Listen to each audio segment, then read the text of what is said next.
It's time. Ion Fury.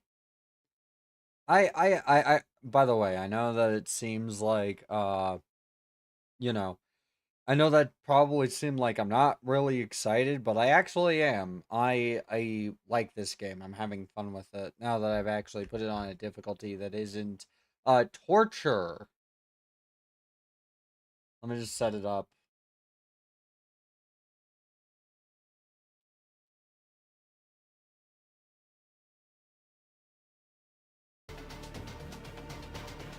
And I might have to really quick try and adjust some graphical settings. I forgot to do that.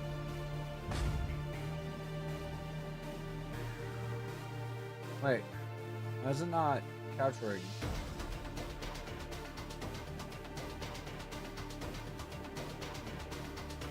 What the hell? Usually fine.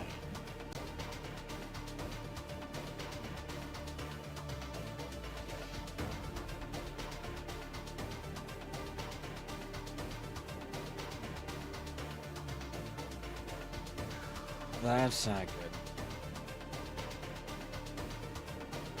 Already having some scuff.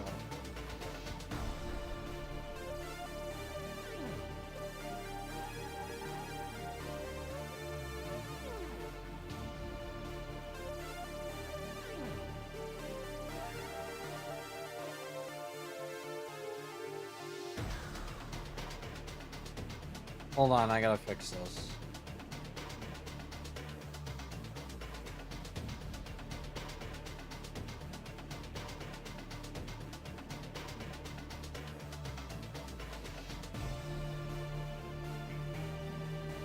I'm running OBS as an admin.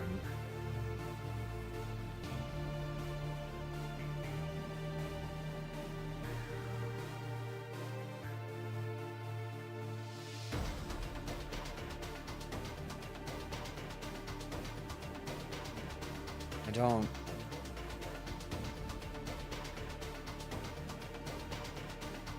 I don't understand what's going on. It was working fine.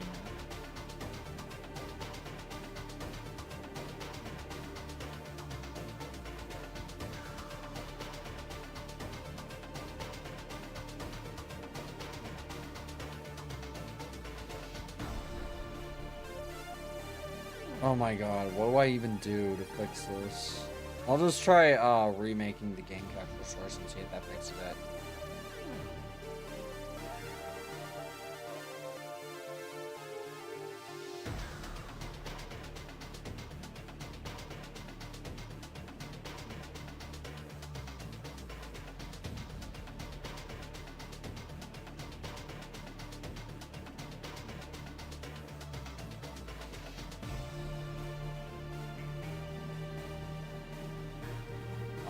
Relaunch the game?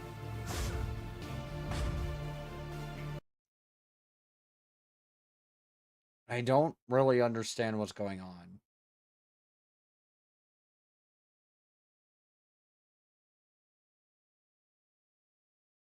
There we go. Yeah, it's fixed now. Okay, I should try that before. Sorry. At least we got the big scuff out of the way. All right.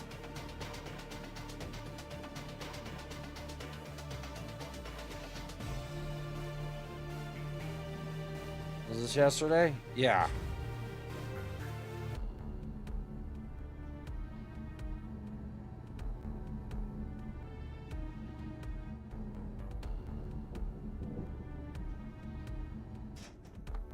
The old GDF Academy's nearby. Time for a shortcut. Oh, this is, if I remember correctly, the end of the first episode. Well, not the end of the first episode, but like end of the chapter 1 of the episode. You know, there's like a bunch of separations, between like end of episode and like end of a part of one.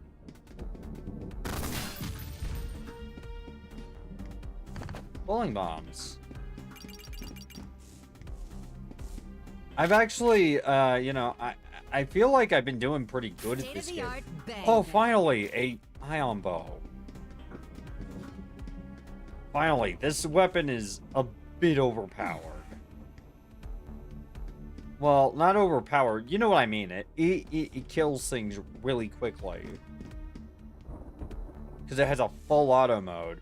I sometimes don't use the full auto mode because, Despite all your you know, rage, you are still just a rat in a cage. I will ensure. it uses a lot of ammo. Ow. Get that fucking jalopy out of here. Sorry about that, I wasn't paying attention.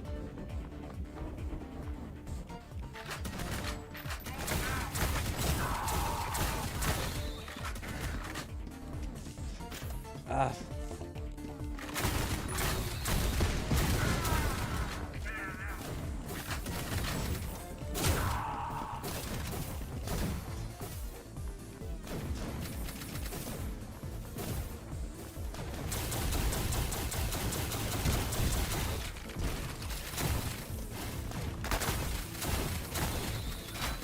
That's a waste of that type of ammo. Ah. That was... Oh, that was, like, unfortunate. I need to, like, watch where I... Get that fucking jalopy out of here. I need to watch where I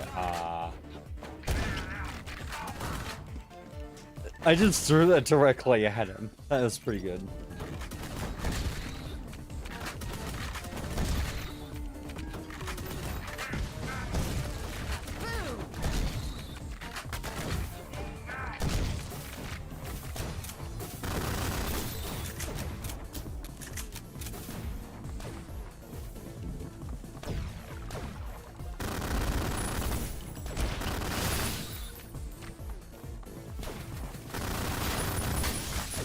Ah.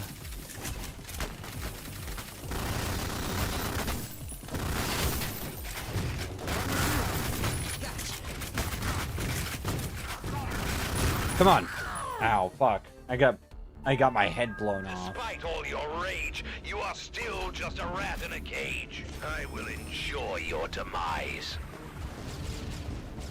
Get that fucking jalopy out of here. Yeah, I'll have to give you a ticket for unlawful driving. I mean, I'm apparently Shelly's rank in the GDF is not exactly super impressive. It's like meter maid. Armed meter maid, which, you know, it's the dystopian future, dystopian Detroit. I can see that becoming a thing.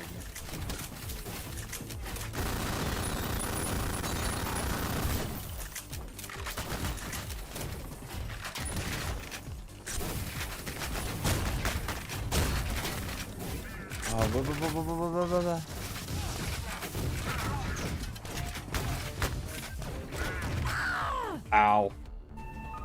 Despite all your rage, Sorry, you are still just a I rat had in a to cage. actually I will really stretch ensure my your fingers demise. to even try to get my health kit. Get that fucking jalopy Working. out of here.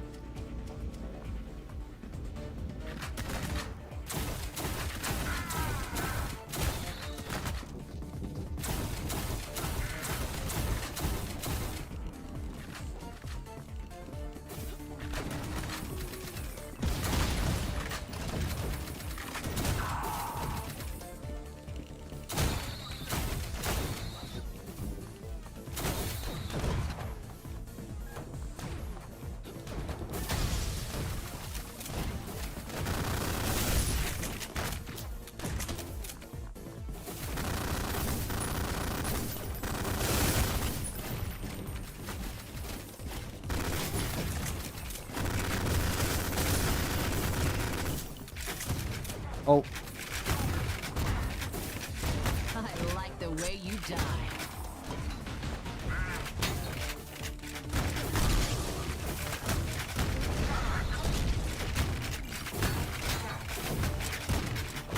Here, Ike.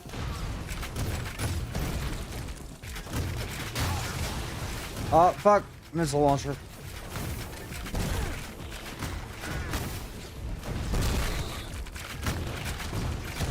Haven't you ever heard of the healing power of laughter? Ah, fuck. Despite all your rage, you are still just a rat in a cage. I will ensure your demise. Get that fucking jalopy out of here. There we go. I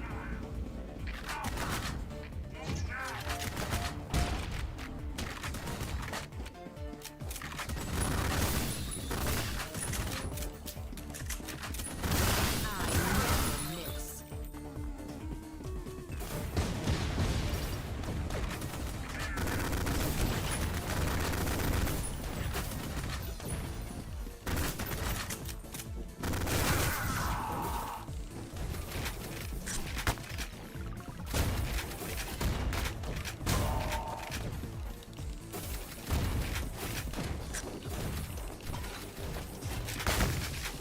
Where's my lover boy?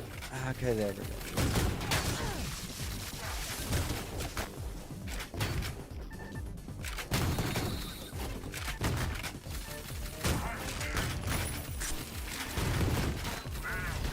Yeah.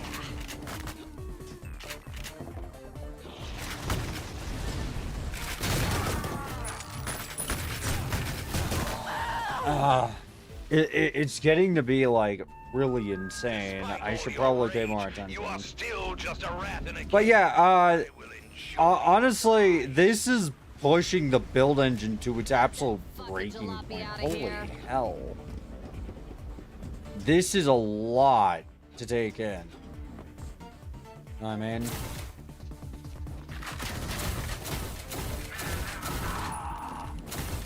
You know, usually the build engine isn't like, here's the thing. I'm gonna spoil some magic with the build engine. The build engine is probably one of the jankiest engines made for old school FPS games. It's hard to explain what I mean by that. A lot of it is, have you ever heard the term, it was programmed with duct tape and glue? Build engine was basically programmed with the off-ramp versions of those and Loctite, where it's really good. It's a really good engine, but the technicals behind it are you will wonder why things have to work that way, but then you realize that things just, it is impossible for it to work otherwise at that point.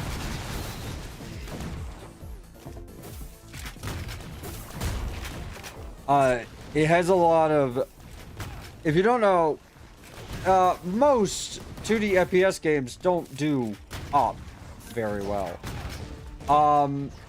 However, the build engine basically had built-in scaling routines.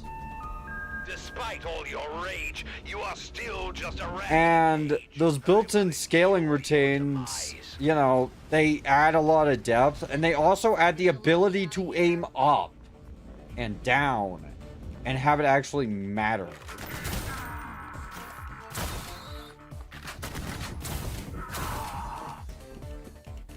Like Duke Nukem, I don't think a lot of you realize just how like revolutionary Duke was, or why it was, because I didn't realize it at the time either.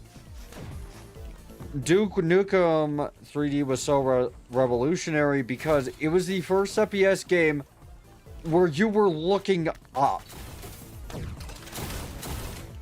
And honestly, Quake came out the same year. It was miles above Quake in impressiveness in a lot of people's opinions. I honestly, I'm on the fence about saying stuff like that, mainly because I feel like it's very reductive to Quake, as well as, you know, just the magic that was being unfolded at that time. Nowadays, all that a new engine does is make the game more unoptimized. It's just something that runs the game significantly worse and has prettier effects. back then, it was a massive like deal when new engines were released because of technological like breakthroughs every year basically.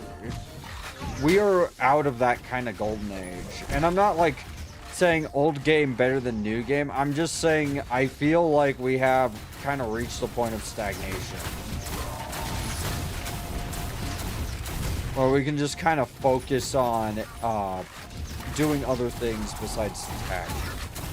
And I mean, you know, considering this genre of FPS is currently dominating, and there's a lot of proof that it's absolutely dominating the indie sphere as well as just everywhere in general. Hold on, I gotta check if this is peaking at all.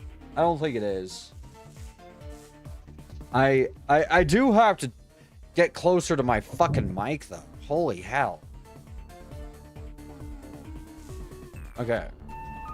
Despite all your rage, you are still just a rat in a cage. I will ensure your demise.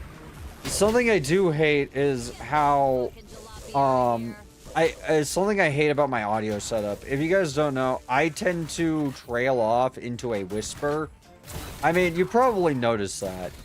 It's not really an intentional tick, and I need to figure out how to like actually fix that on my end.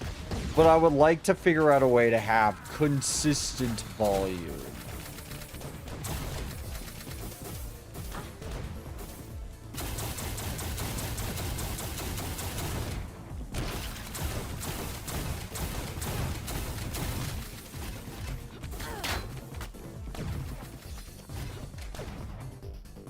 Oh, I really needed that.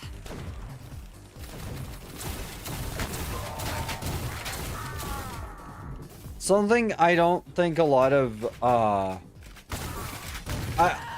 okay, so this is off topic. I saw a bit of, discourse about, Critical Role.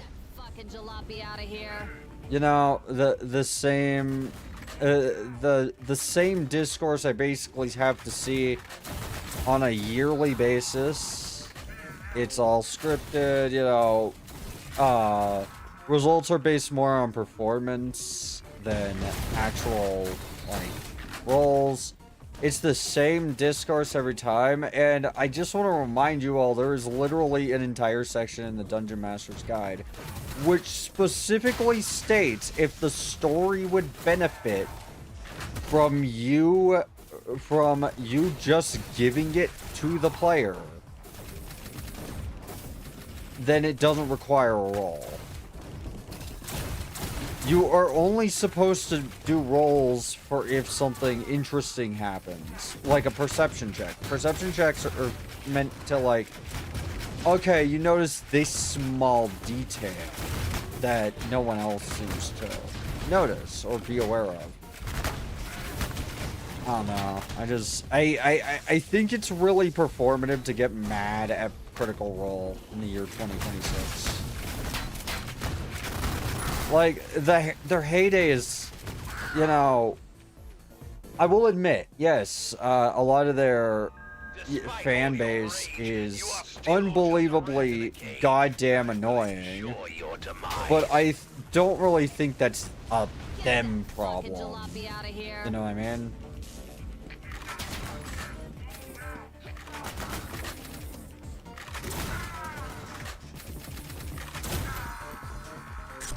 I got a lover boy.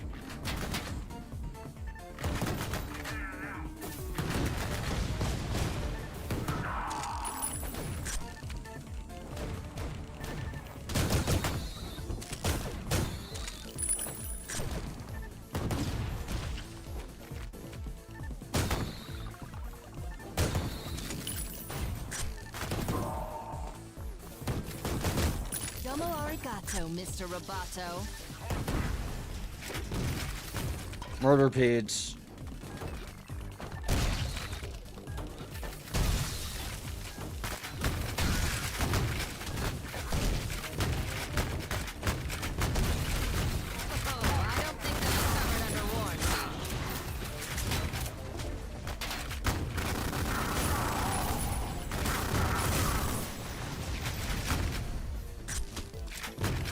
Honestly, what I hate about the flying missile drone enemies is honestly not that they're hard, because they're really not.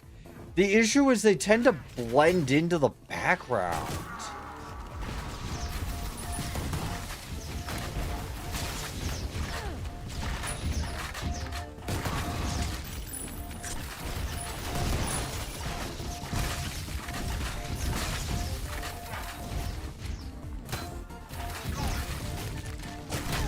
Swallow this.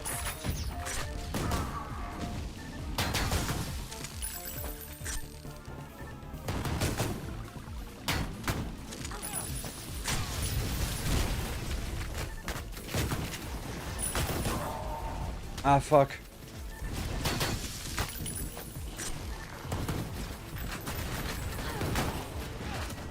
Ah, God. Despite all It's, your rage, I still don't know what that unlocks. I will enjoy your demise. Get that fucking jalopy out of here.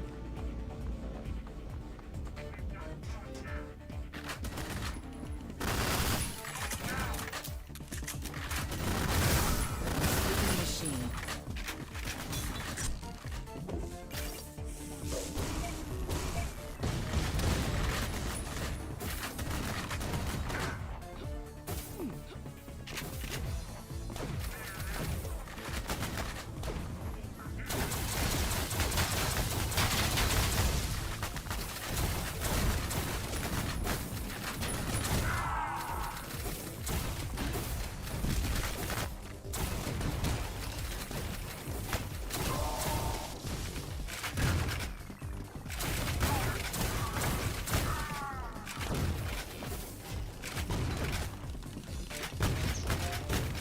Blow them all up.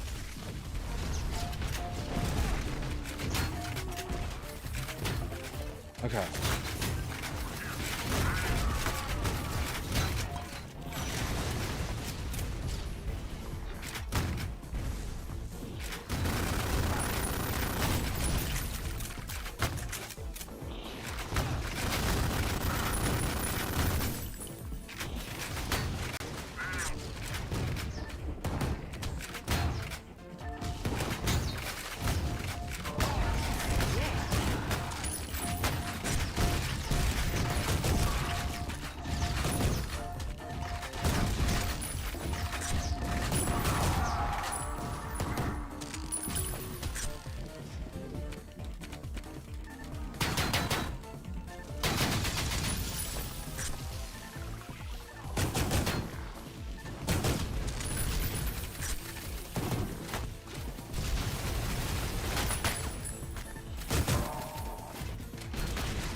Dealing with the fucking missile launcher drones is, like, actually kind of insufferable.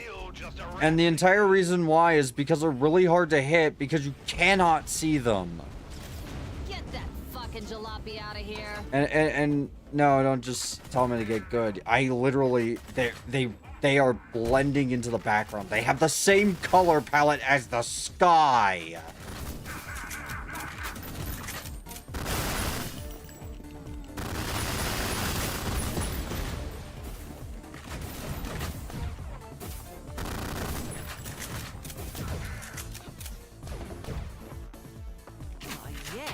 But yeah, I'm kind of locking in here because... Wait. I was talking about build engine. I forgot about that. Sorry about that. I'm gonna start the spiel again then and try and maintain some degree of focus on that. The build engine is weird technomancy because it is a engine that doesn't look like it would be hard to use, but it absolutely is hard to use it effectively. GZ Doom is a bit easier. I have tried using Mapster. It's good if you're making just skin jobs of Duke, but if you're making like a full game in it, like something like this, That's probably not exactly gonna be easy. Swallow this.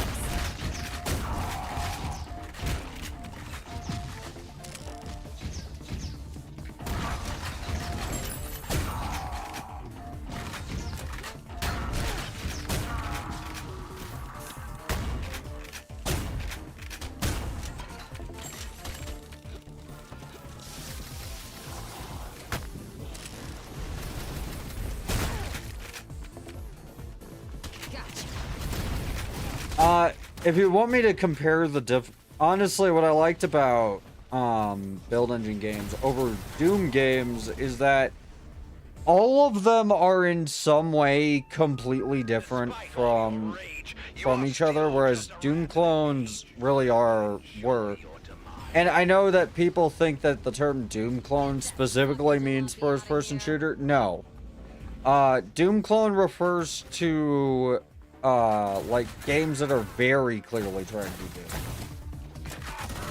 To the point of like ripping off sprites and such. Because I'm gonna let you guys in on a little secret. There was a lot of plagiarism in the FPS sphere for a while. That wasn't done by 3D Realms or Apogee, but was done by a lot of other smaller devs. Like the guys who made Island Peril, for example, were just tracing over Adrian Carmack's Doom sprites. And that game honestly sucks absolute dookie because it's not well programmed. Dr. Radiaki also did the same thing to an insane degree. Like, why the fuck would you copy Doom? It was literally hot on the shelves that year. Why on earth would you copy Doom sprites? Some of the most iconic sprites you can, like, instantly identify. Despite all your rage, you are still just a rat in a cage. I will ensure your demise. What did that open? Get that fucking jalopy out of here. I don't see what that opens.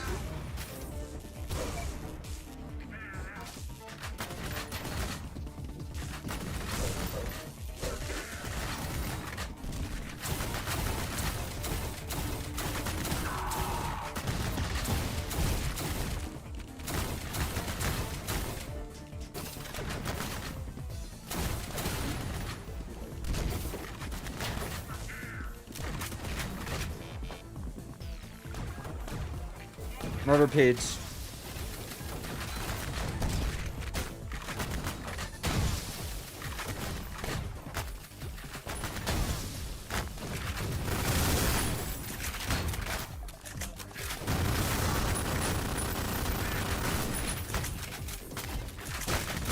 Ow.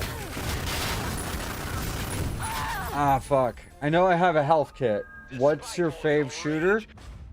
This is actually a very tough one because of how different each one I play is. Honestly, I'd say my fave shooter is Shadow Warrior.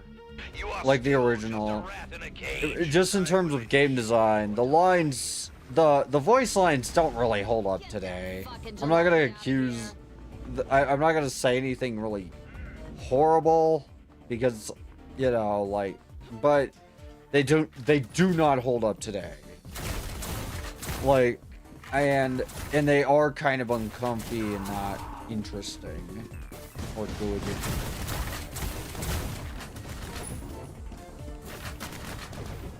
I don't think, like, it was, the intent was meant to be, I don't think the intent was meant in bad, like, intentions. Doom 2 level design is kind of whack nowadays, yeah. I like Doom 2, but I'm more talking about, Shadow Warrior. Shadow Warrior's level design is pretty peak, but the lines, the lines are a little odd. Questionable. Not very funny.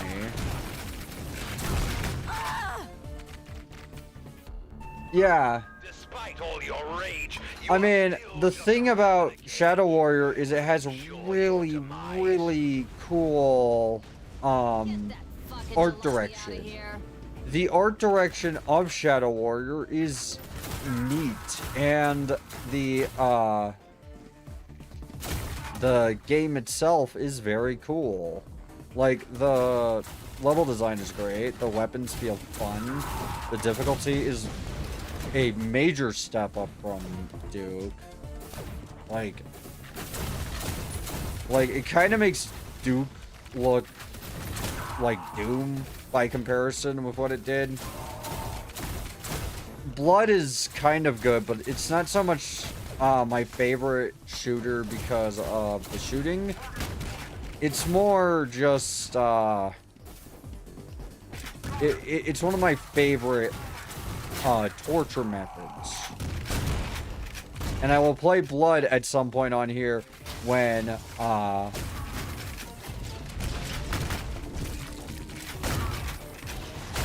I feel like going through Advent cruelty, or abject cruelty rather, I will play Blood on here. Because Blood is, by definition, just absolutely abject cruelty.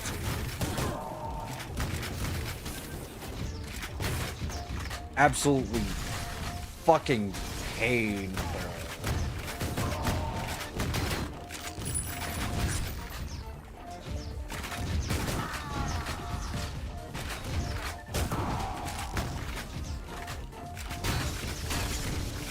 Not in the sense that it's bad. Keep in mind, it is one of the most difficult games I've ever played in the FPS genre. And it's pretty much known for being very overly brutal. And also just very hard to get good at. Mainly because it's really hard to get good at the game when you don't really know what you're doing wrong.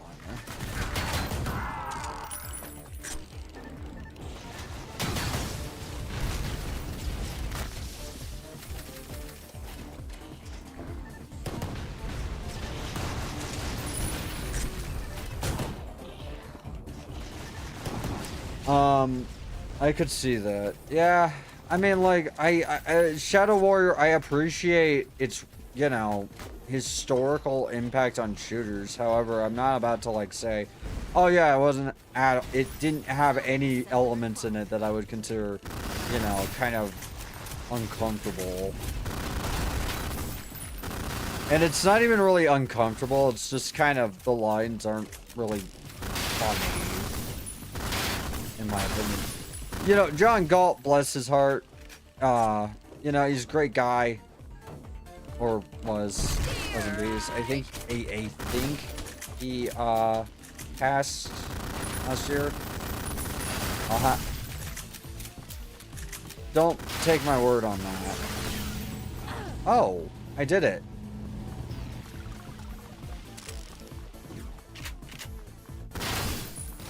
Listen, if I say something blatantly wrong, fact check me. And it's demonstrably wrong and not just quote-unquote my opinion.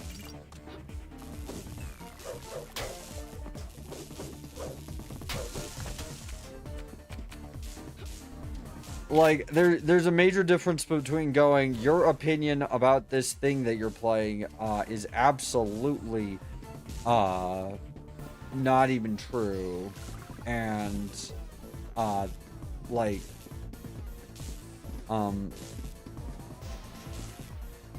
trying to like think of the best way to put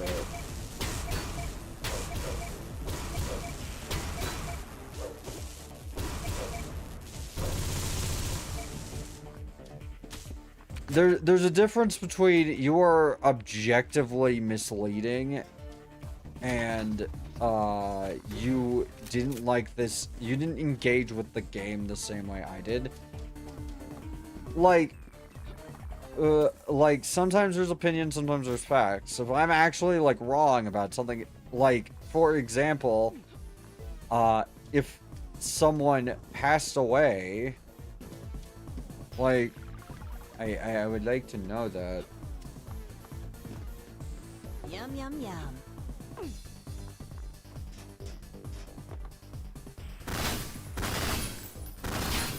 I should probably save ammo because I know the next part is abject cruelty.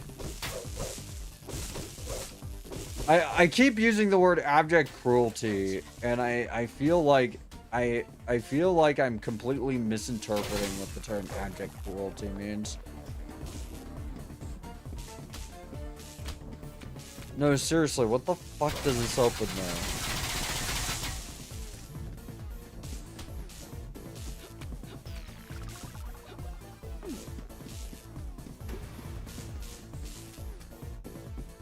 Wait, is it over here?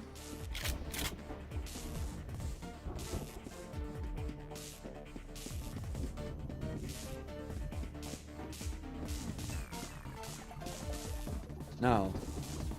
Give me that.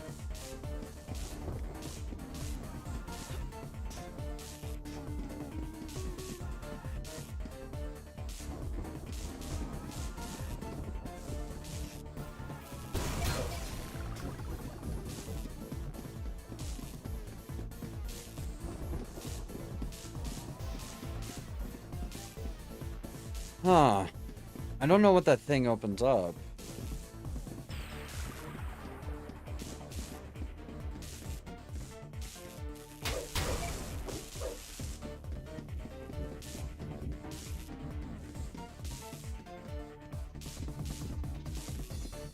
It would be nice to know, because it could probably greatly help my chances of survival. You know what I mean?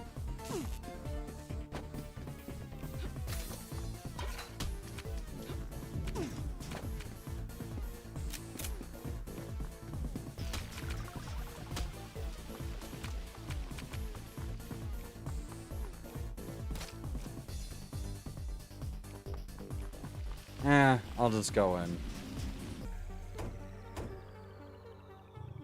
Zone is completed, and I got almost all of the kills.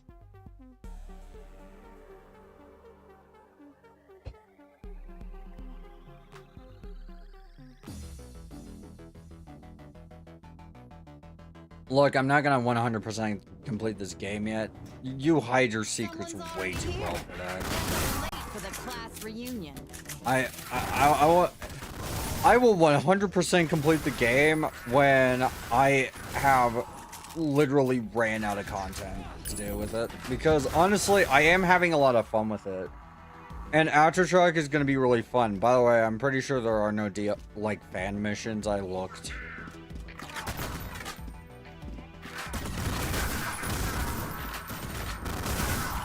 Did anyone ever actually do that thing that they claimed they were going to do? Because I remember some modders like years ago saying they were going to find a way to run this through the Duke 3D multiplayer engine. But I don't know if anything actually came of that. Did anything actually like happen? I can't imagine it's too hard, but I could be wrong, honestly. Like, don't take my word. Oh yeah, porting an entire ass game into multiplayer. You know, a game that didn't have multiplayer? Easy. No, it's really not. Someone's already here. Guess I'm late for the class reunion.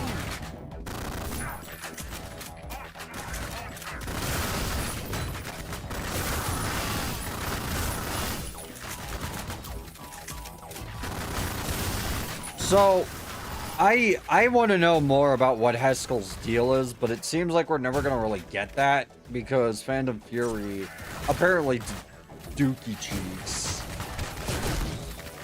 Unfortunately. Apparently Phantom...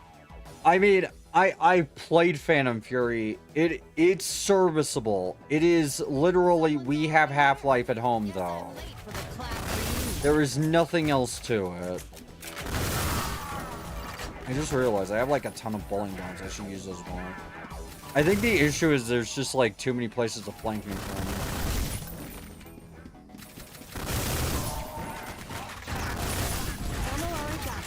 Mr. Roboto. Ow, ow, ow, ow, ow, ow, ow.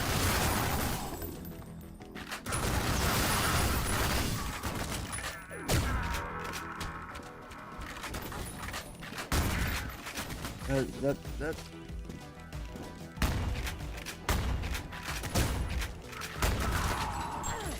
Get off me.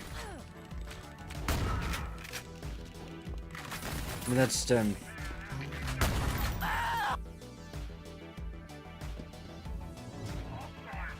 Someone's already here. Guess I'm late for the class reunion. I can't believe I'm saying this, but firing the SMG in bursts is probably a more effective use of your ammo. Because you're not going to just end up firing upon a dead body. And it honestly doesn't really... It doesn't take many bullets from this thing to kill anything. Domo arigato, Mr. Roboto. I think it takes like maybe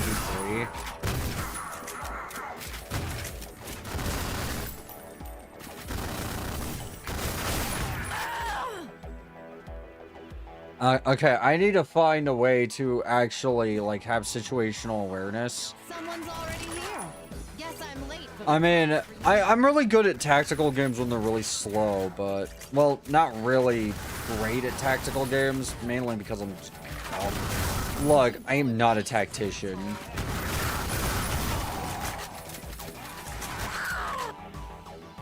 I'm not a tactician by any stretch of the imagination. Someone's already here. Guess I'm late for the class reunion. Dance, fucker, dance.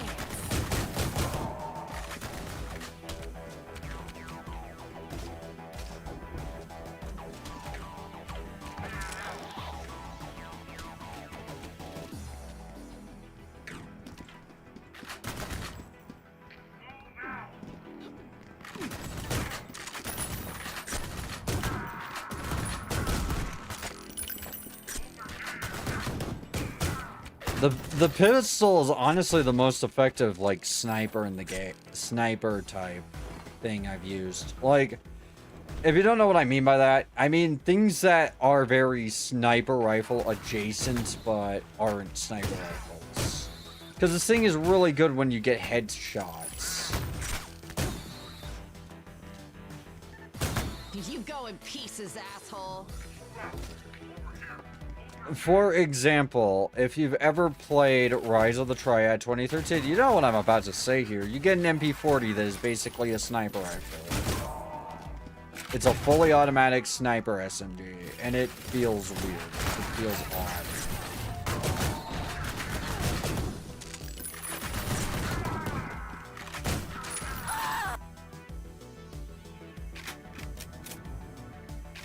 Someone's I'm gonna already shotgun. here. Guess I'm late for the class reunion.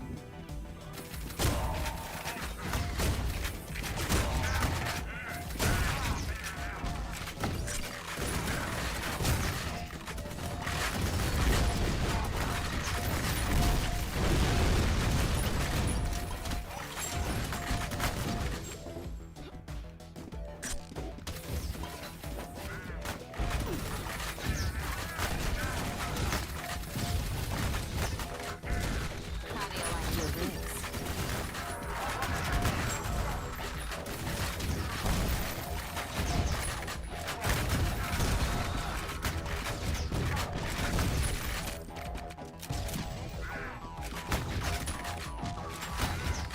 Got a present for you. I really needed that. Domo arigato, Mr. Roboto. That...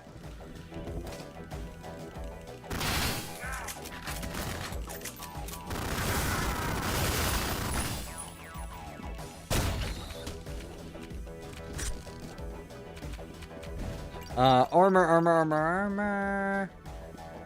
This is my Yeah. boomstick.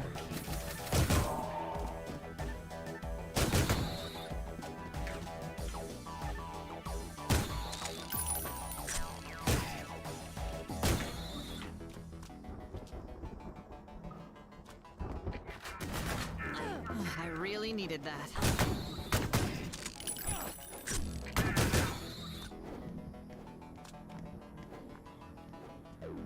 I played some, I've been playing a boomer shooter roguelike lately called hold on, I gotta make sure I get the name right. And it's by the guy who made Mullet Magic, but it is way bigger in scope. Fida Puri Samurai.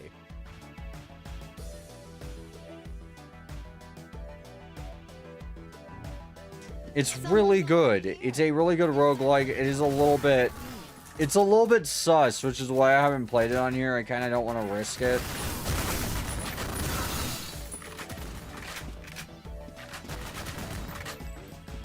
It's not like a flat out, you know...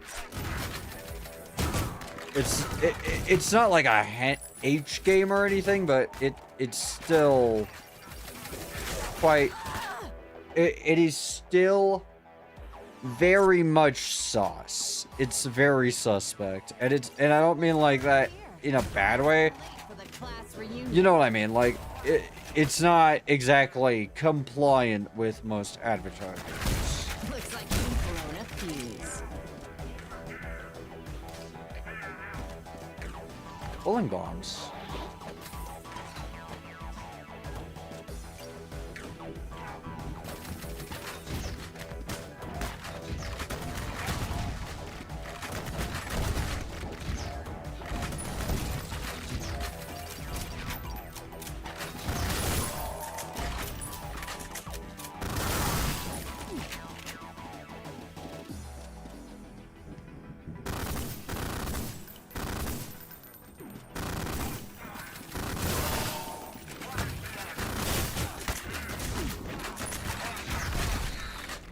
Ah, God, grenade right to the face. Someone's already here. We can do Guess I'm this. late for the class reunion.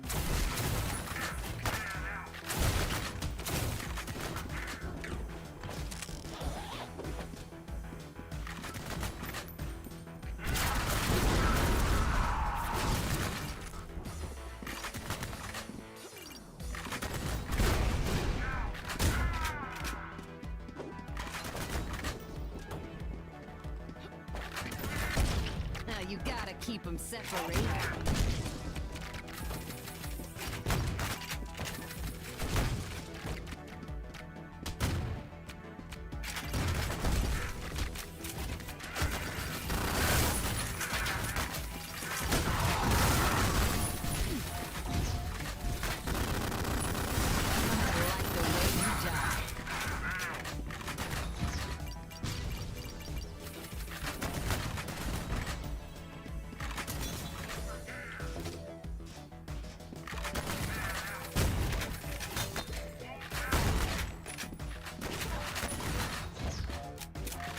By the way, if I ever play Shadow Warrior on here, I am going to like just say that I really don't think a lot of that stuff is like super funny.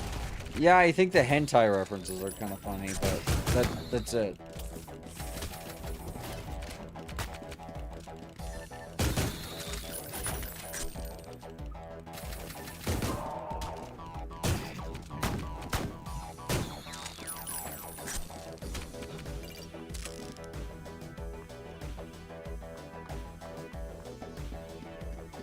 This is kind of a shit place for the police HQ, I'm not gonna lie. Then again, it's the Detroit PD HQ, like or the SDF or whatever, Someone's already Self-Defense here. Force, I Guess think, I'm late for the class reunion. or GDF. I'll have to look up what that means, because it has to mean like something's wrong, right?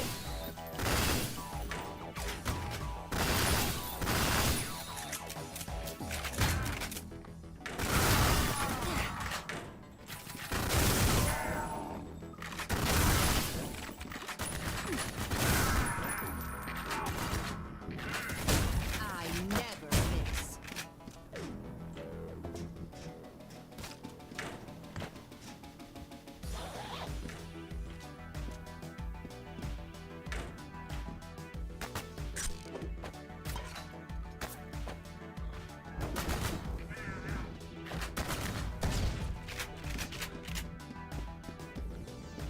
There we go. I should look up what GDF stands for. I've always kind of wanted to know. I've never really looked into it. I'm sure it's in a text log in Phantom Fury somewhere. However, I really don't feel like looking through the text logs in Phantom Fury. They are very long-winded, very, very boring. Very, very dull.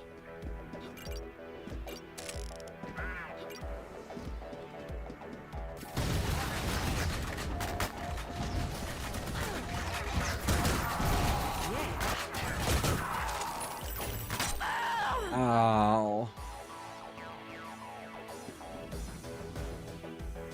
Someone's already here. Guess I'm late for the class reunion.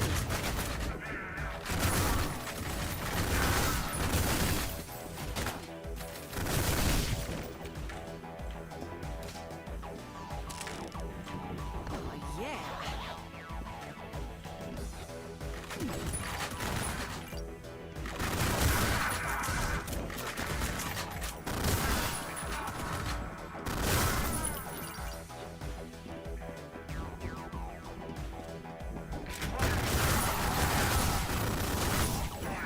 There we go. We're doing it. Sort of.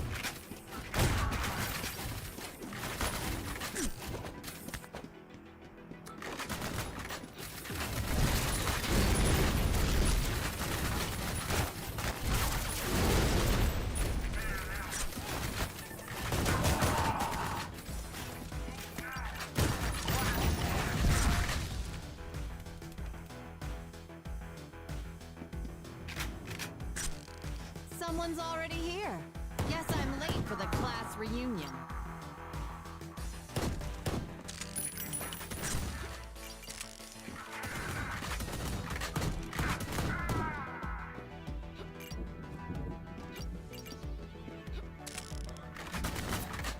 I like this game a lot. This might actually be like one of my favorite retro revivals, or like boomer shooters rather. I kind of don't like the term boomer shooter. It was originally started as a joke, and now it means anything with a pulse.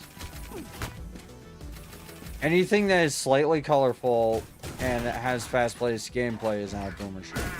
Even though they are. Even when it's really not. Like, Ultra Kill is not a boomer shooter. It's good, but it's not a boomer shooter.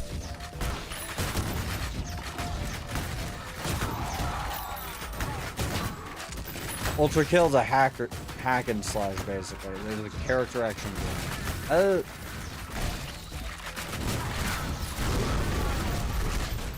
Oh, God, you lucky bastard with that grenade! It feels like they managed to, like, nail me in the head with a grenade every time.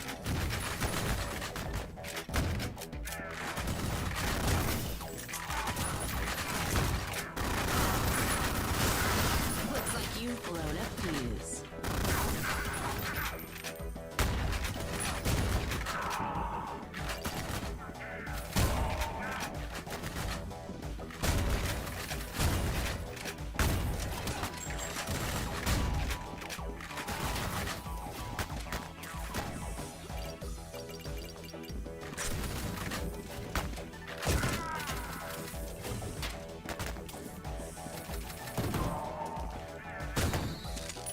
Anything that is colorful and fast-paced is now a boomer shooter, even when it really doesn't fit. Because Doom 2016, I'm gonna say it, Doom 2016 is not a fucking boomer shooter. If you think it is one, you're wrong. That's... Oh, come on. You fucking serious? Someone's already here. Guess I'm late for the class reunion.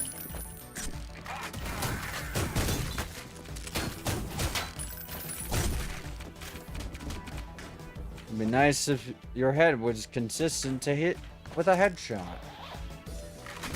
That's all I gotta say about that.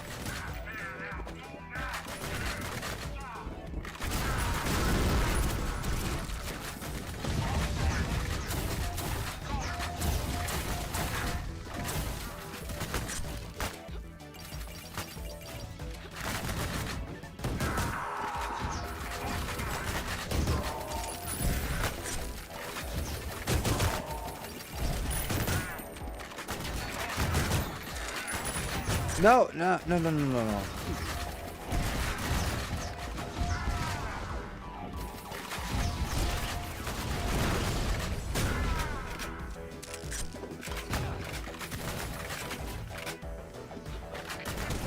Now you gotta keep them separated.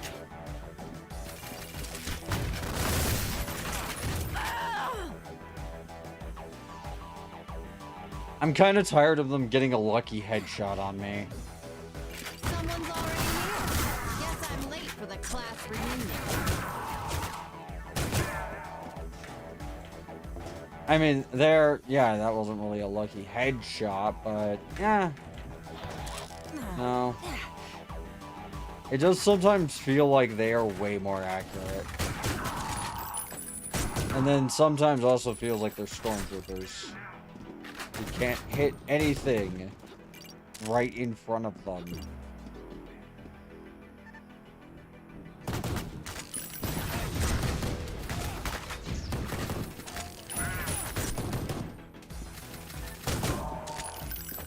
Ah, this way.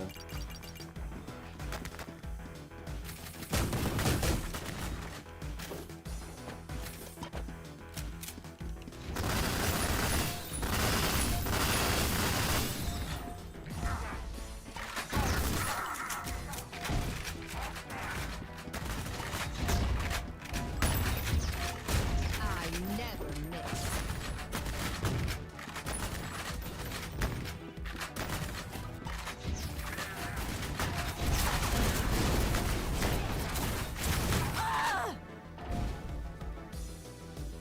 It's hard. Someone's That's already all I here. can really say. It's very hard. Class reunion. We're done when I say we're done. I've never really handled hit scanners all that well, but hit scanners tend to be more loved because they're actually, able to,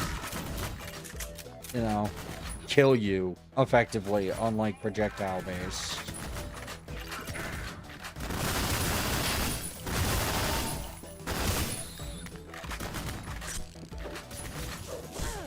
By the way, I'm gonna say something. I don't use the TikTok language. The whole, if you say kill, the algorithm deboosts you thing, I do not know if that's actually true.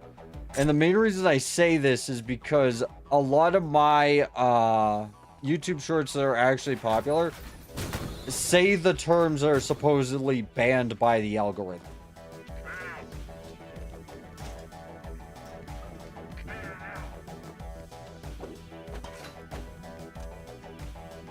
Alright. Just got an idea.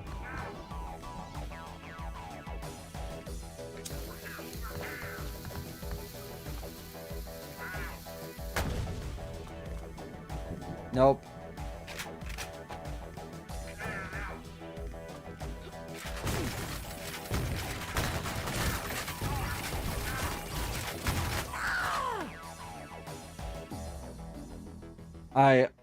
I am having a lot of trouble effectively dealing with multiple Already here. targets. Guess I'm late for the class reunion.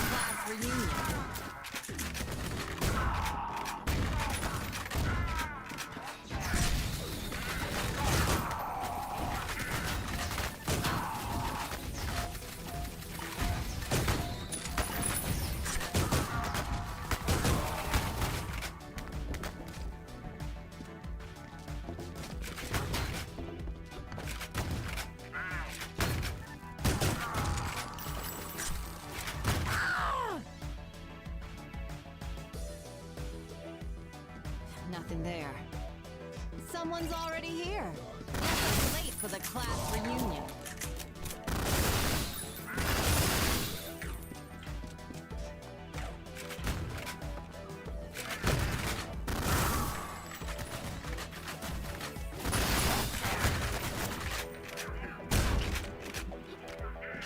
yeah.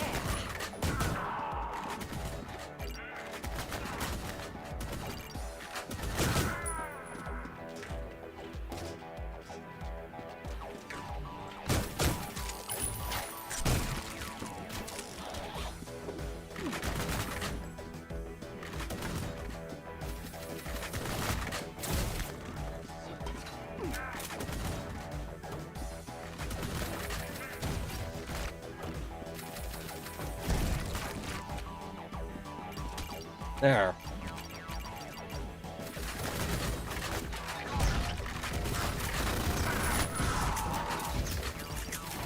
So I watched a video essay on mouthwashing recently, and there's a lot of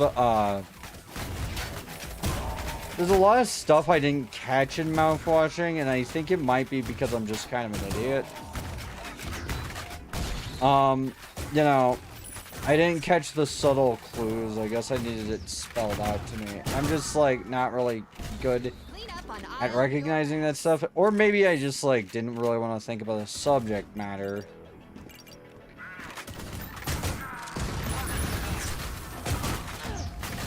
You know what I mean? Like, cause, I've been through the primary thing that happened in mouthwashing. By that I mean the thing that happened that kickstarted the entire game's events with you know, Anya and all that. I've been through that. I've been on the receiving end of that before. I've been a victim of abuse of that kind. That's all I'm gonna say. She should not have died. And that game was great, and honestly, I'm glad it doesn't end in a happy way, but ah, man, she tried her best to live and help and live. And that guy just drove her fucking nuts. You know, from the guy like took advantage of her, hurt her, etc. And that's horrible, man. The worst part is he doesn't even take responsibility at the end. Like, I don't know.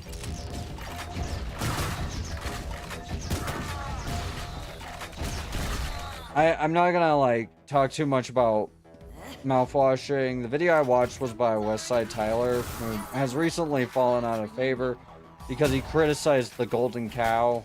You know who I'm talking about. He criticized the man that for some reason people are insanely insecure about you criticizing. People go on and on about accountability, but when it's someone they like, they just don't care. You go in pieces, asshole.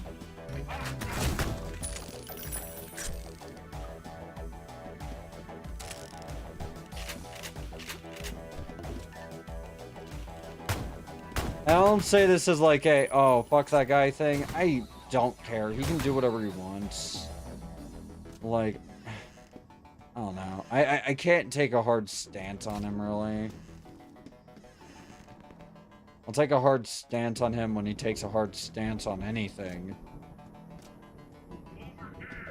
Because as much as he wants to claim that, like, he is just, his stance is hard or whatever, it's really not when you think about it. But that's all I can really say about all that. It's just content creators being content creators as always.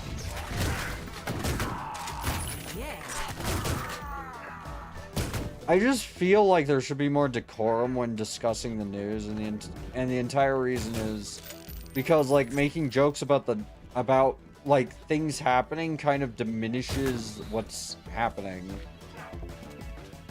Like, you can't go, this is insane, dude, just like my Among Us memes. When talking about, like, the war.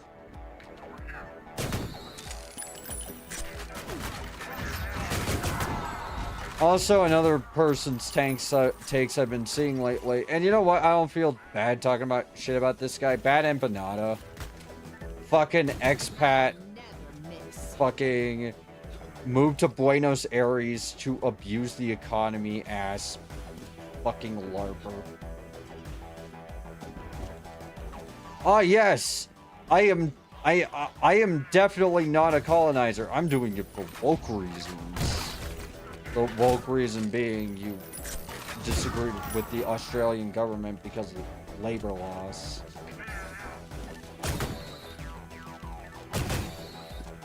And you had to move to, and I take it you had to move to the place that literally no one else can live in. You had to move to Buenos Aires. That wasn't like a personal decision on your part to live in luxury despite being a broke bitch. No, no, no. You were definitely moving to Argentina just to get away. You're an expat. The fact he calls people gusanos and gusanas for not supporting authoritarian regimes is fucking pathetic. Oh, you think that the authoritarian regime who, like, burns people's faces off,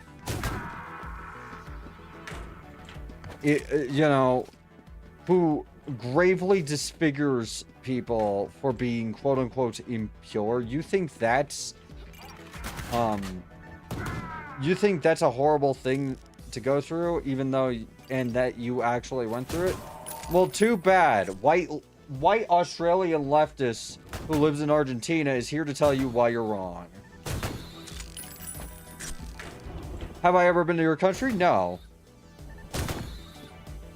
But you're clearly only criticizing your country because you want the US to take intervention, even though the comic is specifically about the 1970s Iranian Revolution. Basically, if you don't know, he's crashing out over Persepolis because Marjane died. And he and his dog shit fans are now, like, running damage control and sweeping up for a fascist authoritarian regime.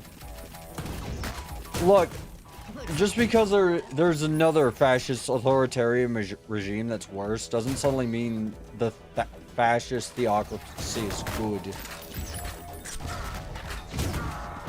Just because they're anti-West doesn't suddenly mean you should start just pink-washing every single atrocity they did as brutally necessary to maintain order. No, nothing that happened in Iran in the 70s was necessary to maintaining order. I am so tired of people who use that excuse.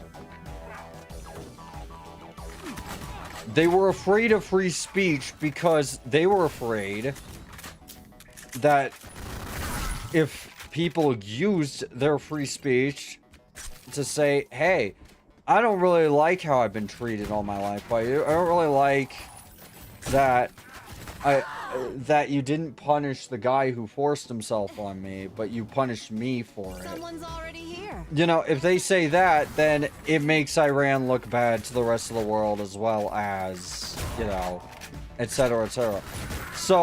So basically, the guy is a fucking sympathizer.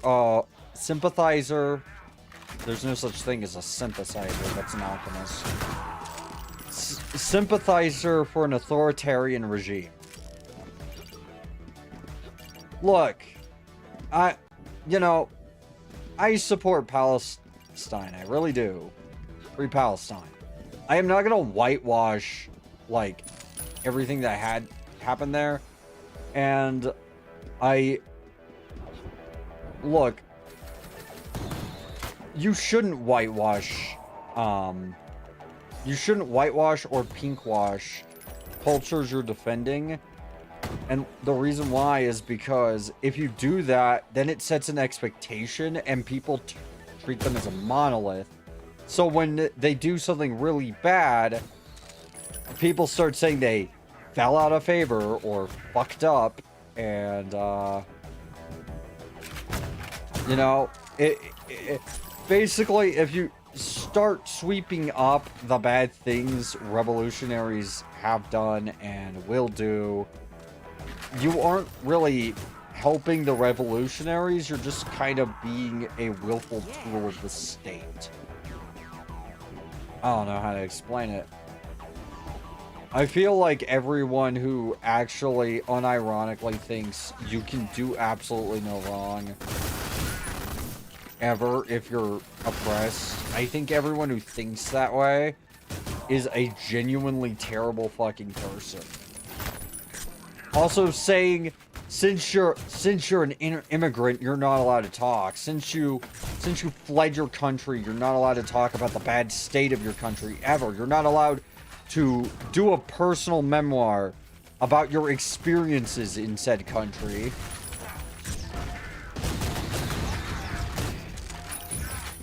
Motherfucker, imagine if we use that logic for all refugees.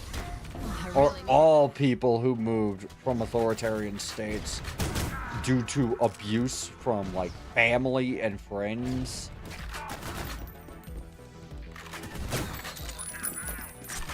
Imagine you... Like, here's the thing. If I leave America, am I just no longer allowed to criticize the way America does things? Because there's a lot to criticize. There's a lot to criticize with, you know... Here's the thing. There is a lot to criticize Persepolis and its fans for. Why'd you have to actually, like, victim blame and go after the victim and diminish her experiences for things she went through immediately after she died? Why do they always do it after they die? That's suspicious. It's almost like dead people can't sue you.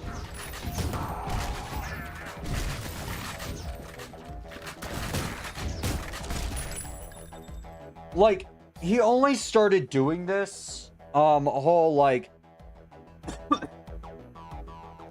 he only started doing this, exposure of how Persepolis is propaganda shit after she died.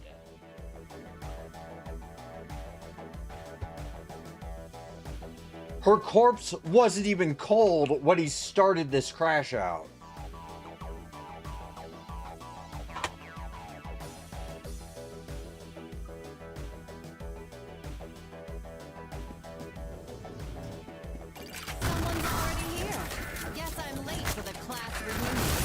Like, why the fuck? Here's the thing. I don't think that you should be respectful of everyone who dies. But if you start criticizing someone because you know they can't sue you because they're dead, you're a fucking scumbag. You're an actual evil piece of shit. Vile. The Putin machine. Also, I am tired of him not knowing jack shit about the idea of separation of theory and praxis. Like, he thinks because he went to... He thinks because he read the Communist Manifesto once, or, like, a bunch of books about how great, you know, everything is under certain things. He thinks because he read those books, which are basically philosophical exercises, they are not factual books. Marxism has been tried before. I am so tired of people saying, oh, it's never been tried. Cambodia tried it. It didn't work. It became an autocracy.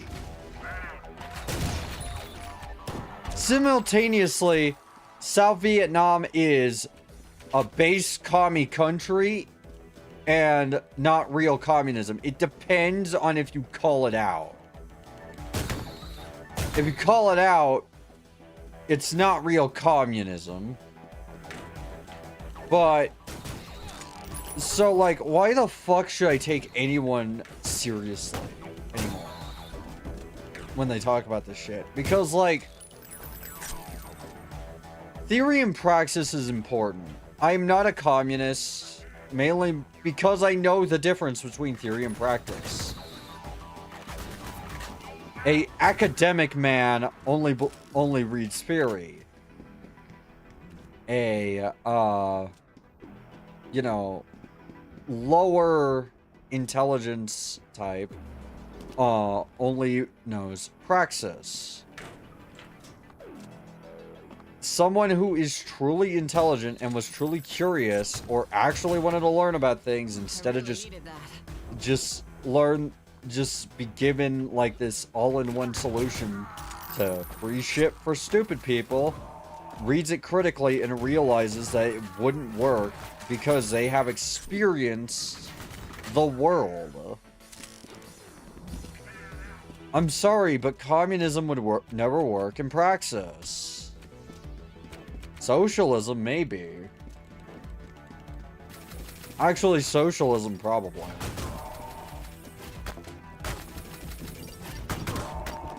Also, to the dumbasses who say shit like, if we just get rid of all these weird influencers on Twitch, we could have, like, socialism. They would just be gotten rid of. I'm just gonna say something. How exactly would that work? You don't counter a propagandist by just eliminating them or disappearing them. That's actually like the worst way to do it because now you've turned them into a martyr.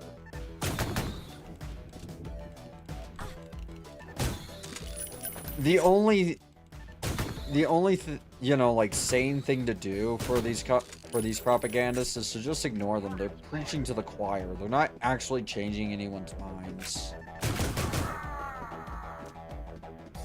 Their audiences are literal hug boxes for people who just really want to be told that they're completely right. The world is fucked. It's not just them. You are right. The world is absolutely fucking disgusting. You're right. Though society is degenerating. They want to, like, it's cope. A lot of it is coping in the fact that things did not go their way after high school or in high school. It's literally, both sides of the argument are literally just two people fucking trauma dumping at each other. And treating them like caricatures for their trauma. Like, it's actually kind of stupid as hell, you know?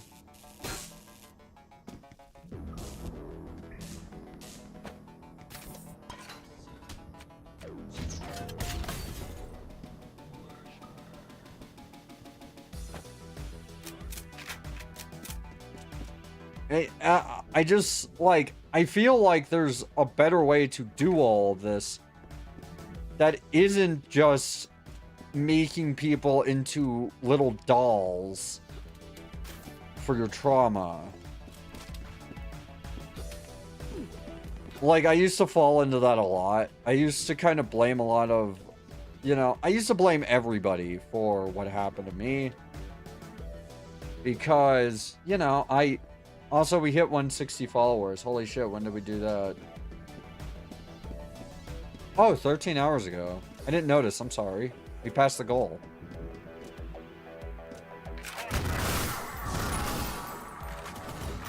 But yeah, like, it's just a bunch of people who got bullied in middle school, just fucking playing, I had it worse than you. No, I had it worse than you. No, I did. No, I did. And I am tired of people who do shit like that. And I don't encourage that kind of behavior, specifically because I think that kind of behavior is just dumb and unproductive.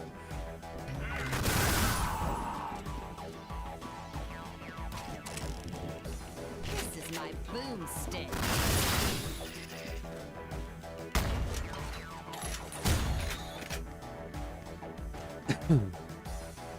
You know, it's just kind of counterproductive to go on and on about your trauma all the time and basically base your entire political belief system off your trauma and blame everything but the people that actually did it.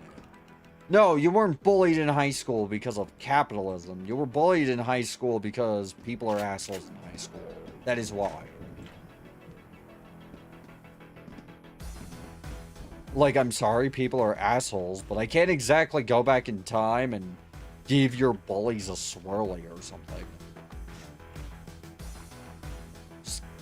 weird.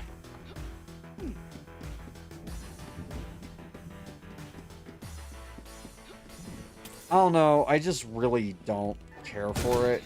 I don't care for that brand of political discourse, and I never have. I've always thought it was really dumb.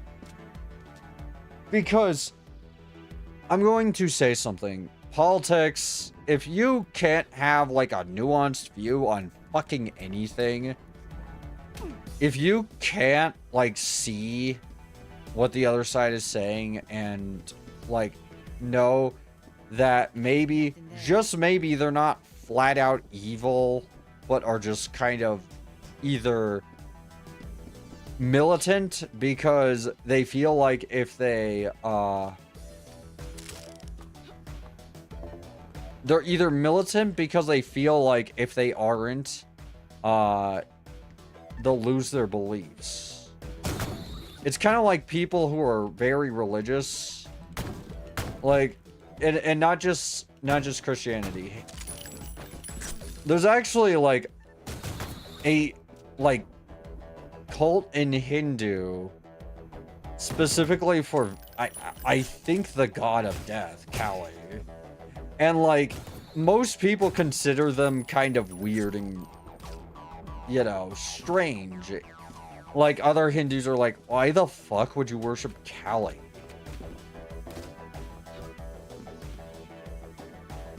You know, like,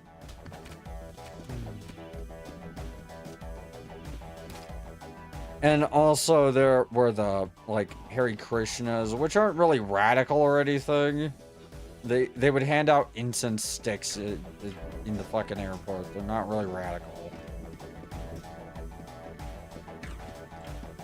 But you know, it's kind of this belief that I have to be extremely, if I believe in one thing, I have to believe in everything else that is slightly adjacent to that one thing. You know, oh, if I believe in socialism, I definitely, like, have to, you know, agree with communism. And it just spirals from there. A lot of these people are... We talk about the alt-right pipeline all the time. What about the alt-left? The one where they're always constantly talking about how they really want people to do something. And also don't realize that, like, they kind of agree with right-wingers on almost every point. They just kind of also don't. I have seen leftists, like actual full-blown leftists, like for example the guy I'm talking about, Bad Empanada, say flat out we need to give up on trans rights in order to properly we need to give up on trans rights and only focus on Palestine. And not only is that really dumb, because Palestine isn't the only thing happening right now that could be considered abhorrent.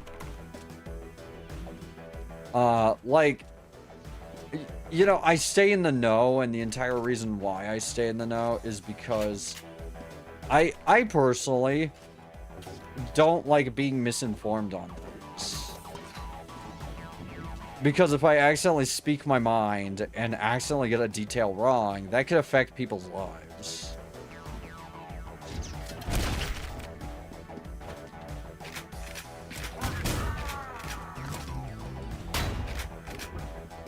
Like, I think the thing I hate about it is so many of these goddamn people do not treat, like, politics like it's life and death. They just treat it like a sports team.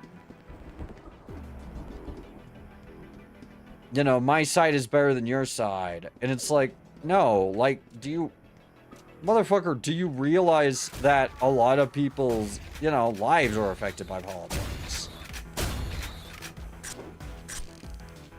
Well, voting is counterproductive. You know, that is like a dog whistle for commit violence. That is always a dog whistle for commit violence. It is never not a dog whistle for commit violence. Oh, she doesn't have a line checking herself in the mirror? Like, whenever someone says something like that, where they're like, just don't vote because who cares? Everyone suffers either way. I know what you're actually saying. You are saying you want people to go out and do violence en masse. You want a night of long knives, essentially. And you're too much of a fucking pussy to just say it. You won't just say it because you know that the FBI is going to knock on your door, and you honestly aren't really willing to actually go to jail or have your life ended over your beliefs. You're not actually willing to take this step.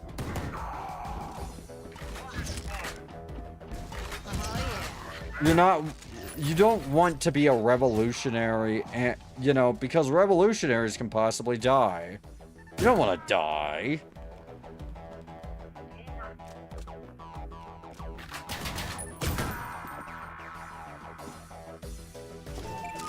I'm sorry, but the doctor is out. You'll have to make an appointment at the Institute.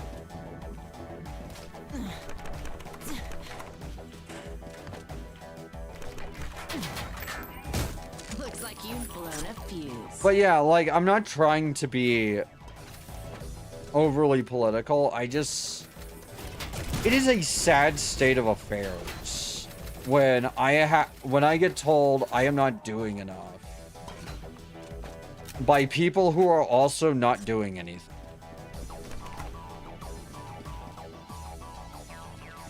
You're not doing enough? What do you mean? What do you want me to do?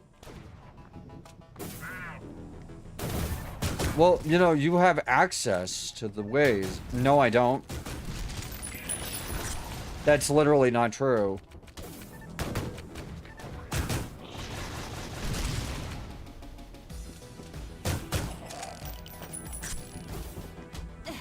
Why do you think I have access? Why do you think I would suddenly...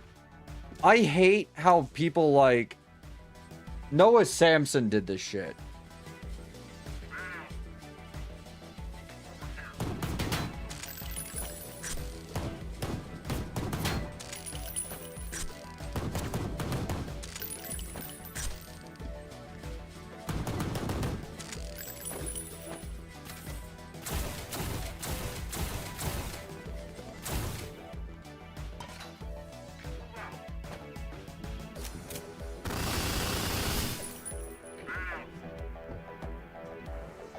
There's a way to open this, I just don't know how.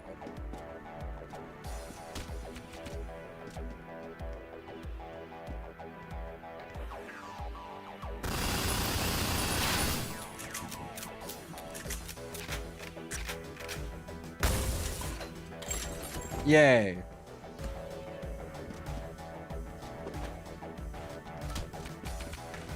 I'm just tired of these fucking cowards, bro. I'm tired of the, like, weaselly little shit they do to people. You know, victim blaming people without flat out saying it, but instead using a dog whistle because they're too much of a pussy to say what they actually mean. Because they know that it's abhorrent, they know that it's bad, they know that it's evil and all that. But they just don't care. If you have to go after someone after they have died because you are shit scared of them being able to sue you, you might actually be just kind of a piece of shit. Just saying, not gonna lie.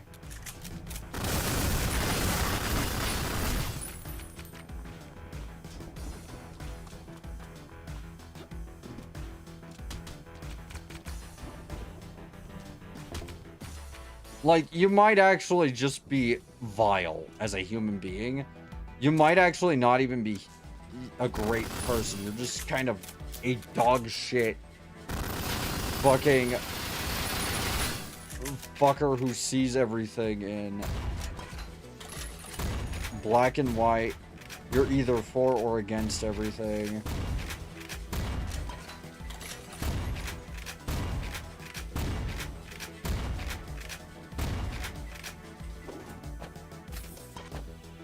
Let me guess, I have to use the lover boy. Yep. Okay.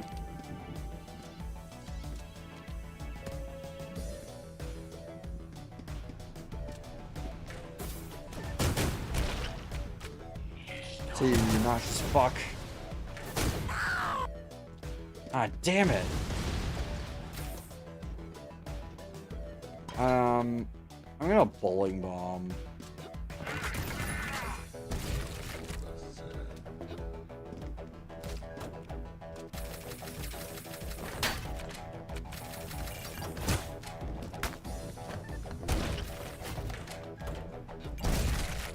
And I'm sorry for getting passionate about this. It's just, I really fucking...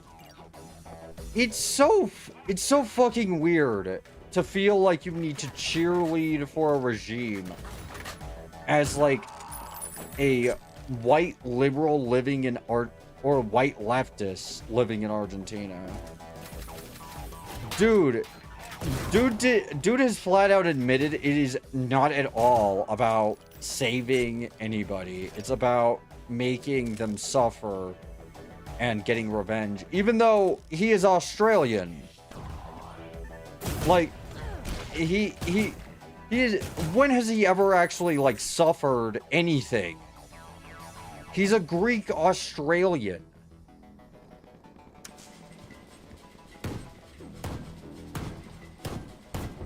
I don't actually want... I just want revenge. Revenge against what, exactly?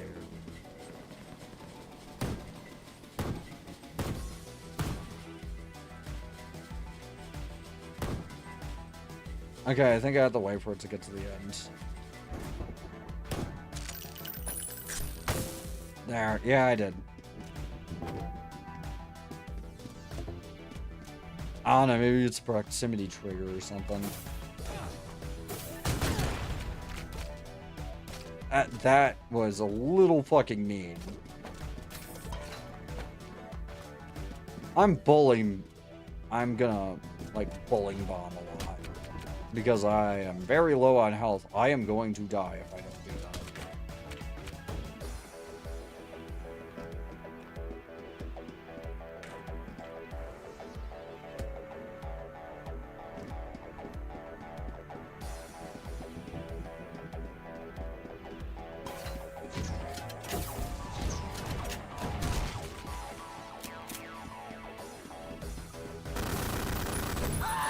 Ow.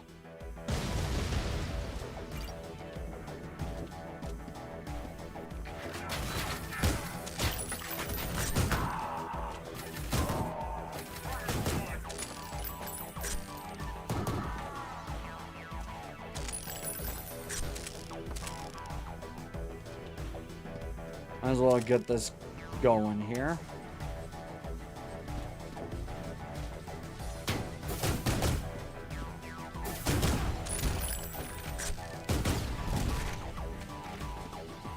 I really wish my other weapons were effective at hitting the drones.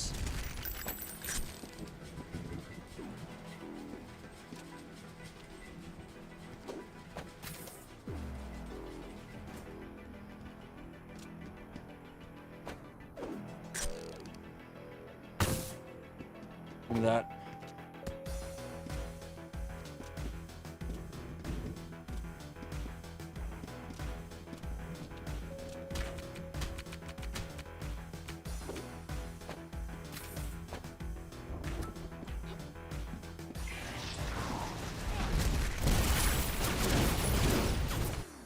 Yeah. I think my problem with that one is that I just get headshot with a missile launcher, man. It's a shame you can only die once. Like, anyways, back to what I was talking about, I guess, because I do better when I'm actually, like, doing something, talking about something else. My politics are as such. I am left-leaning. completely. I like the idea of socialism. I like socialism.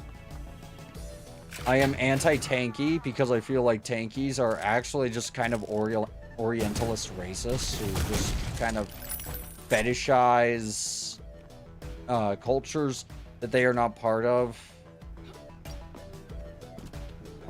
And I think that's like accurate to say, actually. That is actually very accurate to say, is that they just fetishize cultures they aren't even part of.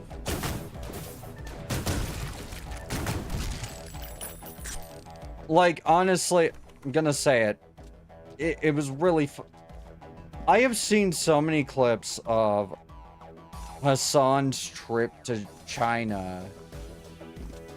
And all of them are so fucking odd. His behavior is so obviously, like, almost a weird fetish. I mean, I don't think it's an actual fetish, keep in mind, but, like, what I'm saying is... Okay. So, imagine, if you will, you go to, like, I don't know, Bali one time, and you go on a guided tour in Bali. You know, you don't go outside of Bali. You don't go outside, you know, the gate in Bali. And you base your entire opinion on Bali, on the touristy portion of it. The stuff that literally everyone does. Would that not be kind of odd? Here's where it gets odder. Would you perhaps, like, dress as, would you perhaps dress as the leader of Indonesia in order to prove, to have, like, drip at a stream award? I think most people would say no because it's really weird.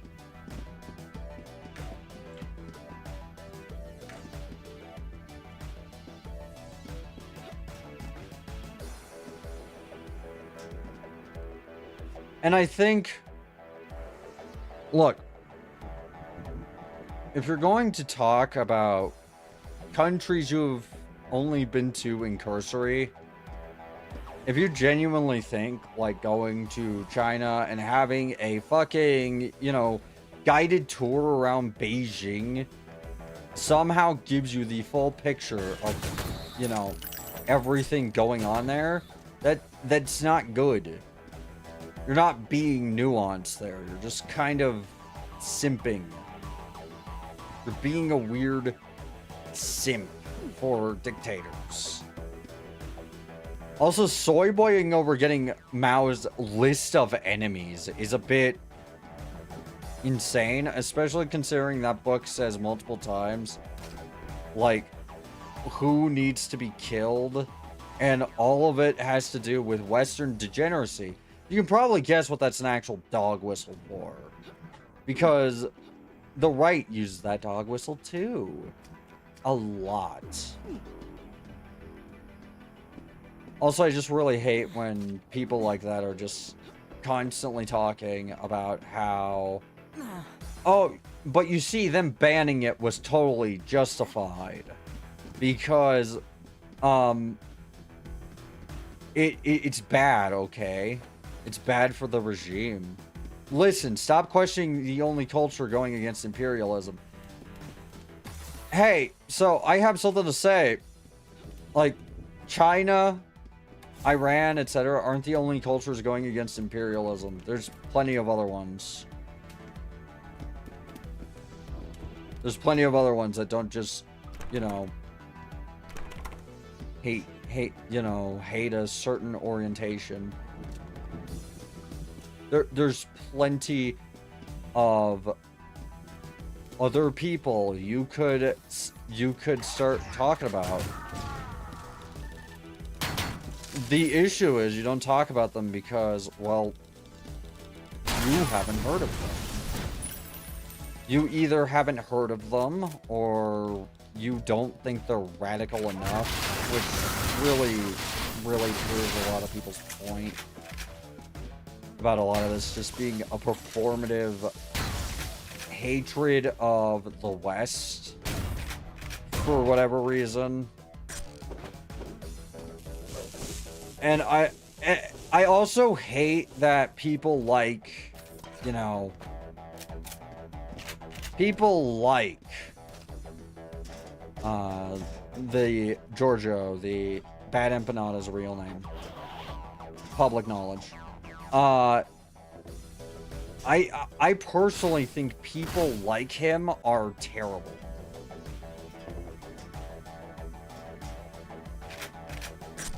It's very clear he has... It's very clear he's a fucking sociopath. He doesn't actually care about imperialism.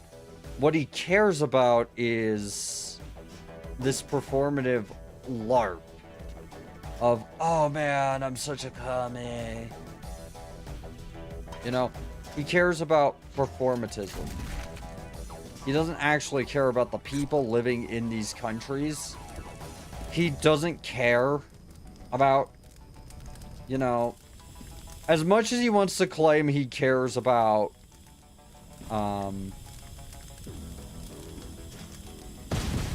like, any of this stuff that he virtue signals with.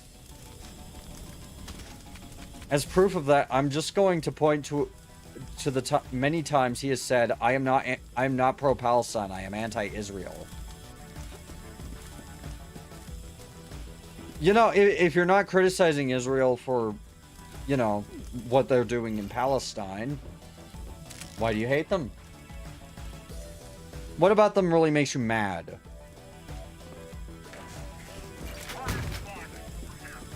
I genuinely feel like he would just say their big noses or something. Like, he's evil. Like, just genuinely the most insufferable scumbag. The most insufferable type of scumbag is a scumbag who thinks they're virtuous. But he's not virtuous. Yeah, he's well educated on things. He's not stupid. I'm not going to call him stupid. And the reason why I'm not going to call him stupid is because he knows what he's doing. It is malice. He is being a revisionist for the purposes of being a revisionist. No other reason.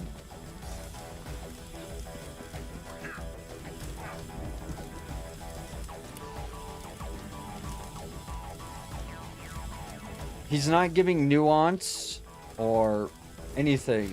And yeah, he's intelligent, and I can tell he's intelligent because he oftentimes will take events and reframe them in such a way that it either makes the side he's defending look better or makes the side he's condemning look worse. Keep in mind, when he talks about things like, you know, Holodomor, he's usually talking about it purely from... Morning! How you doing? Sorry about that. He's usually talking about it purely from, like, a anti-Ukrainian standpoint. He reframes a lot of things. And he also leaves things out. Ah, thank you for the redeem. My posture's pretty good, although I need to put my leg down. I need to find a way to elevate my legs. Because I do that a lot.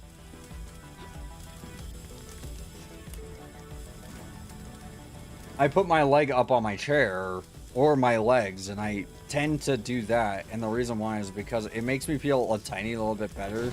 I think I might have, like, POTS or something.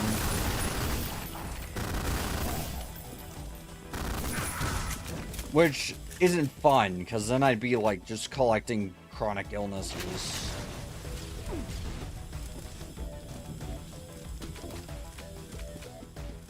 I really don't want any more chronic illnesses. One's enough, I feel. But, it's not really my choice, but we'll see. It's probably fine. How you doing today? How's your morning going? It's morning for me.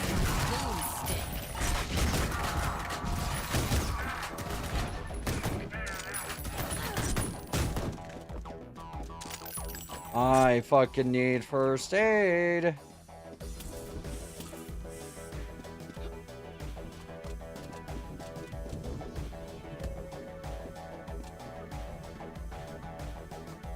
Oh, I get it. N for navigate. Huh?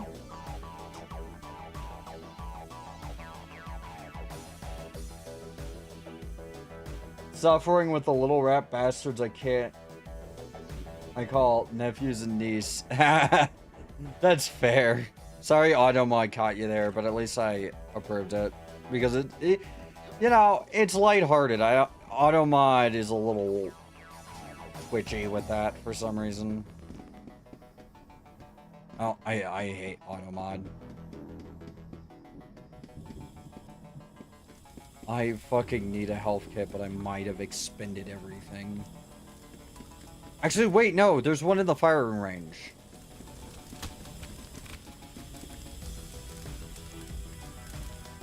Ow.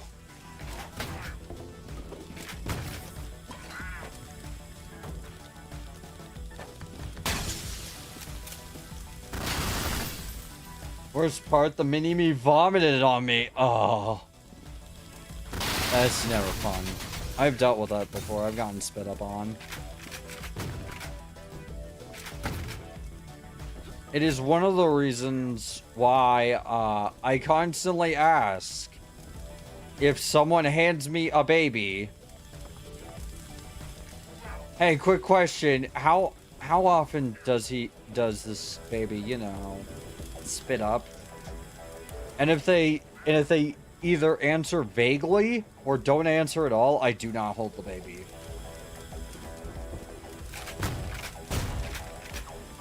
It's not so much that I care about my clothing.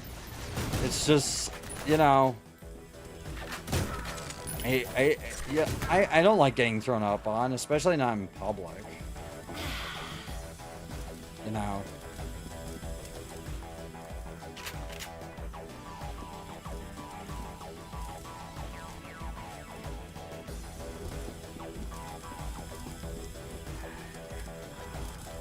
Where the hell?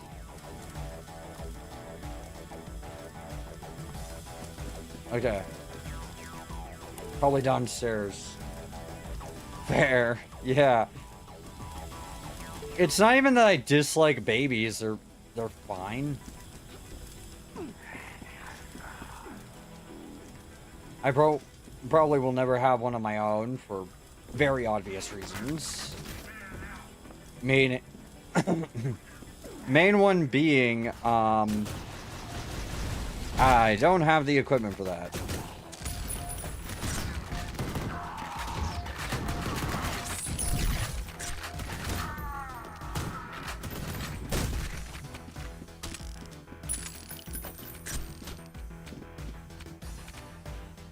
I really, I kind of wish that I wasn't, like, you know, trans or whatever, because then I could, you know, maybe hunker down and have a kid or something. However, I'd have to have the stipulation, that, they do not turn out as fucked up as I am.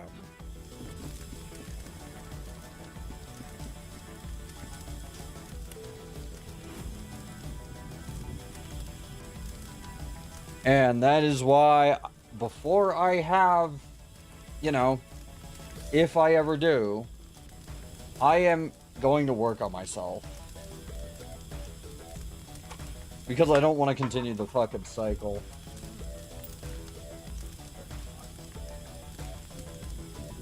If you guys hear, if my voice quality starts getting worse, it's because I had to turn on my air conditioner.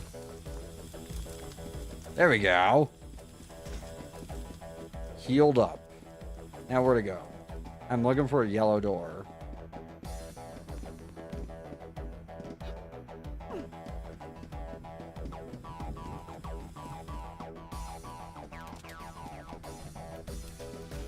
Some people would probably say, oh, auto map, that's cheating. But question, who put auto map in the game and who made it an easy hotkey that I don't have to cheat in?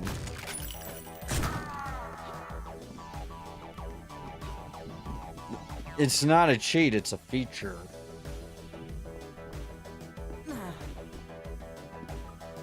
You know?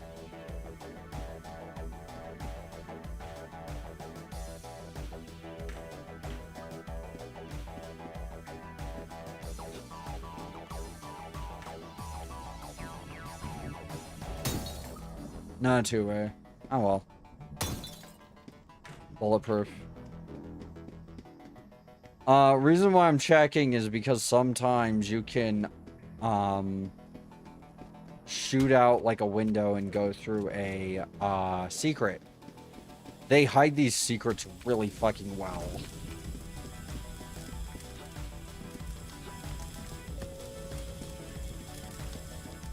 Not well enough, though. Oh, those are shotgun rounds. I already have full shotgun rounds. Wait. Shotgun rounds. I'm worried that if I have a kid, he or she'll be a crayon eater like me. Marines. Yes. That would be another stipulation. Don't join the Marines. Not don't join the military, just don't join the Marines. Yeah. I don't even hate the Marines. I just like, hey, not my thing personally. I prefer the Navy and like boots on the ground and stuff. Even though I've never, I haven't been in military service. Just gonna put it that way. But I mean, we made fun of the Marines in ROTC all the time.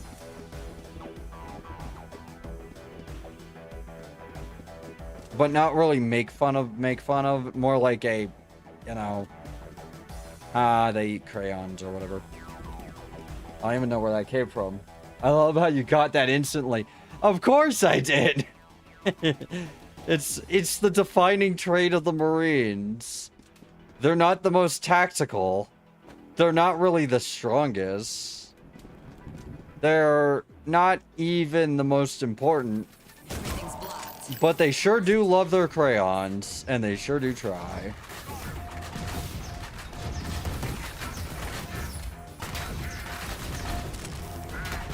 Honestly, a lot of the Marine mysticism came from like World War II. And I think there's a quote from a soldier that said, I get to hear on the news about how things I did were actually done by the Marines, whereas I'm in the army.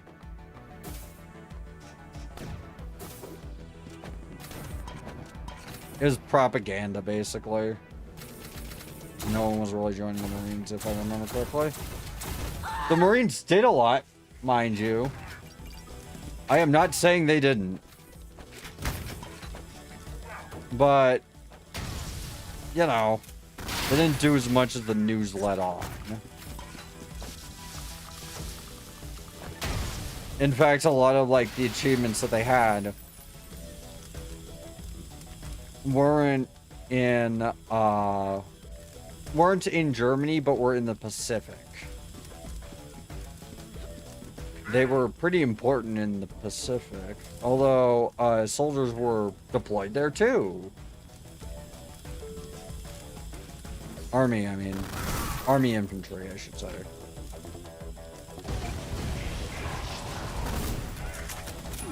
Wait, I can shoot the rockets out of the air. If I'm really good, if I'm really lucky.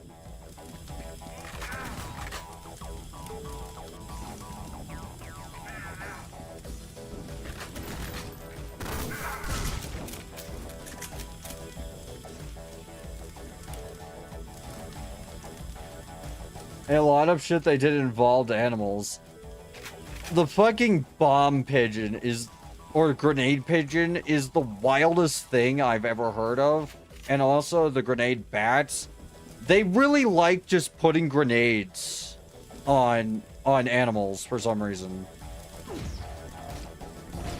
I'm like, can't even be that effective. Why would you do this?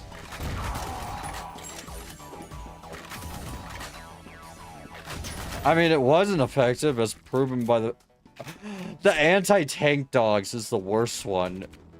That's fucking horrible, bro.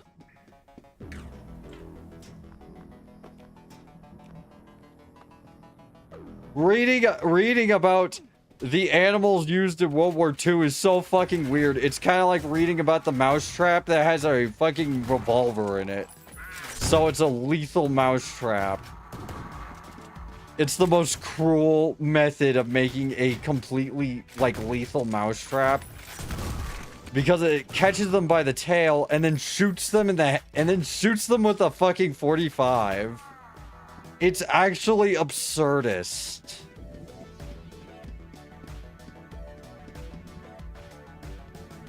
Where's the shooting range?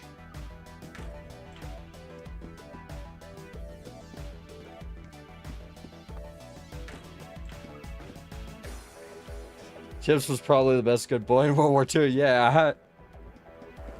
But yeah, like a lot of it was just like Leica levels.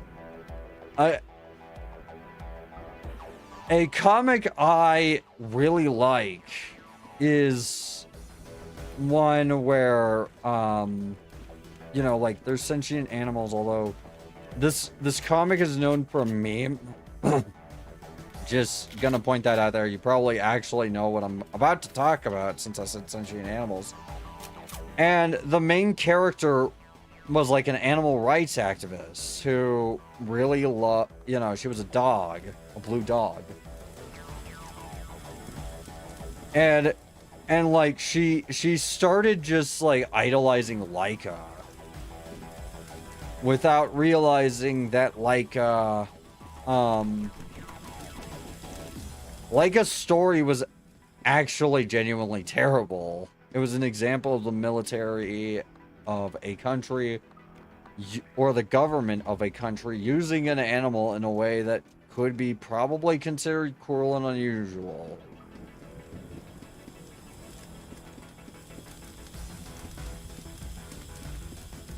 Because, like, I don't think a lot of people realize that Leica was never meant to, come down from space, just go up.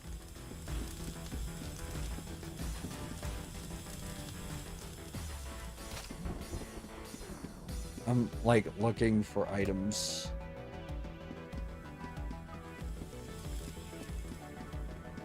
There we go. Because I am almost dead. I'm at about 12% health. I have a lot of these. Just keep using them.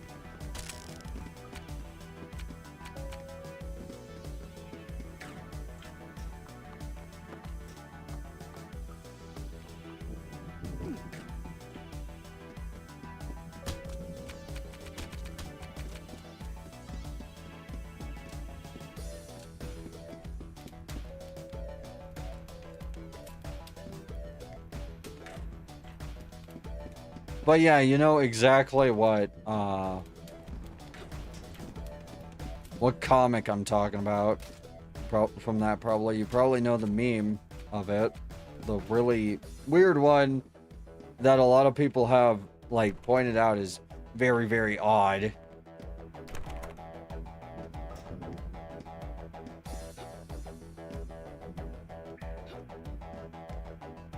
I'll be back. Me Junior is crying again. Okay. Take care of him or her or, you know, them. I'll see you when you get back. Hopefully I will have figured out the way forward without dying.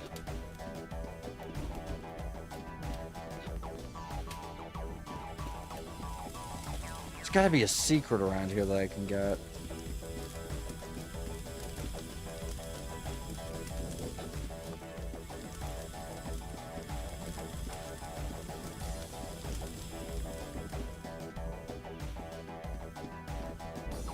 I'm just looking for like anything that could be remotely considered out of place that I can like steal a secret from.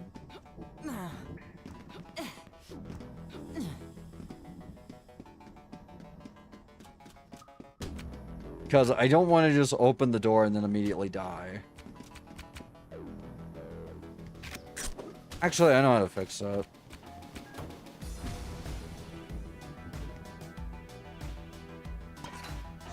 Oh, fuck. Not what I meant to do.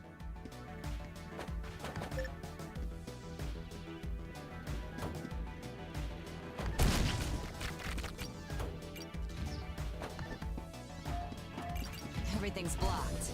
Time to improvise.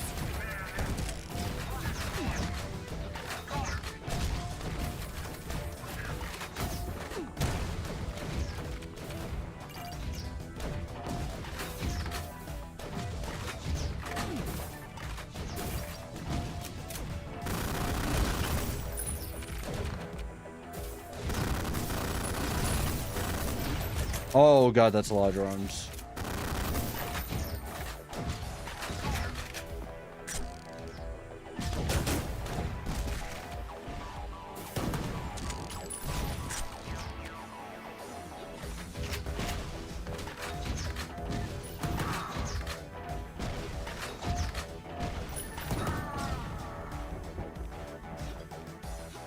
Is there any way up there? Not that I can see.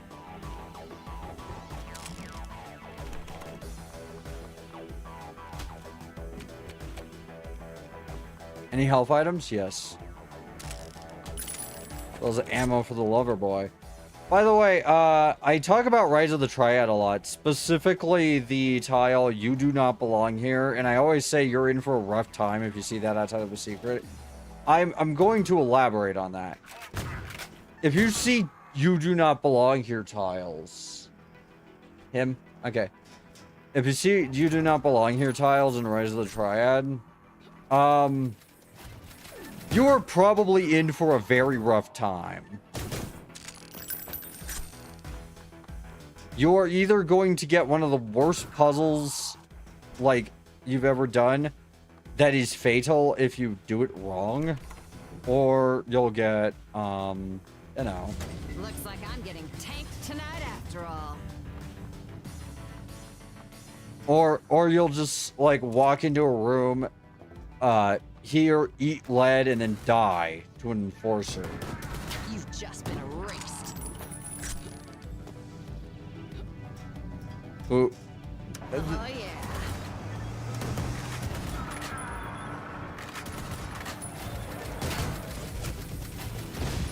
Tear down this wall. Very relevant Kennedy, or Ronald Reagan, I think. That was Reagan.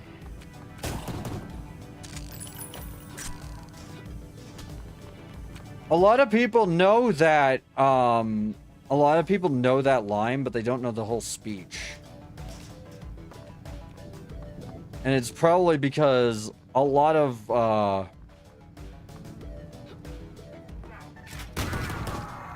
things Reagan says are not very memorable. Except his one-liners. He's very clearly trying to do his one-liners.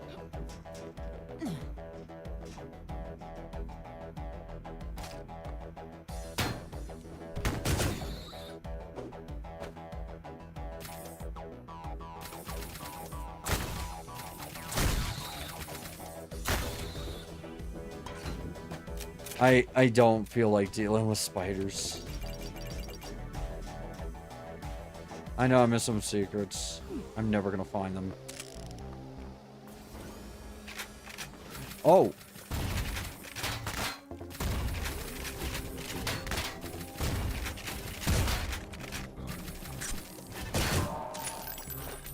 Did I already use both health kits? Oh god. Oh, someone's gonna pay for this massacre.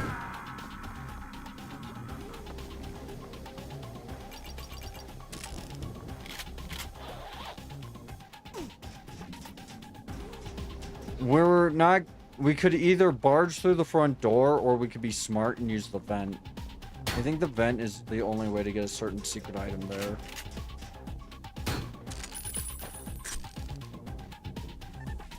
Let's just say barging through the front is probably not an ideal thing to do.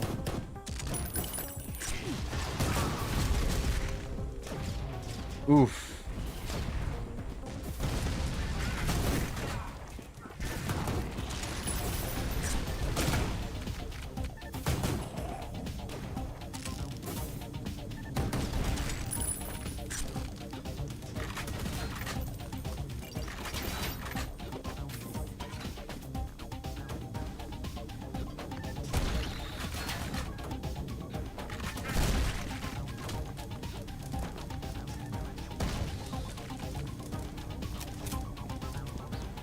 There we go.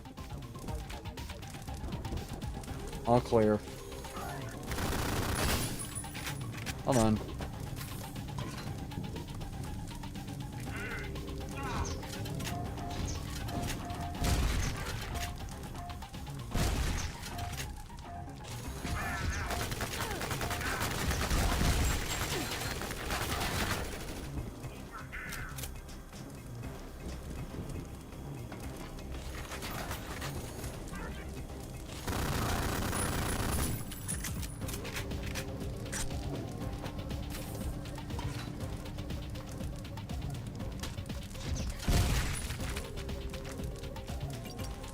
Okay, got it.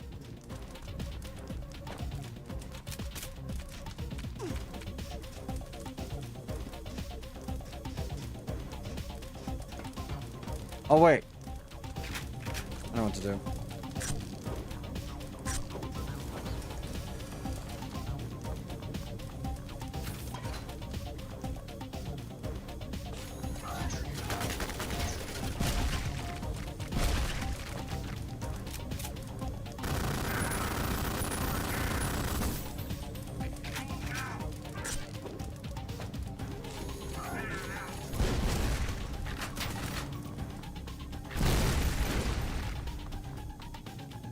There. Any health items anywhere? Now that I can thoroughly look. Probably down in the pit. I love that this is an accurate representation of Detroit. Completely accurate.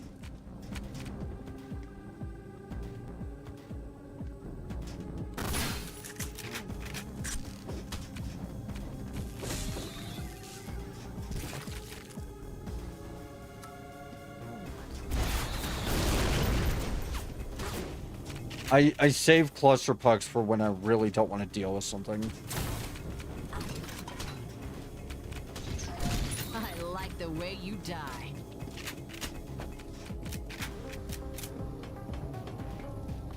I just think that the most effective thing to deal with enemies you really don't want to, like, waste time with is just to blow them up.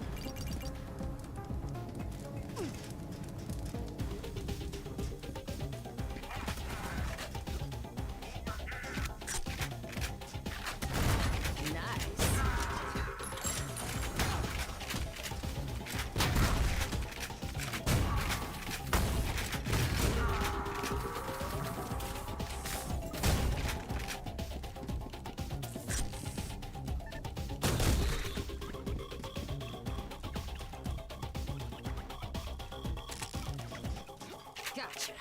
There we go.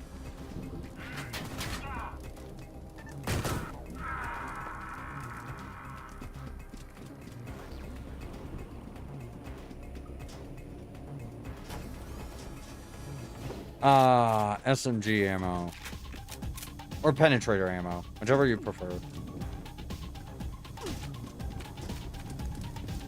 The Dorito of Power. Okay. So, I need some healing really bad, but I don't think there's anything here that could heal me right now. So I'ma just go in there, guns fucking blazing.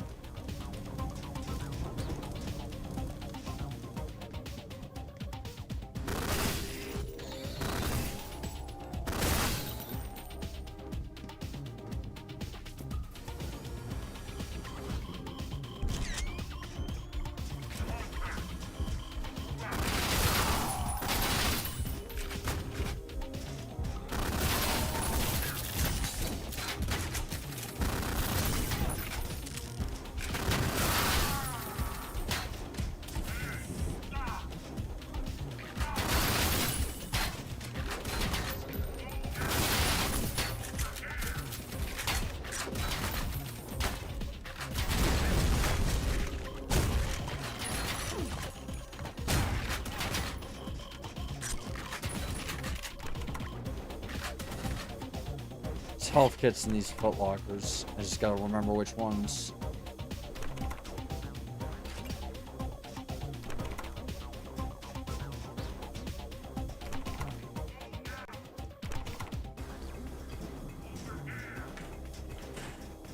Foot lockers and lockers.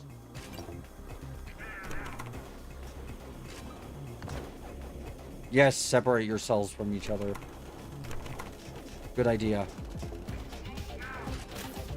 You guys are just so smart. Too smart for me.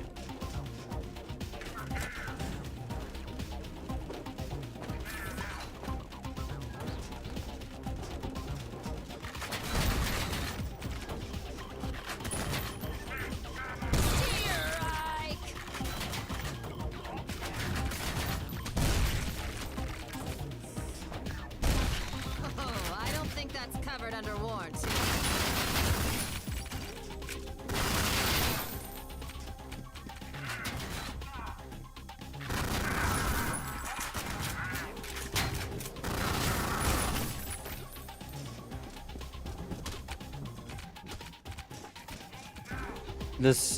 This weapon is so efficient. I love it. It's so good.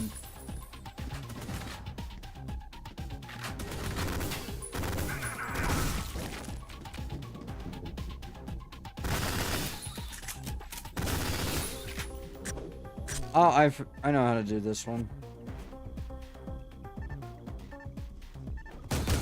We're done when I say we're done. There. I like that I'm not really suffering in terms of Loverboy ammo. That's always a nice thing. Because, like, sometimes in this game, I cannot find fucking ammo for this thing. But it's, like, one of the best weapons. Even though it's your starter weapon. Domo arigato, Mr. Roboto.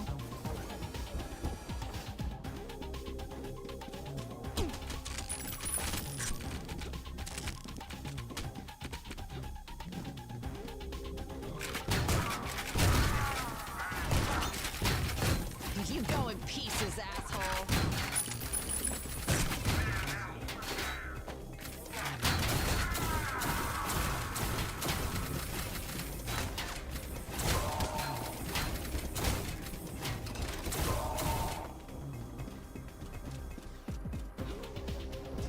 Fun.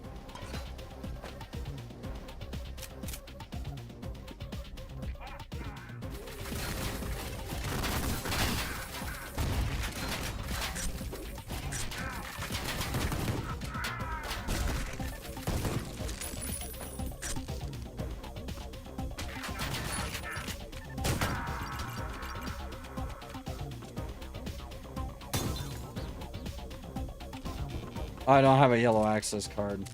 I have to go get those.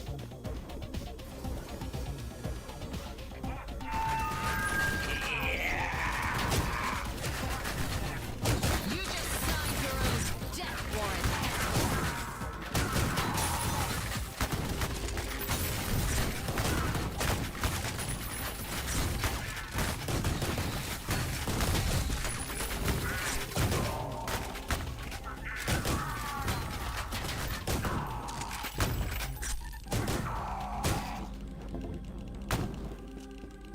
I am really liking this. Like, I don't know what I'm gonna play after I finish the Fury series or the Bombshell series, but we'll see.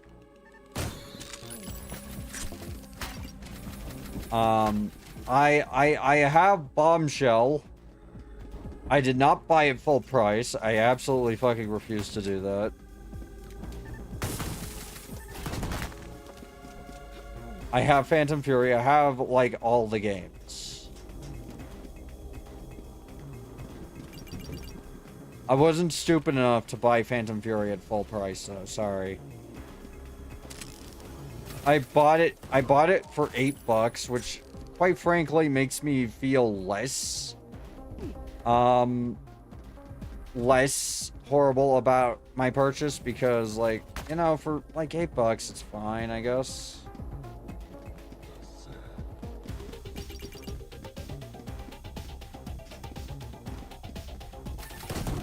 shit, get shoved. Like, you can do worse for $8, quite frankly. For $8, game is, for the most part, perfectly fine.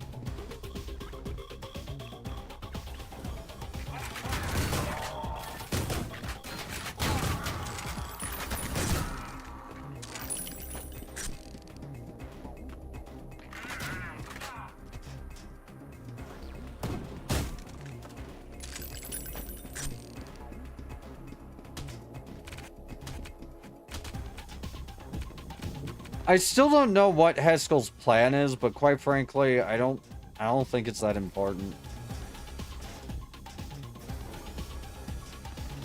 Oh yes, I've taken over the city of Detroit. Yes, this is truly a monumental accomplishment. The city of Detroit is now mine. Honestly, I think it's weird he wants the city of Detroit. I mean, it's accurate in this. Sorry, that's dumb. I won't make fun of Detroit. I won't make fun of Detroit. I know that, like, Detroit got severely fucked by the automotive industry, basically, from what I remember.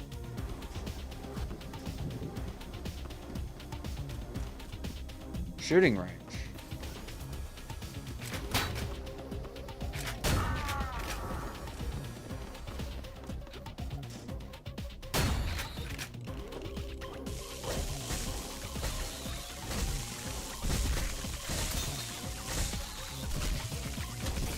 Clean up on aisle your ass.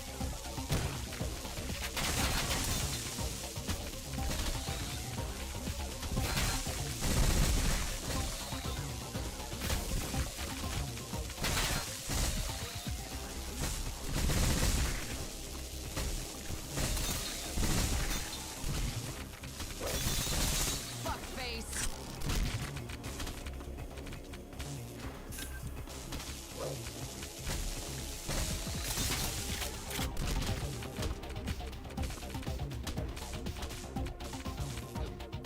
Zap. Pretty good overall way of handling that. Alright, shooting range. Guessing I gotta use my service pistol. Joking. But I do prefer using the service pistol here. It gets a little crazy. And hitting the targets requires precision. You know.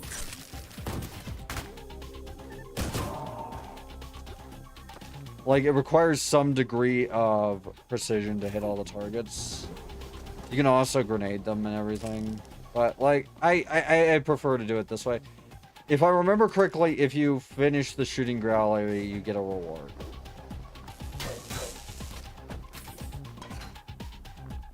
I might be incorrect on that, don't quote me.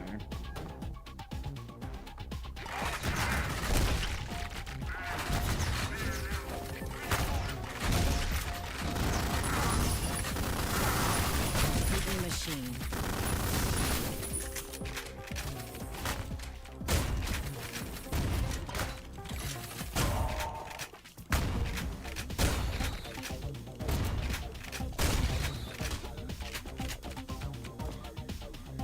Okay.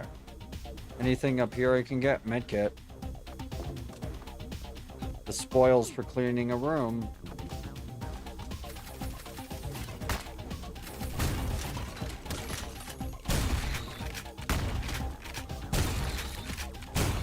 Swallow this.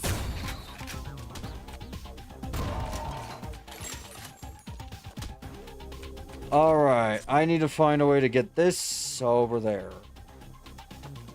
I can push it with the very janky physics engine that is janky because this game was not meant to have physics.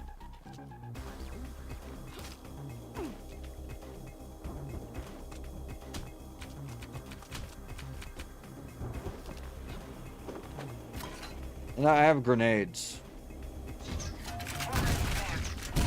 A lot of grenades, actually.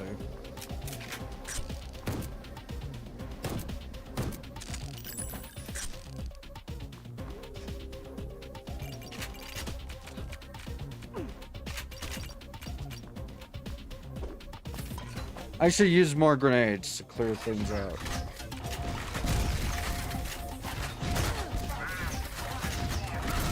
Fuck. Grenades are a little finicky sometimes. What can I say?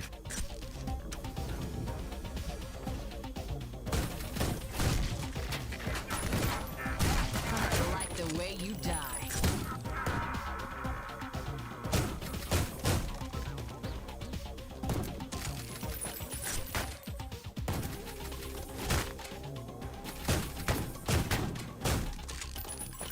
I'll get the minor med kit because it's only 10 health. That thing up there. And I also need magnum ammo. You can never have enough of it until you hit the cap. I believe there's a secret in here, maybe. No? Interesting. Okay, I'm gonna get that armor.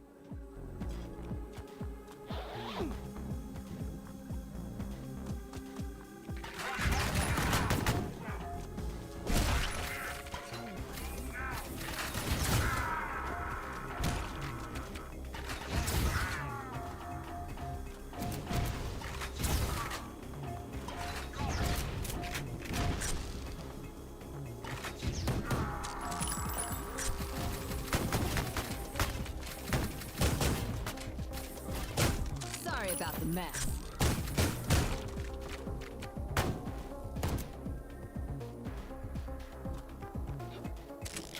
Get that. That.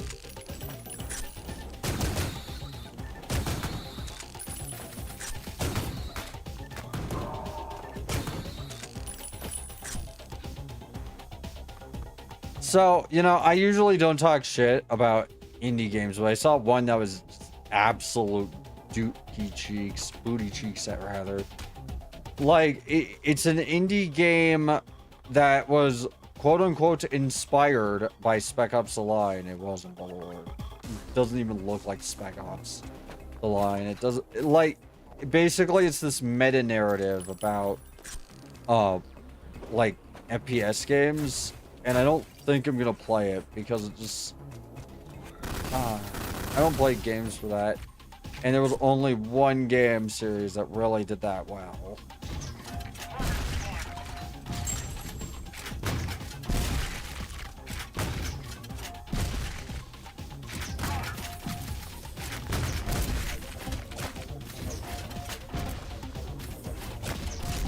Haven't you ever heard of the healing power of laughter?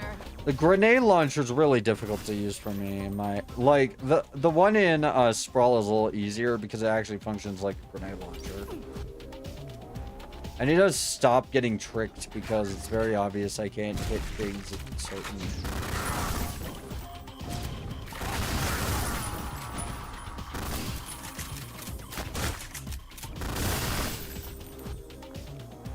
Angles.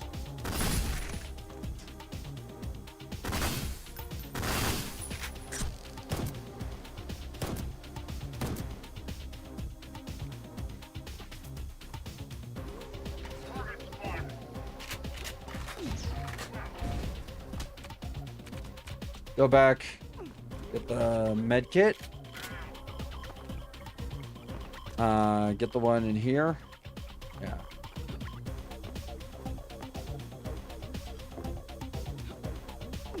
And take this trash, put that up there. And get this one.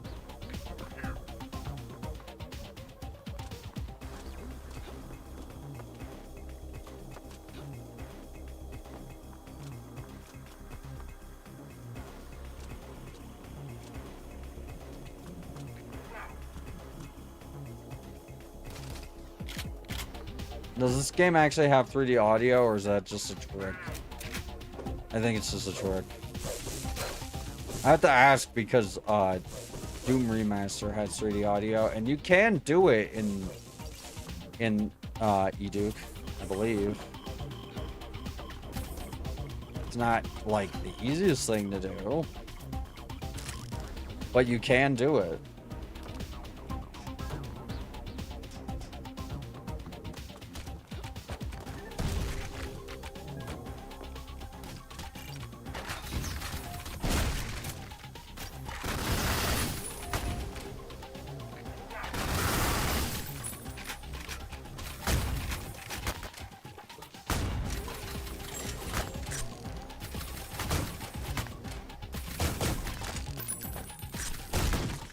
own machine.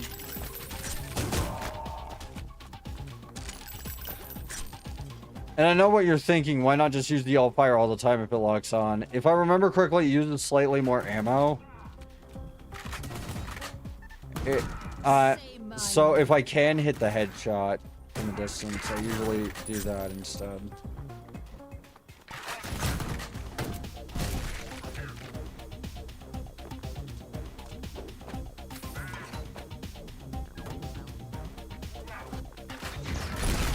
Holy shit!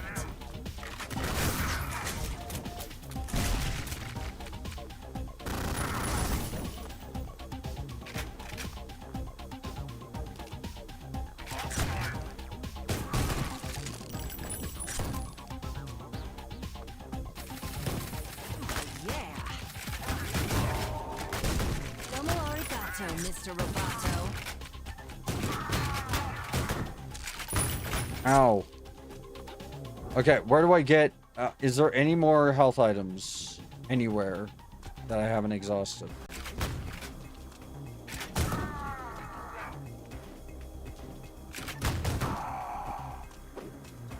Okay, I'm gonna go start breaking trash bags to find health items.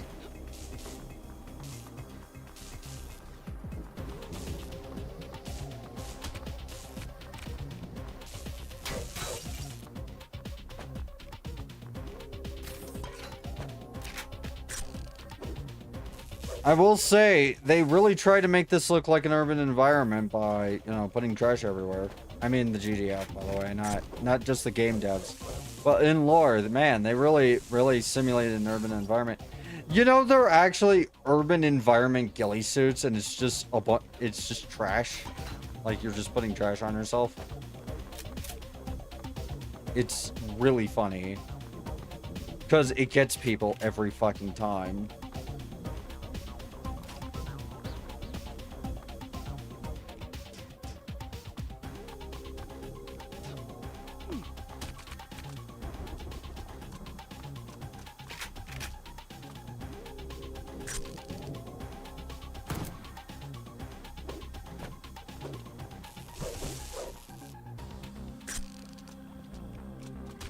Oh wait, is everyone dead?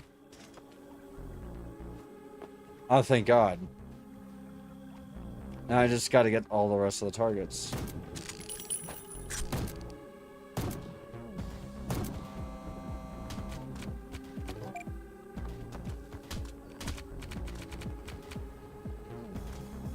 I could run it again and try to get a better score.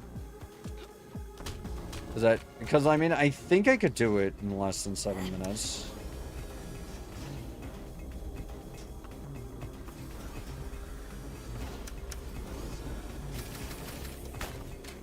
Oh wait. We're done when I say we're done.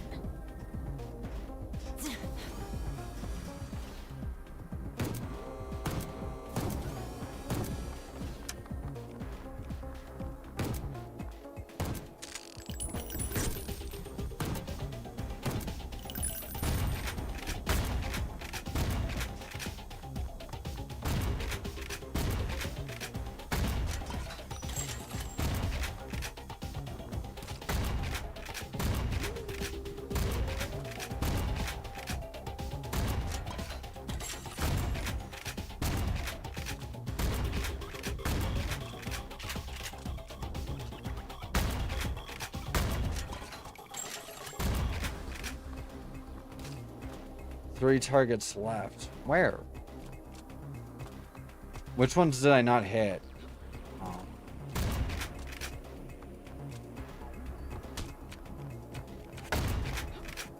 Yeah, I'm not gonna get this one. Unfortunate. Missed a ton of targets. Oh, I got it! Neat.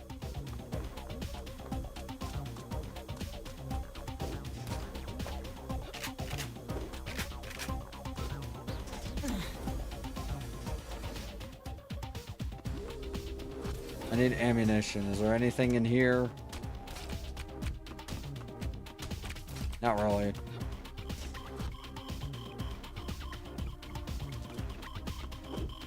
I really need Loverboy ammo, though. Really bad. I'm out. Like, I'm out of Loverboy. Okay, I have a yellow card. So.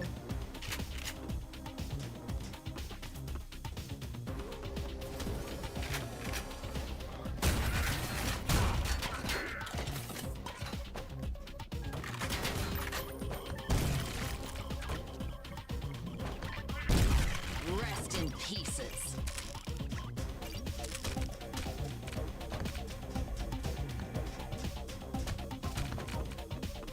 Okay. Got all those. Dodge this.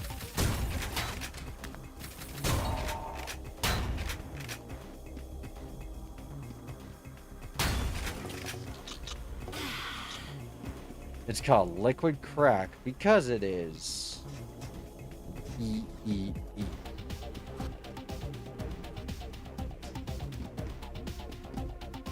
Secret time.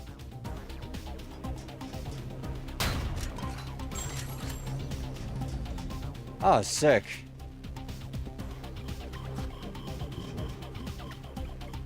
Good secret. Sort of.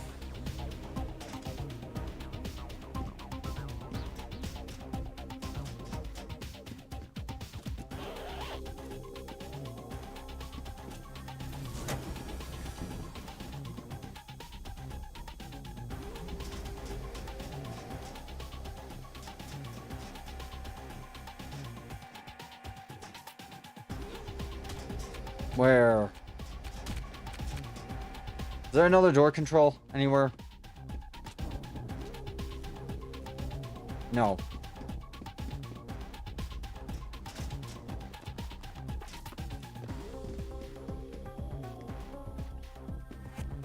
Any magnum ammo that I haven't picked up over here? Because, I mean, I did have full ammo for a while. Ow. But...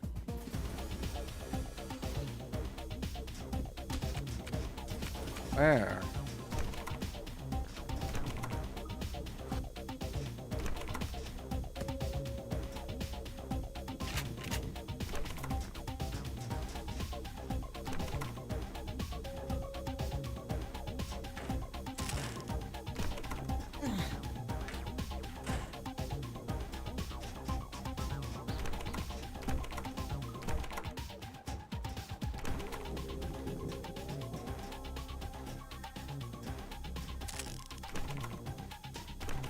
I just noticed the box says Magnum XL. Nice.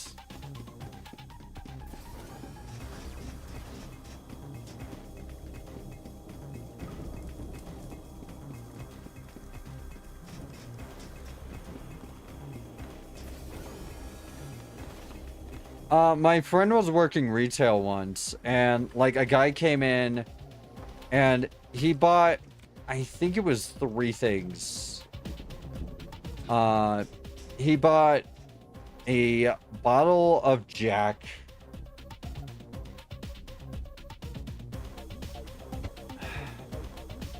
You know, Nice. lube, lubricant, and then extra small condoms. Like the smallest condoms you can get, he had those. And I was like, and she apparently asked him, do you really need these? And he said that, like, yeah, he did. His dick was too small, is what he said. And I'm not even kidding about that. And he said it with, like, such a proud demeanor. I'm actually... You know what? Shout out to that guy.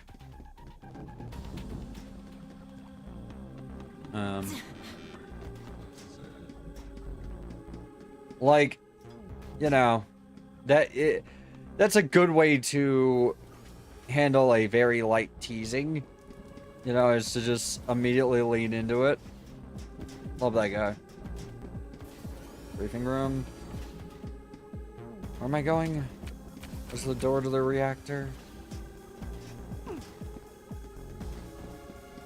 Is it this way?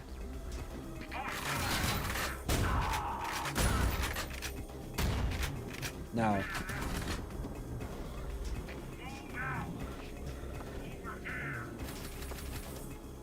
Because she didn't really tease him much. She just kind of said that. It was really funny. Fucking, like, I know people who try to trick, like, female cashiers by asking for the extra large magnums. And I'm like, what are you hoping to do, buddy? Buddy, I don't think this is the ideal place to try and get a hookup.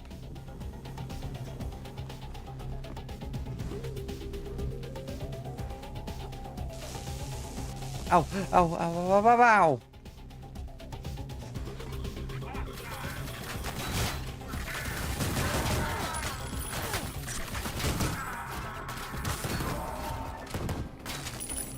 That,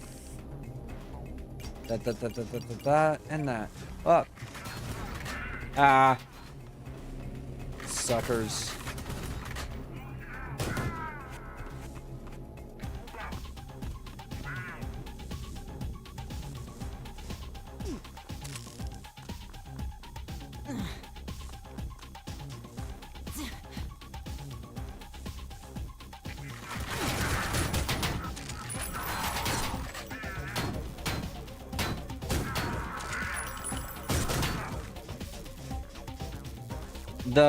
They look like blood cultists, and I think that was intentional.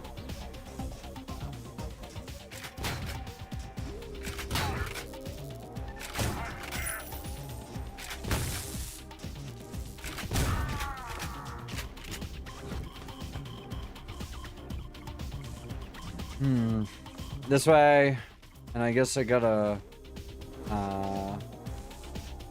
leave, maybe? Yeah.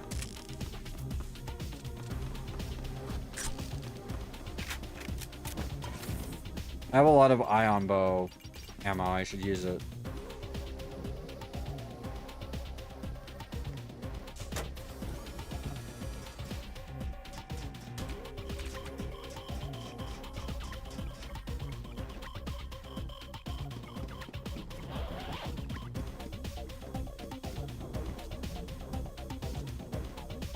I have the blue key now, so I can actually get out if I need to. How many times have I died so far? I'm actually not sure on that. I don't remember dying much. I think this level's just really long. I need to get through the blue door.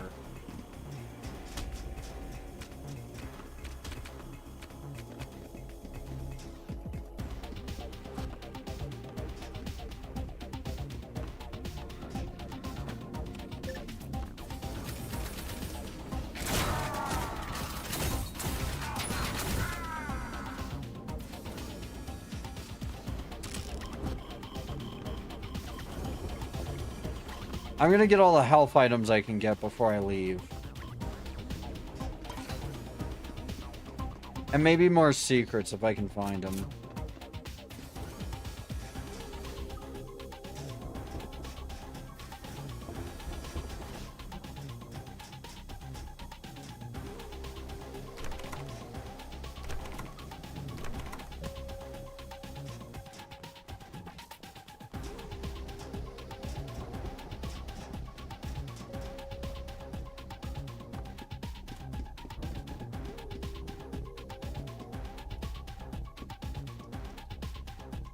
Where's the secrets? Present me with thou secrets. I don't even know who I was like doing an impression of there.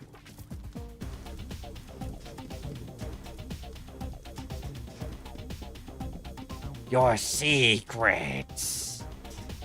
I need them. I'll fight him.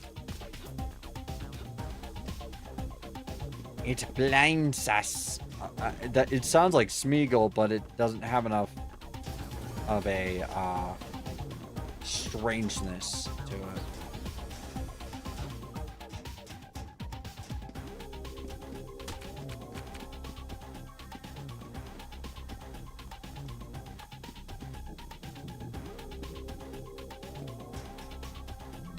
Any secrets?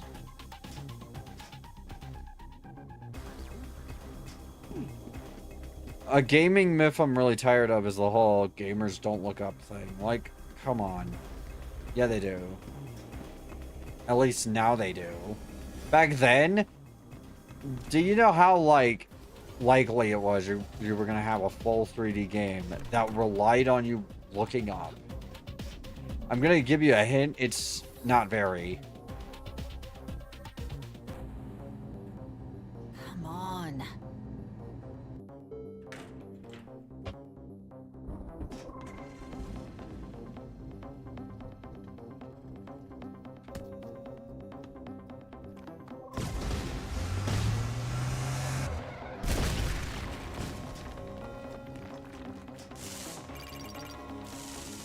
Damn it.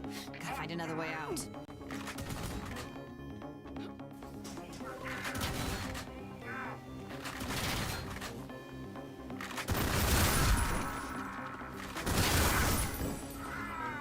Hi. Hello, Murphy Law. I goon to you, but I'm loyal to Leo. Cute.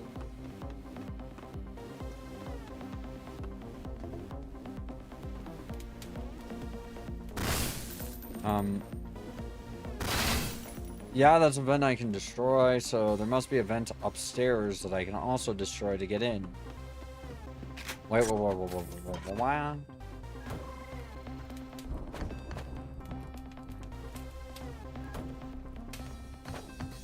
Why would you make that so tantalizing if it doesn't do nothing?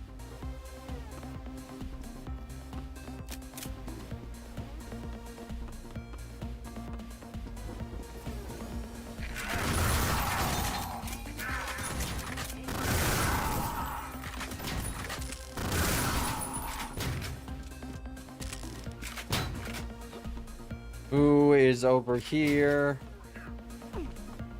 What did I do? What are any of these things doing?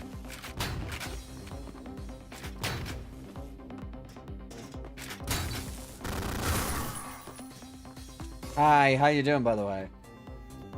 My posture's good and I hydrated.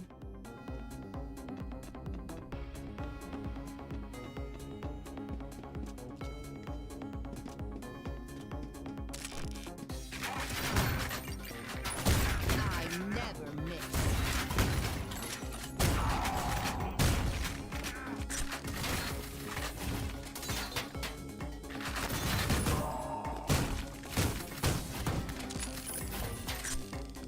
You're terminated, fucker.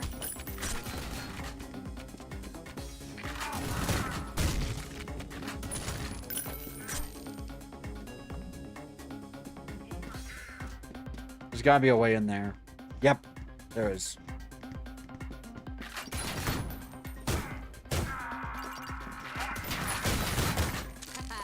Dance, fucker, dance.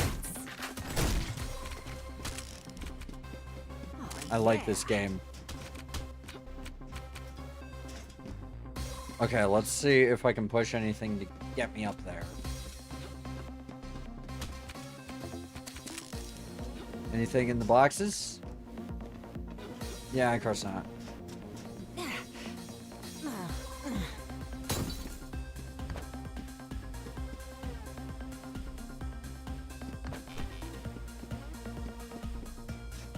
Hmm.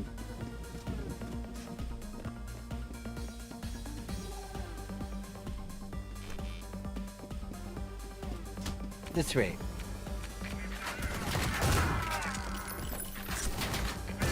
Sorry about the mess.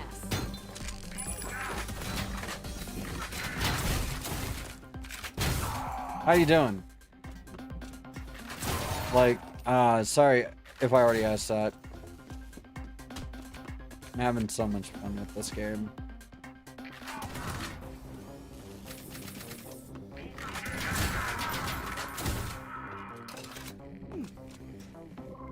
I just want to clear the area as best I can before I go down here.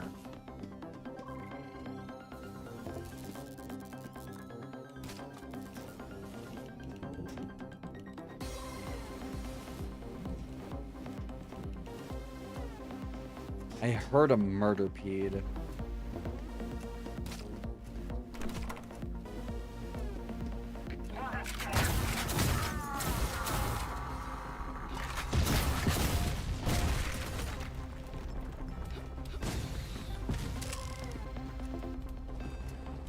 I'm not gonna go on a rant about Linux in this one. I promise. Maybe. That's an old reference. That's like pre 1.0 Junie. That's when I was still going by the other name.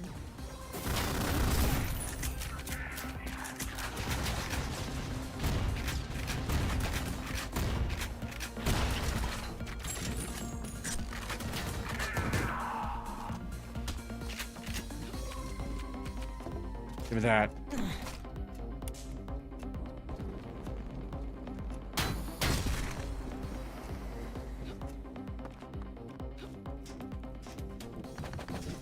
Bowling bombs.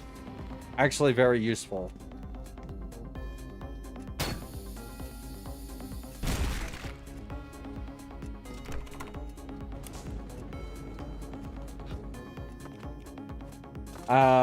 So is it a bad thing if sparks fly out of a light switch when you press it?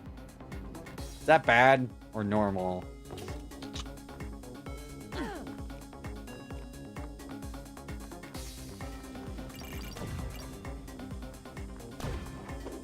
Can't tell anymore.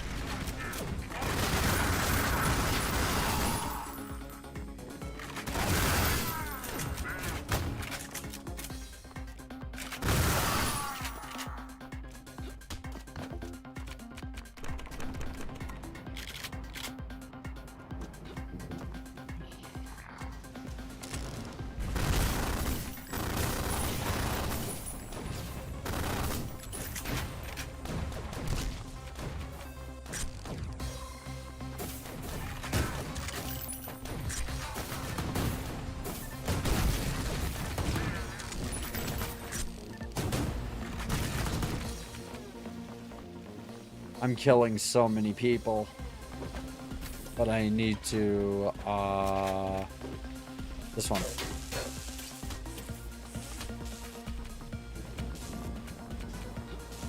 Need to find health.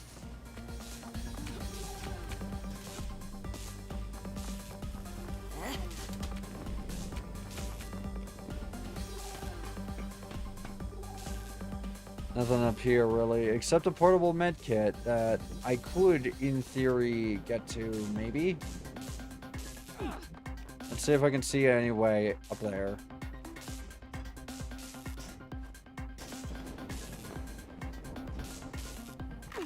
Not really.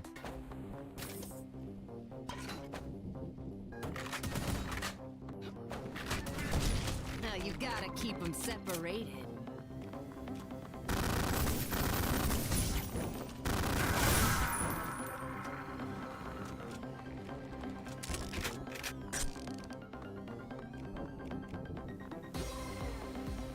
I like this game a lot. I'm sorry if I'm not talking.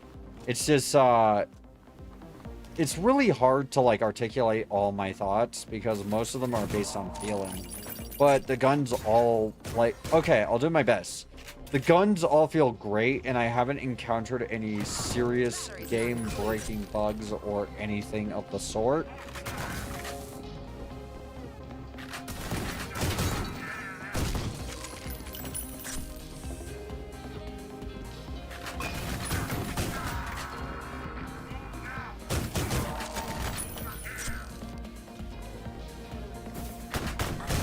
The music with the level music, though, is a bit much.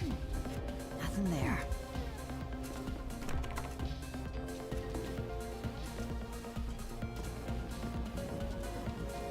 Weed coffee shop. Awesome.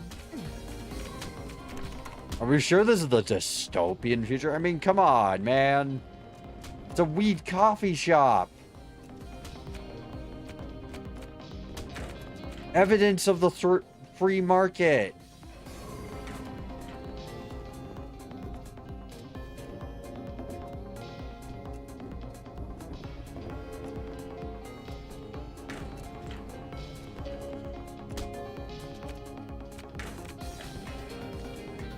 Any way to make the music stop? The music, rather, because I am getting a little bit of sensory overload from both the music.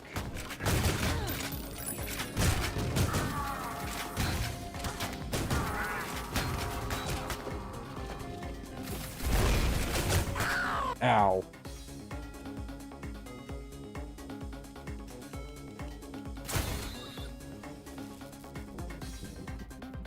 I think I went the wrong way.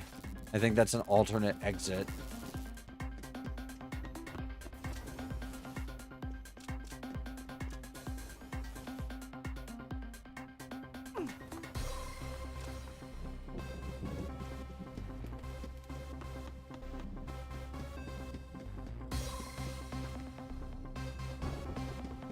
And I mean, I actually really want, like, to see if I can go in with full armor.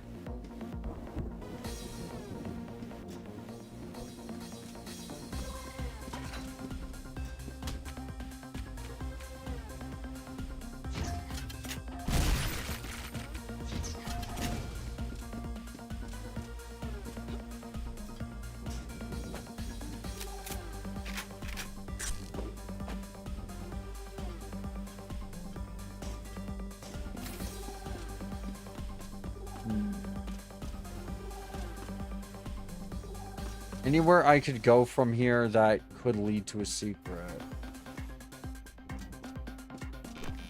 Issue is my jumps aren't that good, so like I don't really know how I could get up there.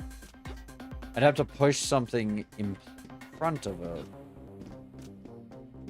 So I'm trying to find that right now.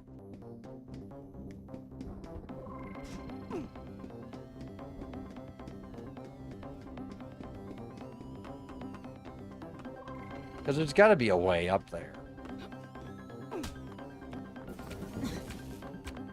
Build engine games are oftentimes very deliberate with everything they do. Or we'll make it nice.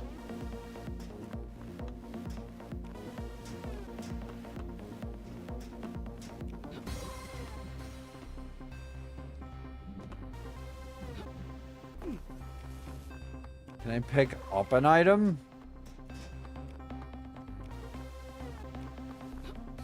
I don't want a grenade jump. I have a feeling that doesn't work in this.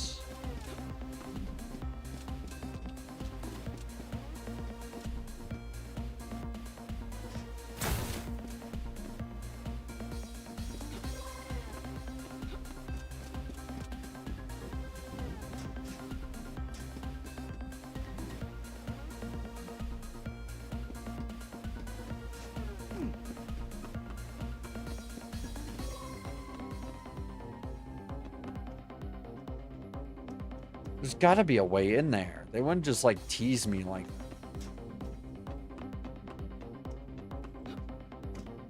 Office chair? Can I push this upstairs?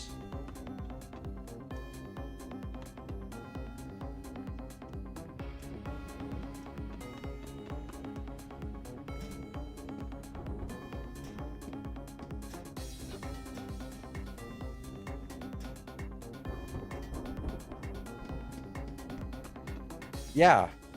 Okay, I got it. I've solved the puzzle. Maybe.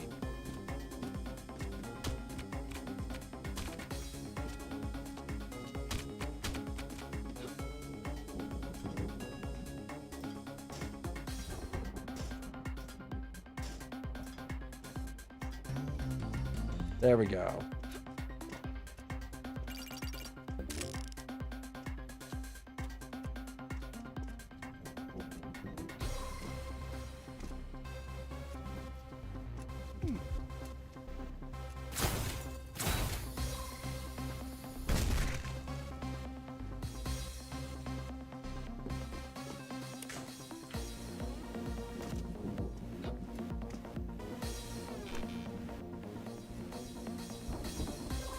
Neat.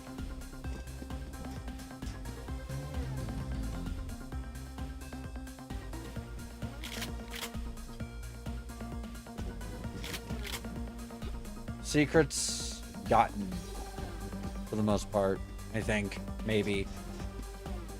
Okay. Time to head back to that actual level.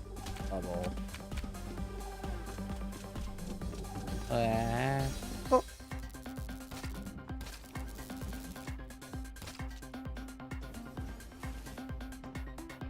All right. This way, this way, this way. This way.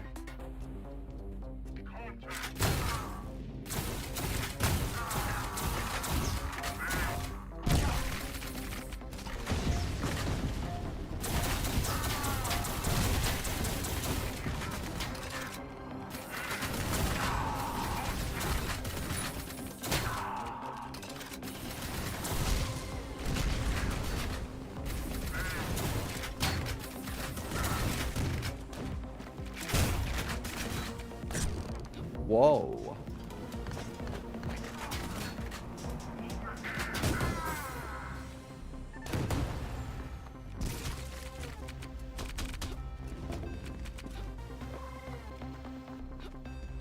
Any armor in here? Or magnum ammo's good too, I guess.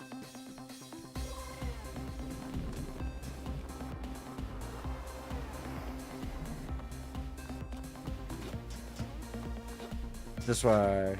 Maybe.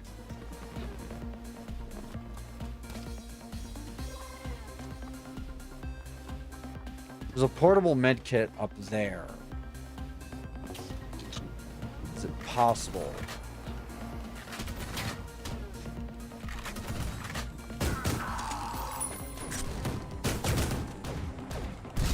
Say my name.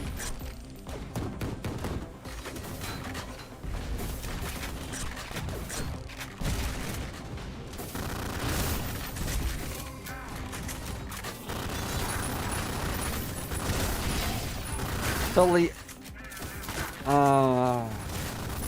You know, I remember like way back then, people were literally getting mad at literally who's like, and I don't mean like 10 years ago. I mean, or on Twitter. I mean like just on YouTube, because the literally who's had an opinion on a game that they personally didn't agree with, so they would just like start like making a bunch of commentary videos on this loser who has like a 140p webcam and a very bad microphone, and was talking shit about Contra, I guess, and like basically his entire argument was like it's artificial difficulty, which I disagree with.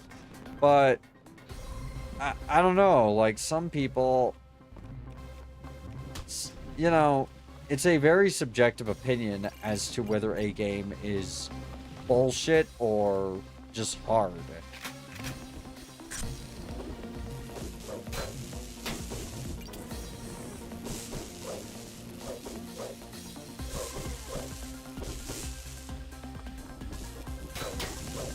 And I don't know why I started thinking about that, because I started thinking about Contra and it brought that back.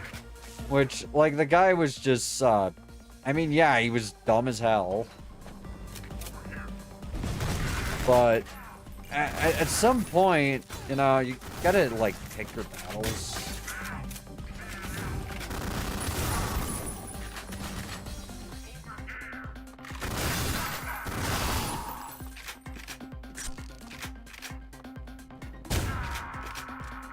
Cause yeah, that guy's a dumbass, but who's really dumber?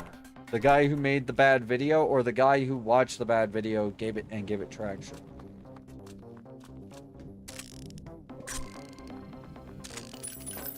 You know, it's a good question.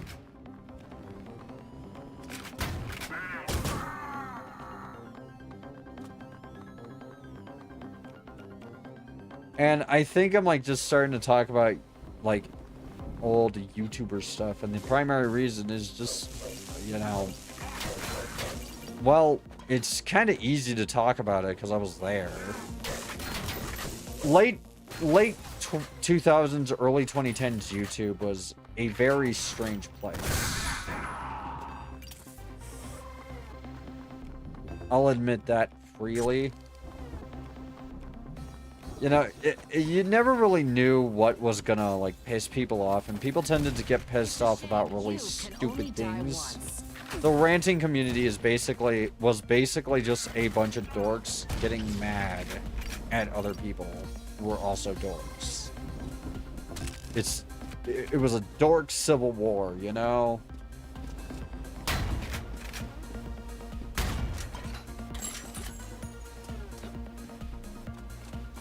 And, like, sometimes it was good-natured, all in good fun type stuff, and then sometimes it was just border on harassment / encouraging people to, like, go downvote their video into oblivion and then leave a hateful comment.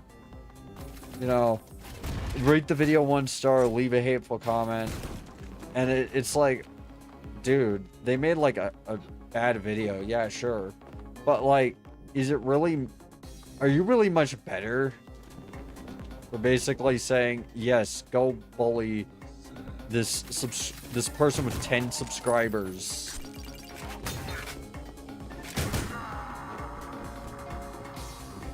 Rank community is insane, bro. A lot of drama.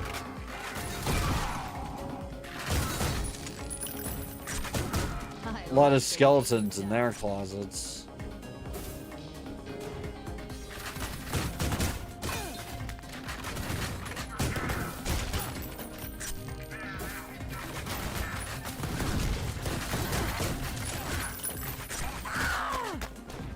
At least I'll have full health, so I can try and do this a little better.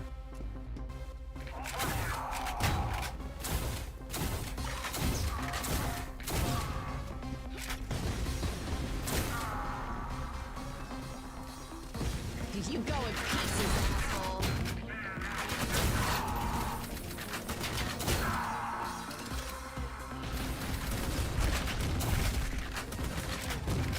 That was a good shot.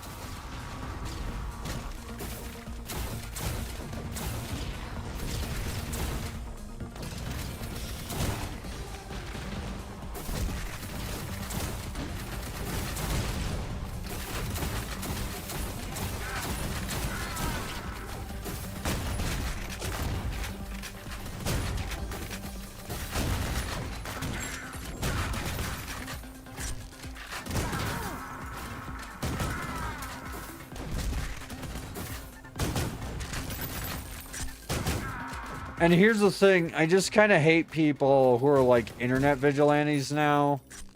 Call out culture is like genuinely the worst thing that's happened in content creation, mainly because of the fact that like every teenager who's terminally online and unemployed can just like start doing vigilante justice against everyone, even when it's really not necessary. Yum, yum, yum. I don't know, man. I just like sometimes think, you know, maybe occasionally we can just, you know, acknowledge that not everything is quote unquote harmful. And the main reason I say that is because like a lot of people use that as an excuse, and I'm not defending any of the ones who actually are. But I'm not going to call them out either, because I kind of just want to starve them of attention.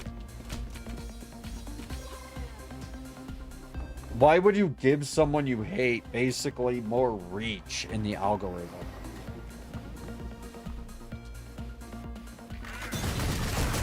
Like, you realize when you do call-outs, you bring up visibility on those people, and people who disagree, and people who agree with them now will just like find them, and people who disagree with them but also disagree with your methods are going to take their side. Like, call out culture, all it really does is just spiral everything out of control. You have to be like really deliberate with it. because of and honestly, it should only be done if it's an actual fucking crime. And there's a good reason for that. If it's not a crime, why the fuck should I care?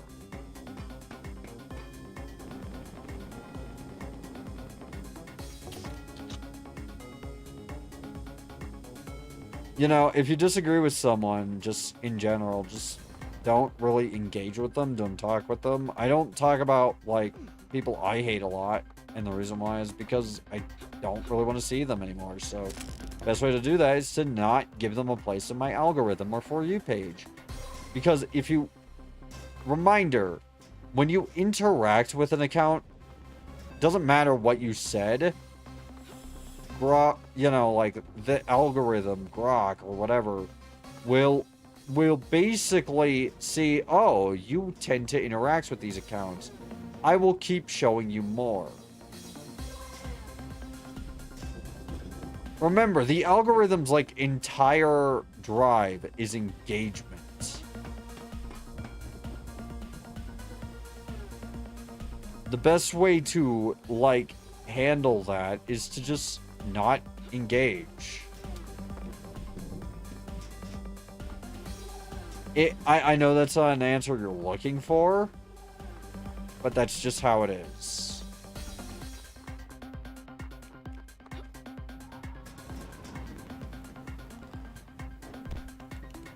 That is unfortunately the way the internet works.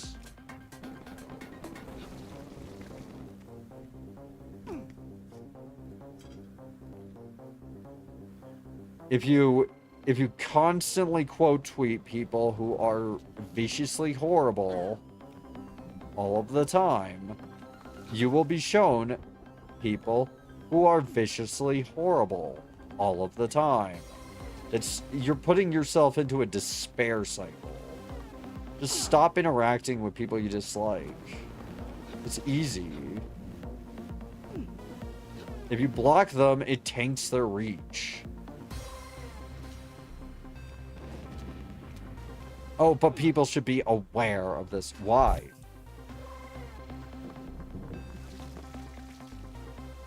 No, genuinely, why? People will find out either way, so, like, why give that person the attention? Like, that Mila person or whatever, the Mia person, the Sonic VTuber, her account was for the most part basically dead.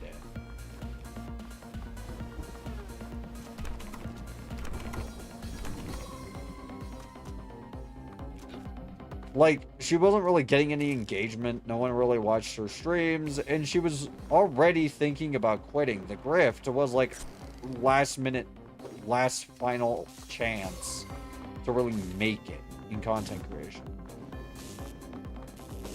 And it worked. Because people massively fucking overreacted.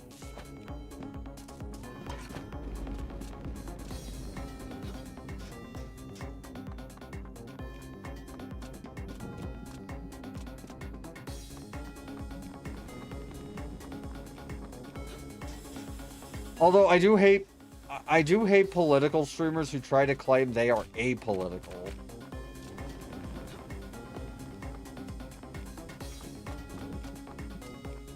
When they're very clearly talking about politics pretty much all the time.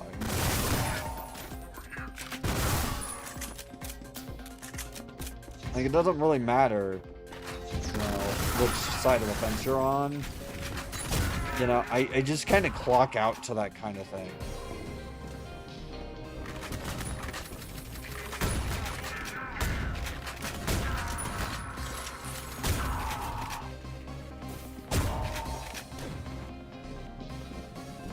Call me a nihilist, call me a defeatist, whatever, but I tend to just clock out when every single piece of content you produce is political.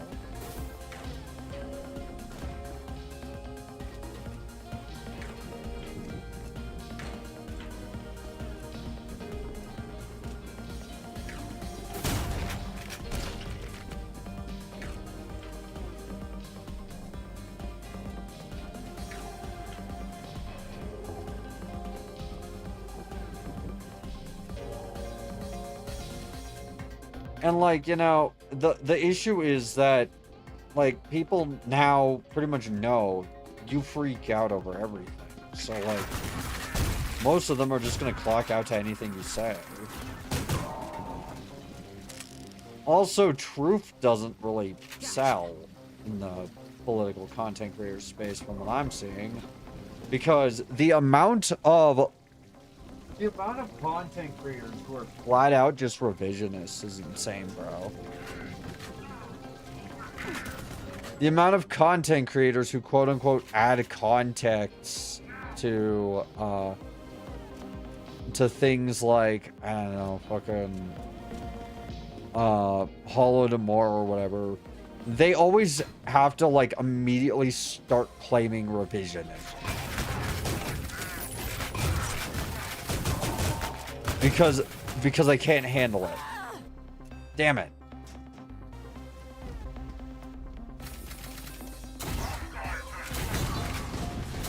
Friggin' Hollow to More, by like all definitions, was an intentional genocide. And just because you say, I don't agree with the definition, do you realize that you're not the one who makes language?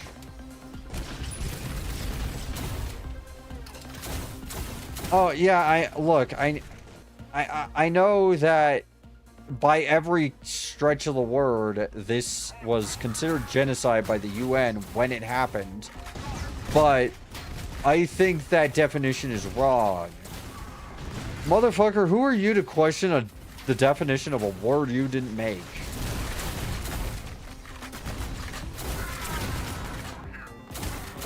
Like, why is it that, why is it only okay when it's like Western, Eastern countries, or like, it feels like you're lying to try and beat imperialism, but you don't realize it's not going to get people on your side. Your audience is a bunch of terminally online teenagers who also think Kiwi Farms is incredibly based.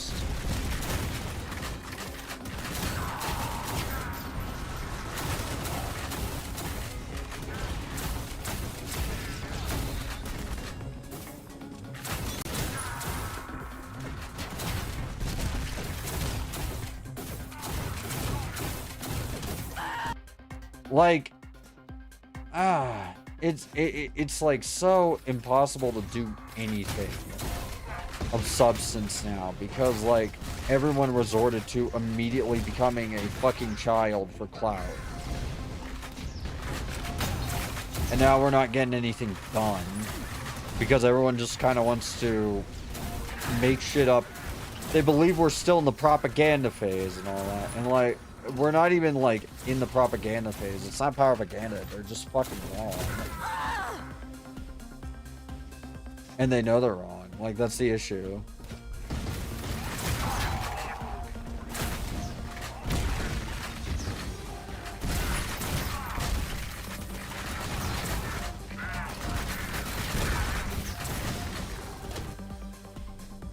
This is a little nuts, I'm gonna admit.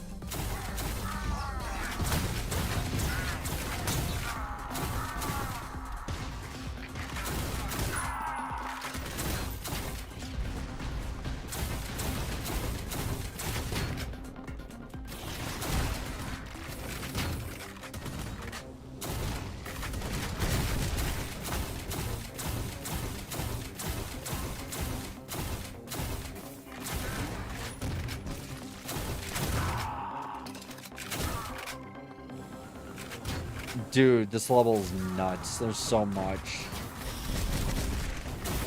But yeah, like, look at this. This is kind of insane. I'm sorry for being political in this stream or whatever. I didn't really expect to be talking about it. It's just when I have to see dog shit take after dog shit take on things that are pretty cut and dry, you know, it kind of pisses me off mildly.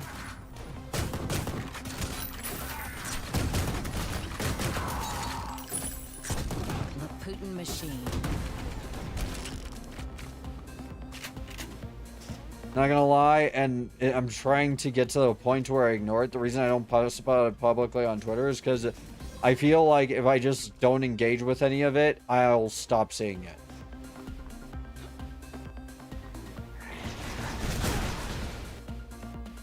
Oh, I hate that fucking thing.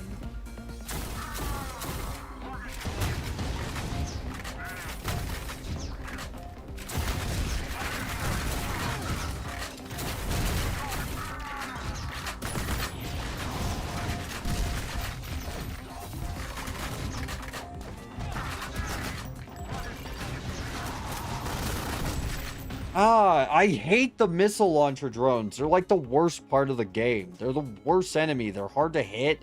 They buzz around and they just fucking suck to deal with. They can kill you from out of range of your, like, pistol. Or your lover boy, rather.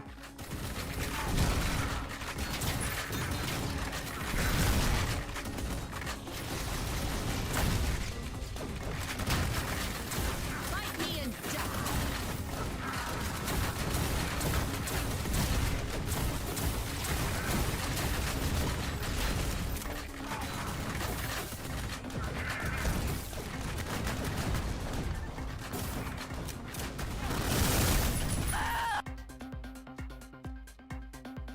I can't even tell what's going on, like, 99% of the time.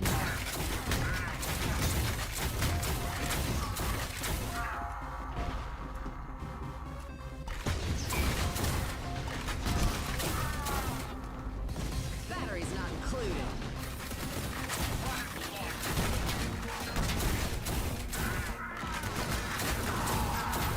But yeah, like, this is just kind of a bullshit level, to be honest with you. I don't know why this level always triggers, like, stupid rants from me. But, like, I don't know. Maybe it's just because, like, I feel like if I focus on the level, I'm gonna get really mad.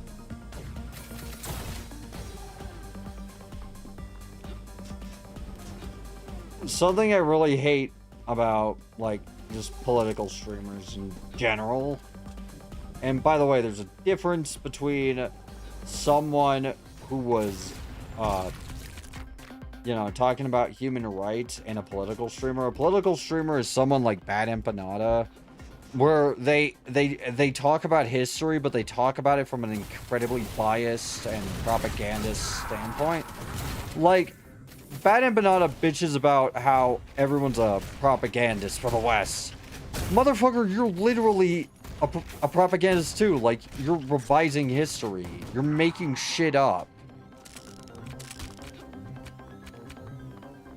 Just because you say something happened and you genuinely feel it because you decided to take the absolute worst faith position on this, doesn't actually make it true. And it's not even like Palestine, although his takes on Palestine are dog shit too, because he's not pro-Palestine, he's just anti-Israel.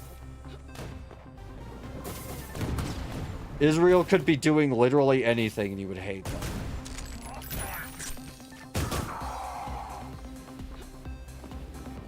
So it's very obvious this guy is just kind of a lame loser whose revenge on the West, quote unquote, is probably having to do with all those court cases that are opened against him in Australia. Apparently he fled Australia because he had a bunch of court cases or something. From what I heard. Allegedly. So he's mad about consequences for his actions, basically.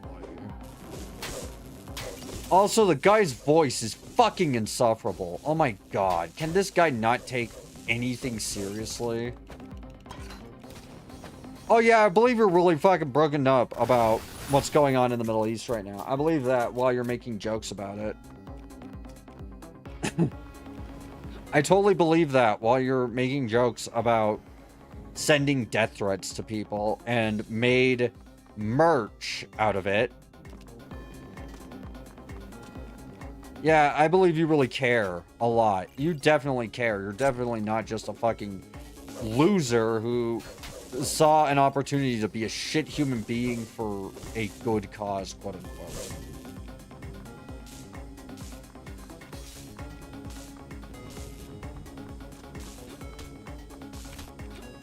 Oh yes, but my cause is far more righteous than yours. I hate the Americans. I hate the West. The entire West must die. Motherfucker, that is literally what alt-writers believe in. That is the same exact argument.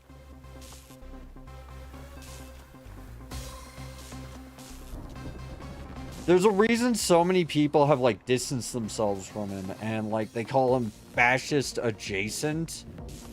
And it's pretty much specifically because he does this shit.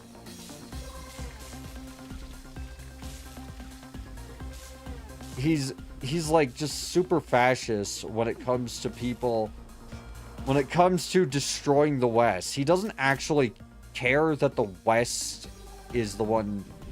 He doesn't care about oppression. He wants to be the boot, basically.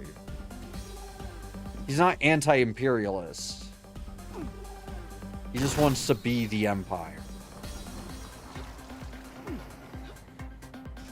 He wants his ideology to rise from the ashes after horrible things happen.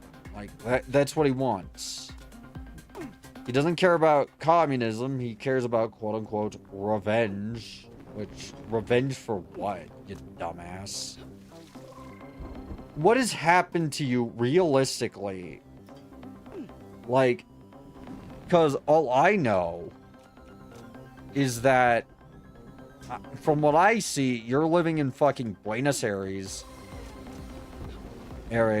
or Buenos Aires, I think, is how it's actually pronounced. It's not pronounced Aries. And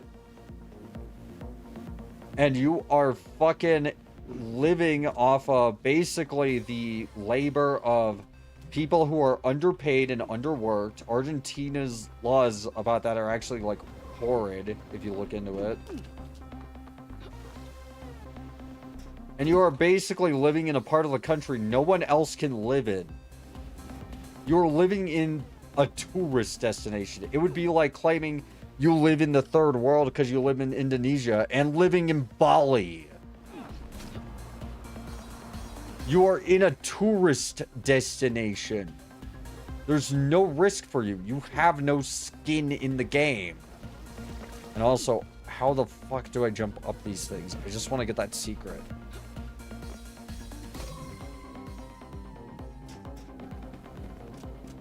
Like, if you have no skin in the game, don't fucking talk.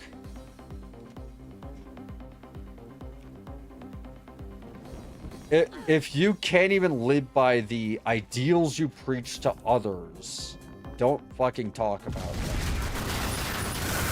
Say my name. Because if you're not even willing to, like, forego your stuff, your wealth, your whatever, that you believe should go back to the people, like, how the hell am I supposed to take you seriously? This is something none of them can even comprehend. They always go, they always say, like, oh, I'm suffering under capitalism now. And post a stupid, we should improve society somewhat comic, which...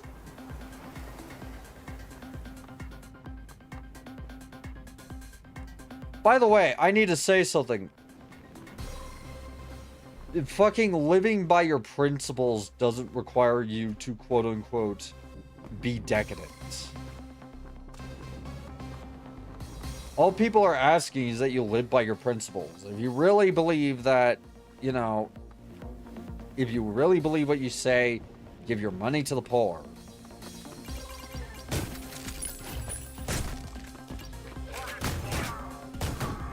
If you really believe what you say, then just buy the most cheap cell phone you can. Because, like, and I know what you're thinking. Oh, but that's a dumb argument. Because, like, just because I want a better society doesn't mean I should have luxuries. No, I'm saying that you're like basing everything on theory as opposed to praxis.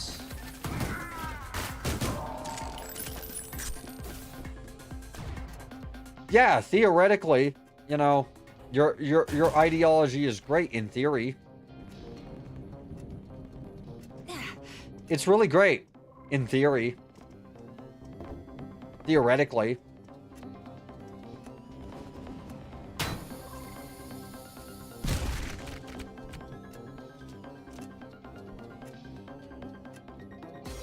It's a theory for a reason. And no, theory doesn't usually mean like just belief, but in the case of philosophy, it means belief. Because if you approach philosophy thinking there is a universal truth, you are going to be sorely disappointed by the universe. There is none.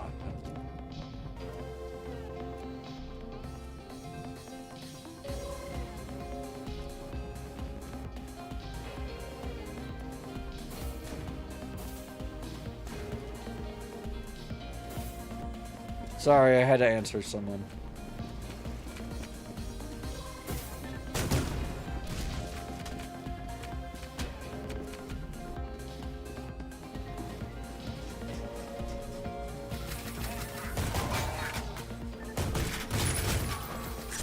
But yeah, like, I don't like talking about politics because it feels like you are talking to children, except they're like 25 years old and have a degree in philosophy. You have to explain everything in the most like sanitized terms so they can get it, because they honestly don't really know what they're talking about. They just kind of say stuff because they were taught saying stuff is the important part, not what you say.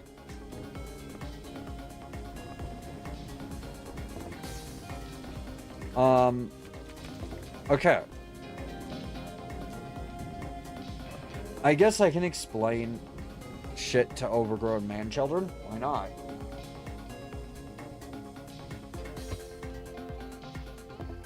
The reason it's praxis and theory is because praxis doesn't necessarily always align with theory. Praxis is the practical application of an ideology, and it doesn't always line up with theory. The reason people tell you to learn praxis is because a lot of you are really good at spouting theory, but you're kind of like an evangelical when it comes to theory. You just kind of, like, you believe very basic things and you cherry pick quotes from the Communist Manifesto without really looking into the context of the Communist Manifesto. You don't really look into if it could actually work. And the issue is that even though Marx does lay down foundations, not even Marx knew if it could fucking work.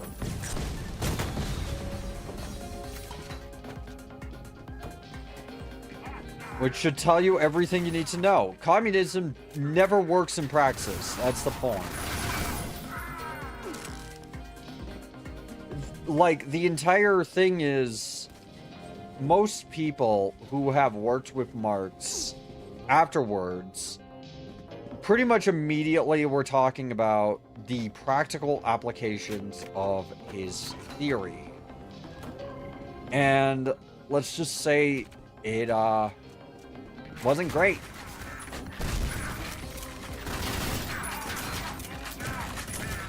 It's impractical in any, like, country that is over 100 people. Because inevitably, at some point, people are going to suffer. And abundance is another one that's been criticized a lot. The idea of abundance is not really feasible with food. Food rots. And even if we were in abundance with the food crisis, we would still need farmers to harvest new food. That is the overall issue I have with the entire thing.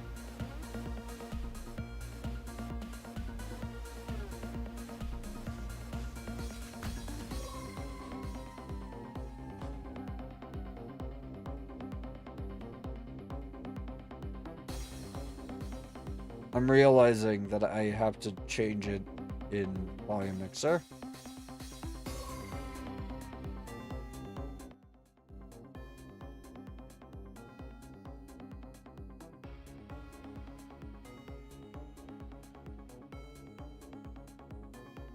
Also, I'm gonna move off politics now because I have explained ad nauseum how just all my problems with communism as an entire, like, thing. And the entire problem of communism is because I'm not reading just pretty quotes by that were cherry picked out of it. I actually read the entire thing. And I I think Marx might actually be, like, he was a well-spoken man, but god damn, he's kind of dumb as rocks when it comes to people.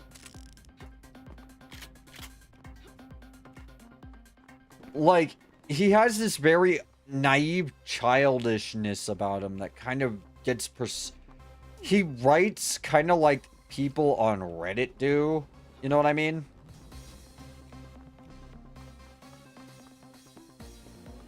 I'm sure you understand the, like, euphemism I'm saying. Basically, he writes like someone who doesn't know anything about anything. He writes like a naive child who genuinely believes that there is good in all people, no matter what, and that people would never be greedy. That's bad. Why would someone lie about their intentions? You know, that kind of thing. And it's like, dude, this is really, like, really delusional.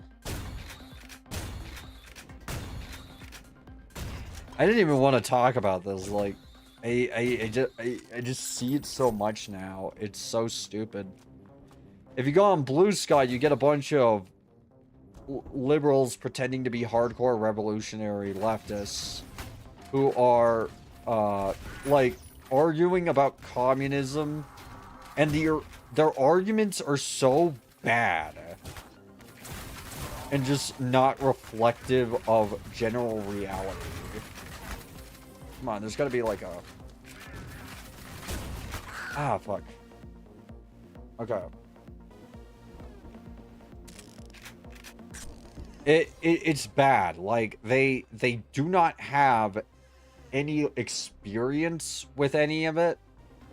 And, like, it just comes off as, you know, like, I mean, they have a saying that socialists is just people who are too afraid to go full communists. But I feel like the more accurate saying is socialists are pragmatic and realistic, whereas communists are idealists. Communism is just, on a whole, it's an idealist thought experiment, basically.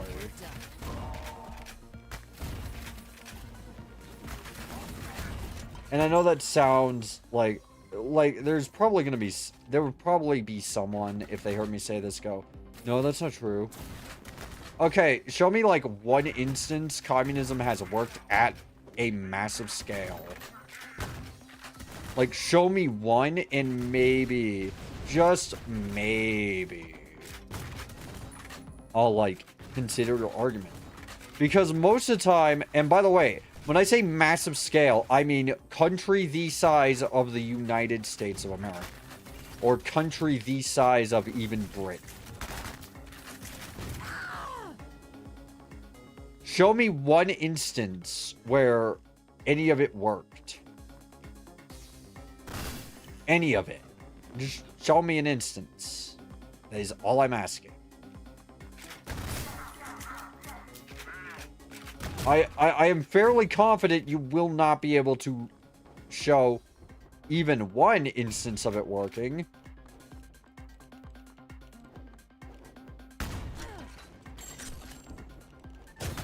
Or one instance of even, like, some elements of it working.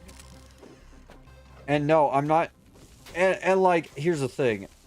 I feel like people go debate bro a lot, but, like, it's your position. It's your position that, frankly, involves everyone's lives. I feel like at that point, it's not debate, bro, to ask you to articulate on your point and actually fucking tell me where it's worked.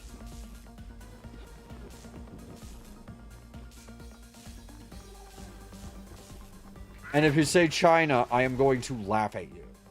Because China is really not Marxist, communist, whatever.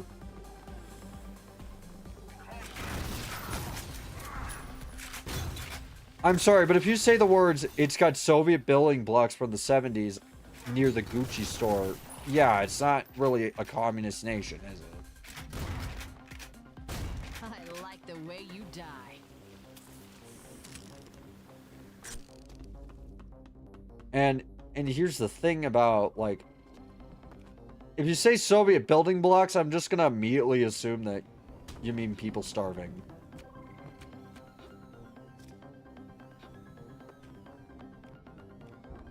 I don't know. I just hate people who, you know, like, have never actually experienced any of the cultures they glaze and love so much, but they glaze and love them either way because of reasons, I guess.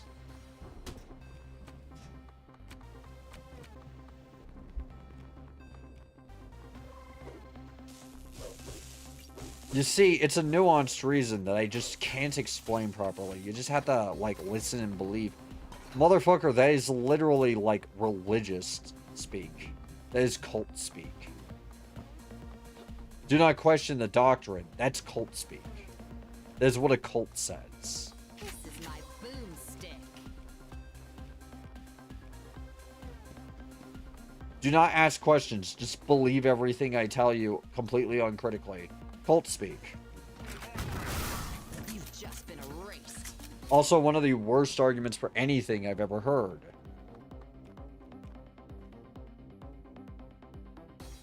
If you had to act like a cult leader so people don't criticize or ask questions about, you know... And here's the thing. I'm actually asking in good faith to name one instance where it actually worked was true Marxism down to theory. Domo arigato, Mr. You can't keep, Rockefeller. like, doing this thing where, Nothing there.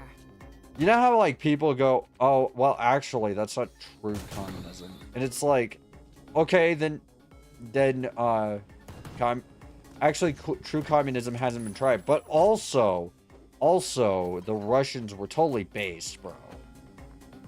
Motherfucker, what is your point? I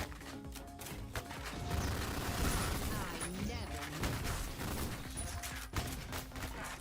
What is even your argument?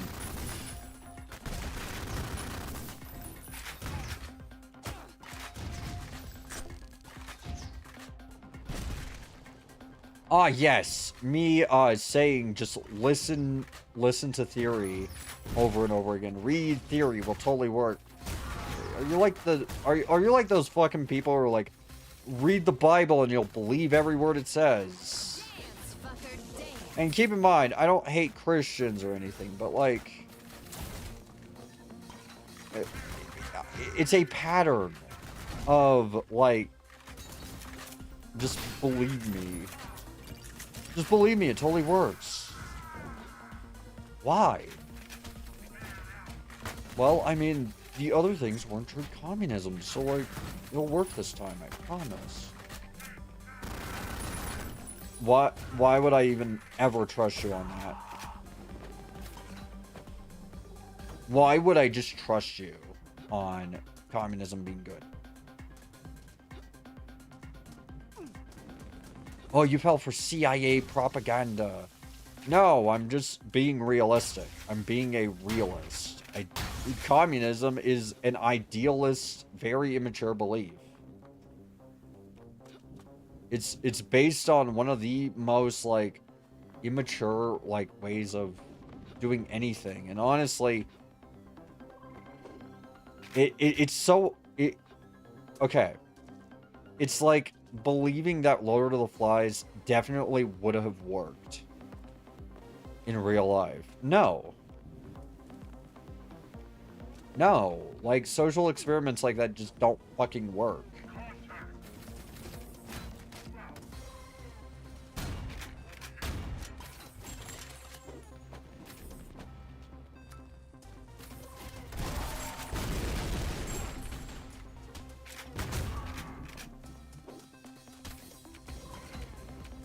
And yes, it needs to have been tried properly and actually practiced for me to even, like, think about it. Because it's one of those things where basically it's either it works or millions of people die.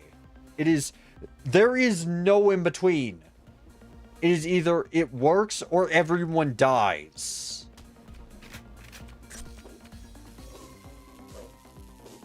Like, how long do we have to, like, suffer depression before abundance? Like, none of you really have a plan. Or how to achieve abundance. Do you know how to farm? Have you ever farmed? Do you know how fickle crops are?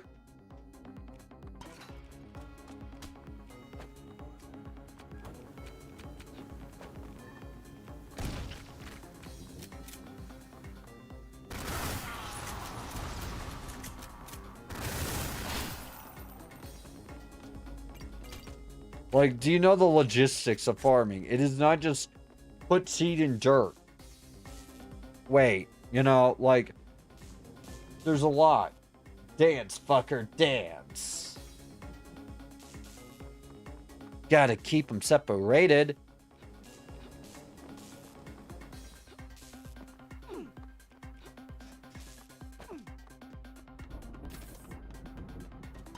How you doing?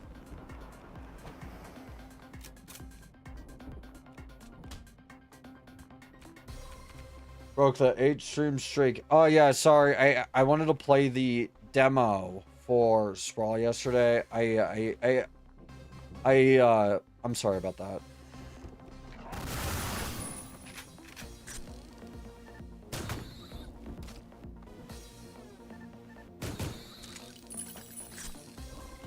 It was just kind of an impromptu thing. I was just too excited to play Sprawl 0.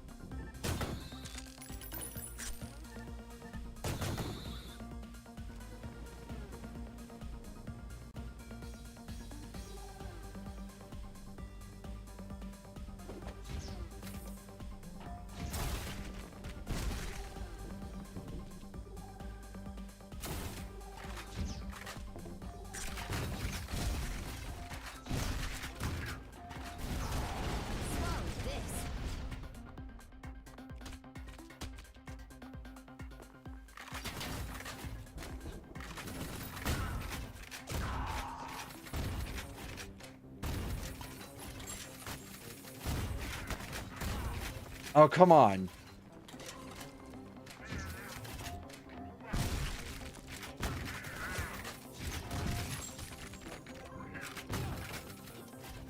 That...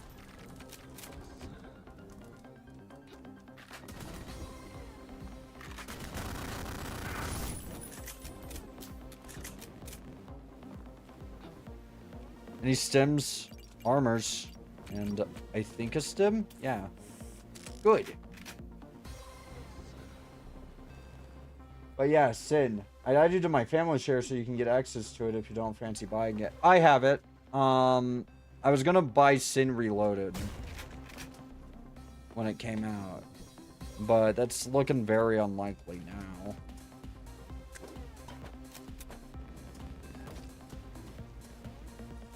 And also it's made by Slipgate Ironworks, so yeah, I have no confidence.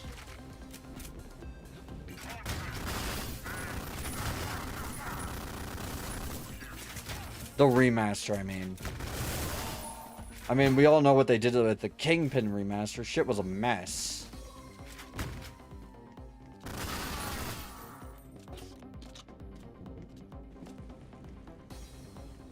It's a shame Sin episodes didn't go anywhere past the first one. Yeah, that kind of sucks, I'll admit. I like Sin. It was fun. It was Duke Nukem on the Gold Source engine. basically.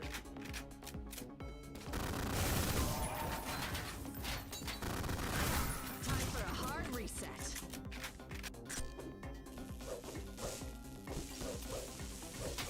I just had a realization. I'm actually kind of glad we didn't get that Duke Nukem 3D remake from Slipgate Ironworks, or Interceptor Entertainment as they were known at the time, because they absolutely would have fucked it up real bad.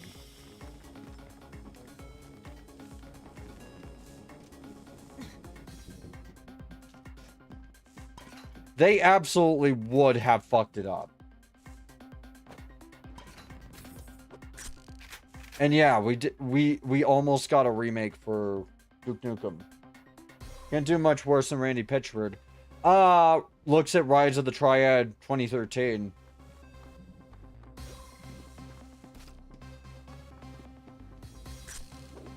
Trust me, you absolutely can. It's not even that Rise of the Triad is bad, it's just Rise of the Triad is... the remake kind of just feels pointless because it's not good.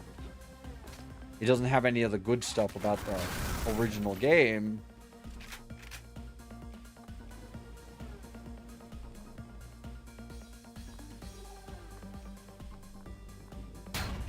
Can I blow up that car?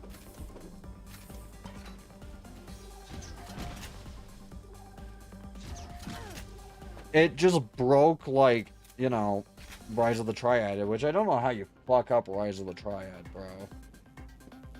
Rise of the Triad is a simple game. It is very simple. You put ludicrous amounts of enemies, ludicrous jibs, ludicrous everything. And then you let the player have infinite ammo and special rocket launchers. That is literally... that's Rise of the Triad. Excuse me, miss. Yum, yum, Have yum. you seen an enormous security droid anywhere? I seem to have misplaced it. After I'm done with it, you can claim what's left. What the? Just like John Goodman's house on Thanksgiving.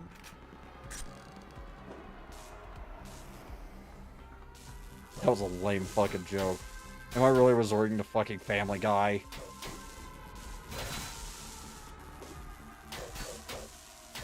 Maybe I'll like show off Rise of the Triad 2013 and like show you just how really not good it is. Hopefully it runs okay on my computer, because it feels like no matter my setup, it never runs well. Ever. You know what I mean?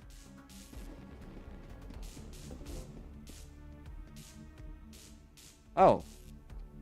I dedicate all of my work on this game to my beautiful daughters, Leia and Serena. And to you over there. Enjoy the rest of the game. Davox.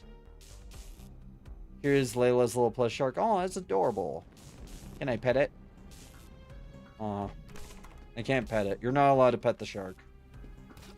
I have one like that. Oh, it's always nice to see wholesome developer messages like that.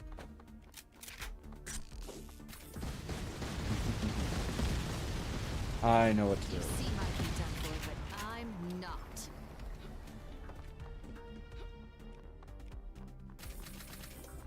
I'm gonna kick your shiny metal ass. Ow, fuck.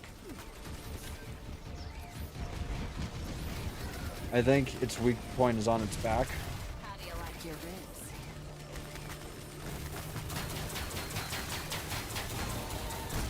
There we go. Where does he get these wonderful toys? You're gonna have to do better than that, you bald-headed bitch! I'm coming for you, Haskell!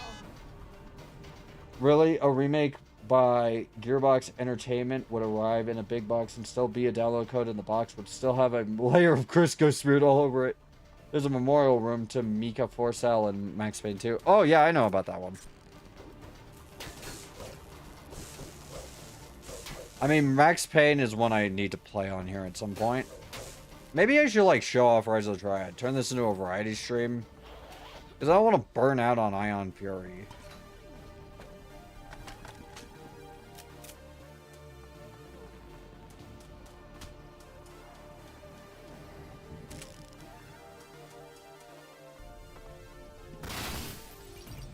I have both the Ludicrous Edition and the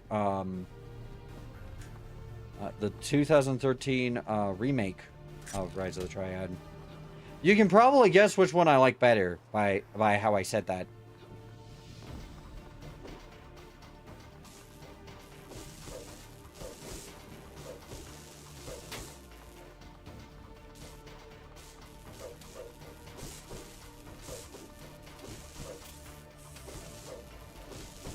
Should I just use the portable med kit and go to full health? And not yet.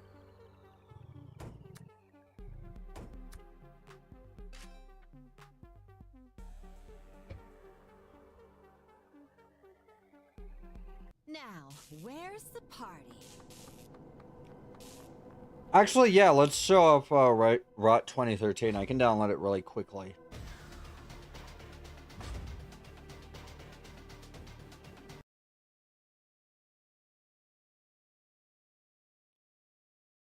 Okay. Rise. I have Ludicrous Edition already installed. I had intentions. This game is very, very, very jank. I will be right back. We're gonna take a little, like, 3-minute break, and I'm gonna go to the bathroom, go do stuff, you know. Be right back. See you in a bit.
What?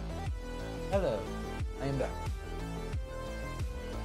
We're doing Rot 2013, and I actually am like thinking about checking out Duke Nukem Forever First Place, or or just regular Duke.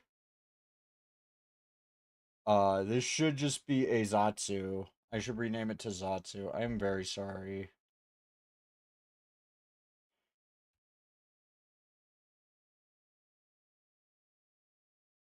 Because I'm thinking of playing like a lot of different games. Mainly because I actually want to like stream for a substantial amount of time today, and I don't want to just play one.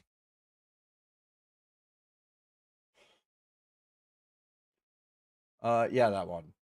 Done. Randy Pitchford is a walking advertisement for industrial strength degreaser. I don't even think that could work. Like, he's done things, like, a lot of things. Rot 64-bit. I'll do that. And hope to God it doesn't crash. I remember this game having a bit of a crashing issue sometimes. Even on modern computers, because it uses Unreal Engine 3. Which is the bastard son of the Unreal Engine.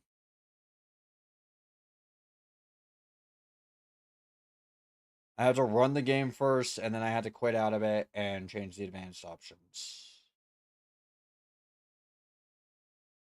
Allow. The fucking EXE is titled Ludicrous Game. I also have to turn it down severely before I even think about it.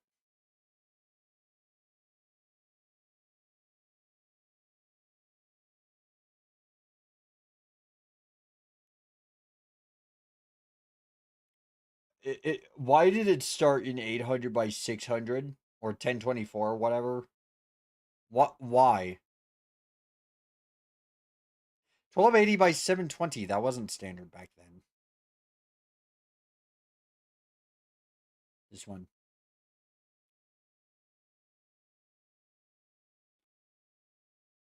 Oh god, it did the Unreal thing where it almost crashed.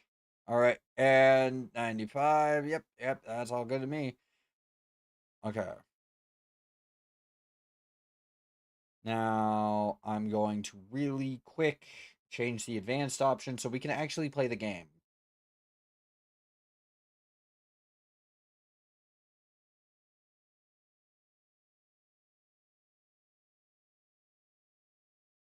Confirm.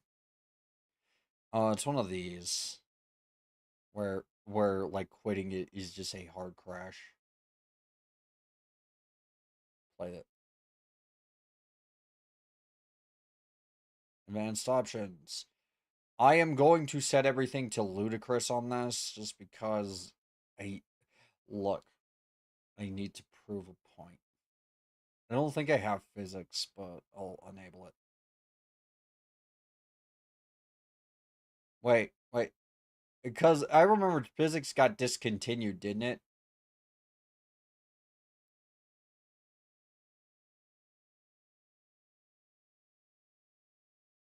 News sync.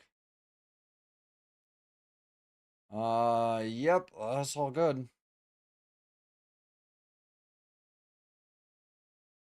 Okay, now I will work on getting the game to capture.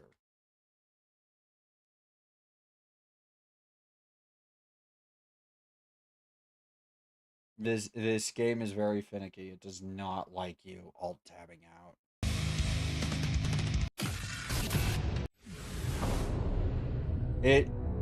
It's frozen now.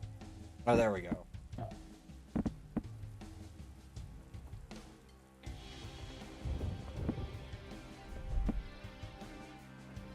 I'm looking.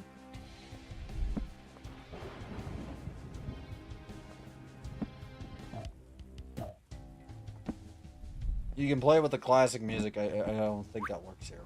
Okay, so here we are. Rise of the Triad. I would enable my Steam overlay so you can see just how bad the performance can get, but I will just do a fun thing really quick. Because thankfully, this came with an FPS counter in it. I always love when games do that.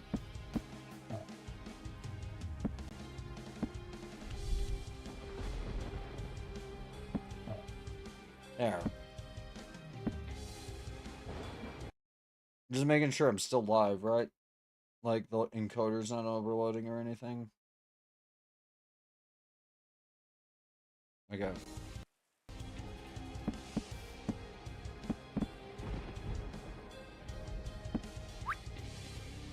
This doesn't have window orderless window, so that sucks. We're gonna do Ludicrous and Ty Barrett, I guess. Sure.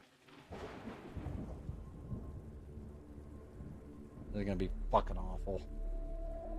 I hate. San Nicolas Island. I am not gonna play this for very long. I don't like this remake. The UN has proof that a rogue organization known only as the Triad has taken over San Nicolas Island, off the coast of California. The Hunt, high-risk United Nations task force, has been sent in to investigate. This top-secret paramilitary unit has never been called upon. Until now.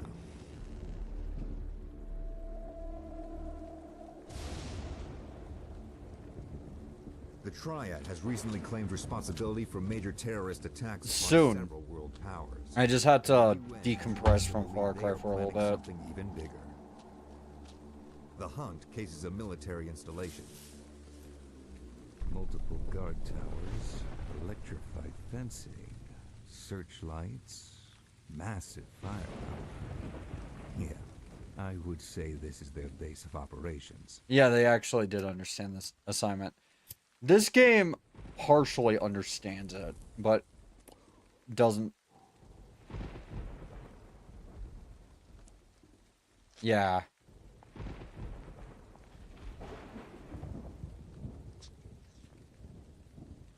Tower watch. Focus the light on the lagoon. I thought I saw something. Yes, sir. Intruders! Enemy boats spotted in the lagoon. Hi, Andrew Holsholt. Open fire on the ridge. Yeah, that's Andrew Holsholt's voice, by the way.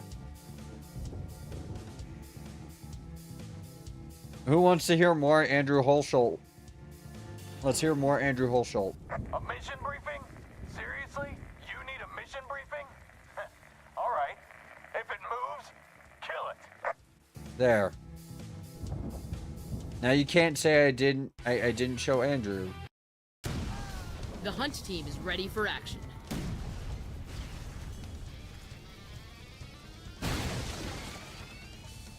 Sweet, check this shit out. She doesn't shut up, by the way, so just like you know that. I'm not activating the trip pad.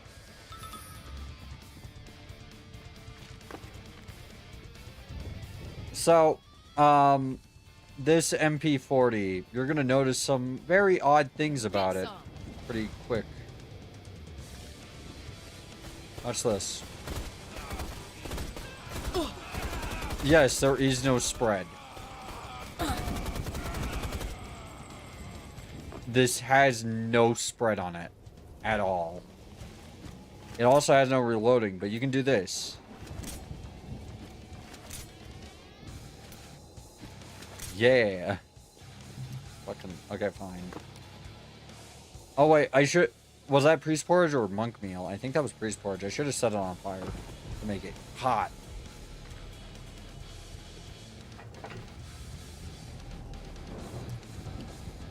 That. I'm the Widowmaker. I think I'm okay.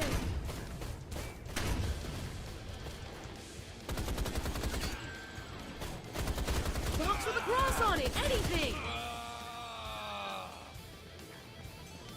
Yeah, I know I'm sucking at this, but I'm like, you know, I'm just taking my time to try and show how the guns feel, because feeling is very important. That.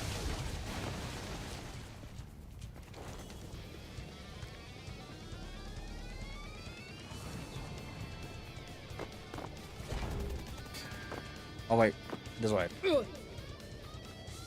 Sweet, check this shit out.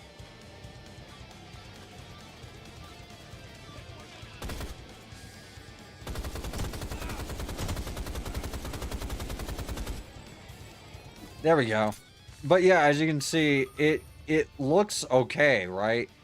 It's very jank. I don't really know how else to say it other than jank.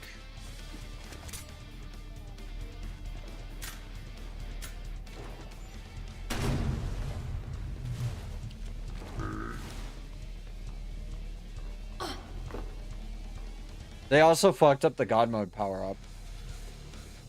And Let's rock. it doesn't actually work.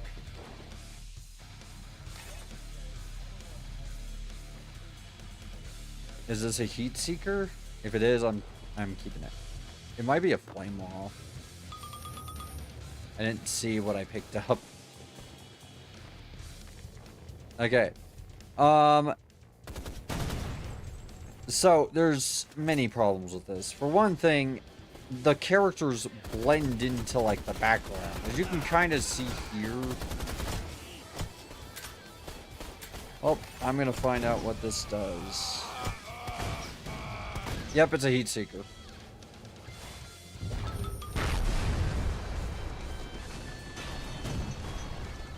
Points don't do anything in this, by the way. They don't give you lives or anything like in the original.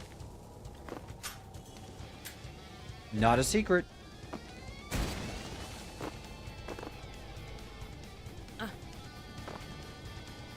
Gimme. Also, the bouncing feels rough. Like, okay.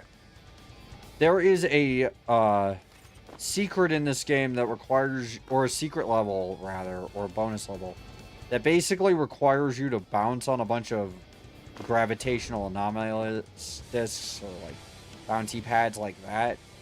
And then, oh wait, turn that off.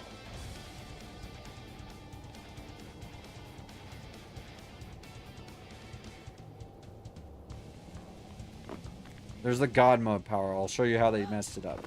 Oh god. Oh god. Fuck. Alright. The hunt team is ready for action. Sweet, check I this shit thought out. I would be okay with that trap, but apparently not. Locked and loaded.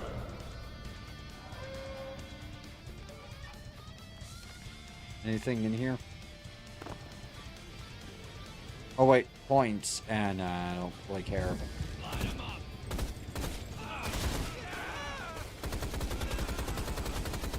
There's no spread in this version of the game. I guess that was just out of budget, doing a spread on a gun, so that it actually feels like I'm like doing something with a gun.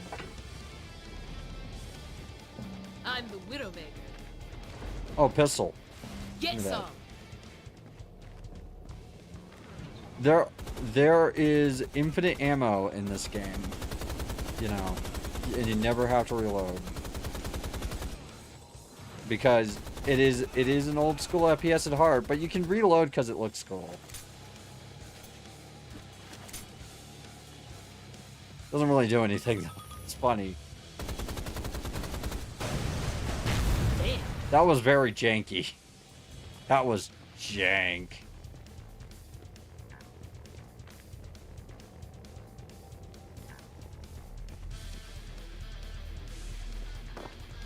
That.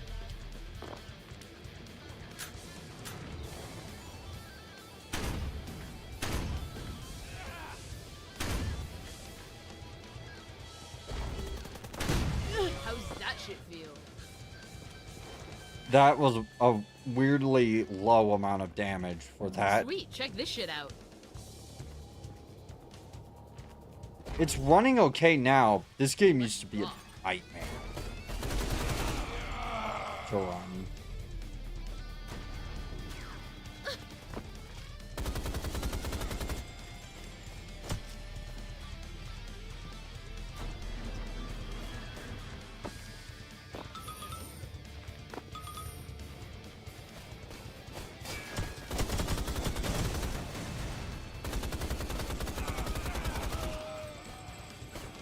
Let's go get the God mode power up.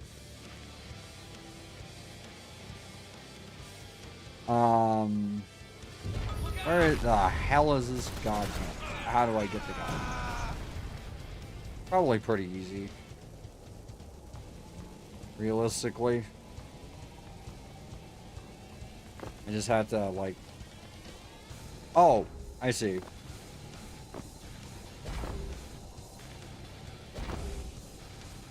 Fucking what?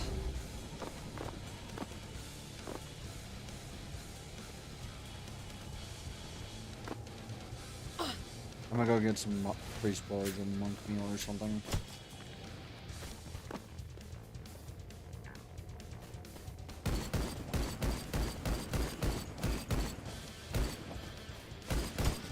I am killing things I cannot even see.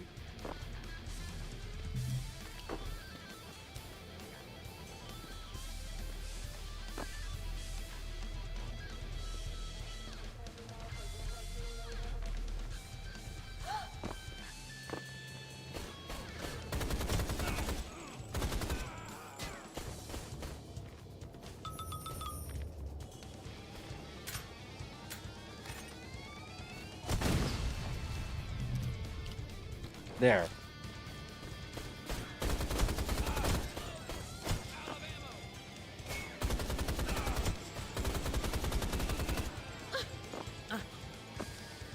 The Doomstick. Oh, I gotta show you this fucking thing.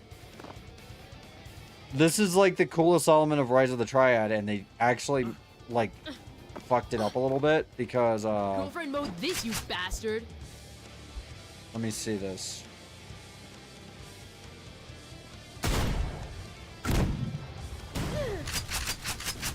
It fires mini missiles. It doesn't fire fletchets, it fires missiles.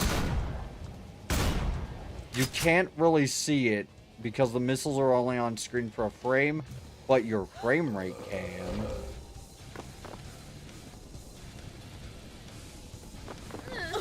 Fuck. Brilliant. Your whole plan was to fail, huh? No. Sorry, I'm low energy. The hunt team is ready for action. But yeah, there's just a lot about it that's really janky, like the physics and stuff. I mean, it's serviceable. I got it for like Sweet, check this shit $5, so like I can't really complain. Locked I in. like the original better. This does not replace the original. This is one of those remakes where it does not replace the original at all.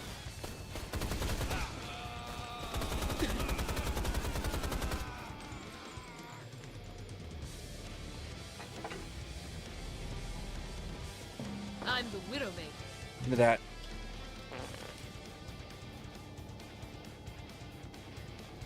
Okay. I forgot that she can just do that.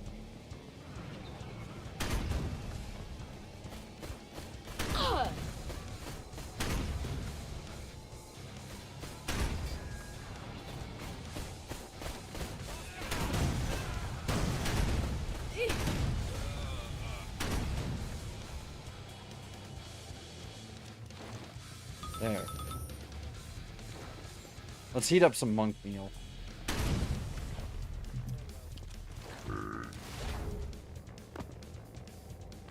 Sweet, check this shit out.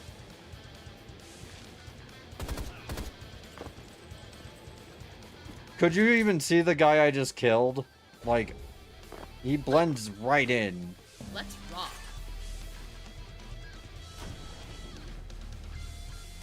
And I'm not gonna go get the Batman power up. I decided I'm just going to fucking move forward.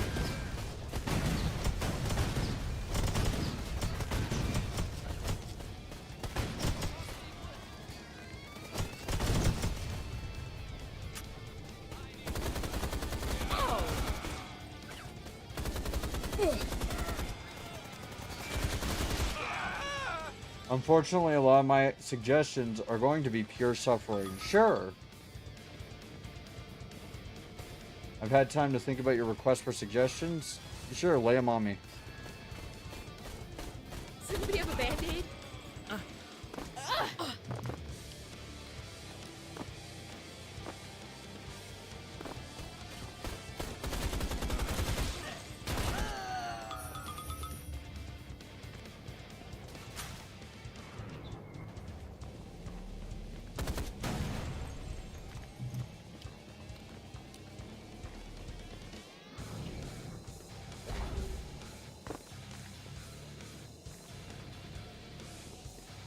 I could still probably get the god mode maybe if I play this right.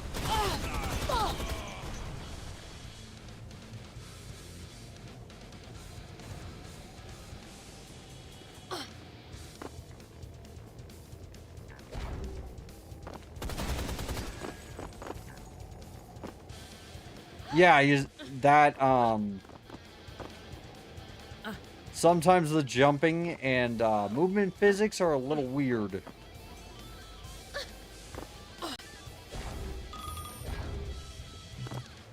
Actually, most of the time, they're a little weird. Most of the time.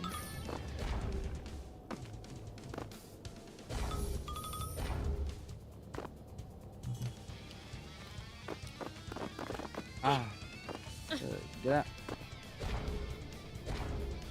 The collision on stuff is really odd. Like, it just occasionally does not work.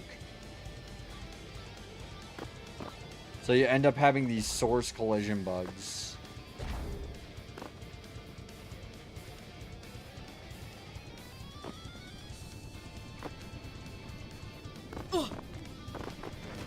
Ow.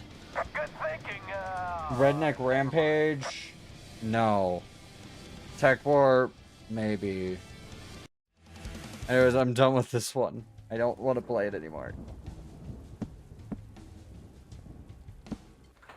Anyways, I guess we'll just end it there, maybe. Cause honestly, I don't have much prepared, and also I kind of want to go take a break and like actually like do stuff. So I'm gonna raid out to Samire. Go say hi. Tell her I said hi. Have fun. Thank you very much for coming. Bye bye.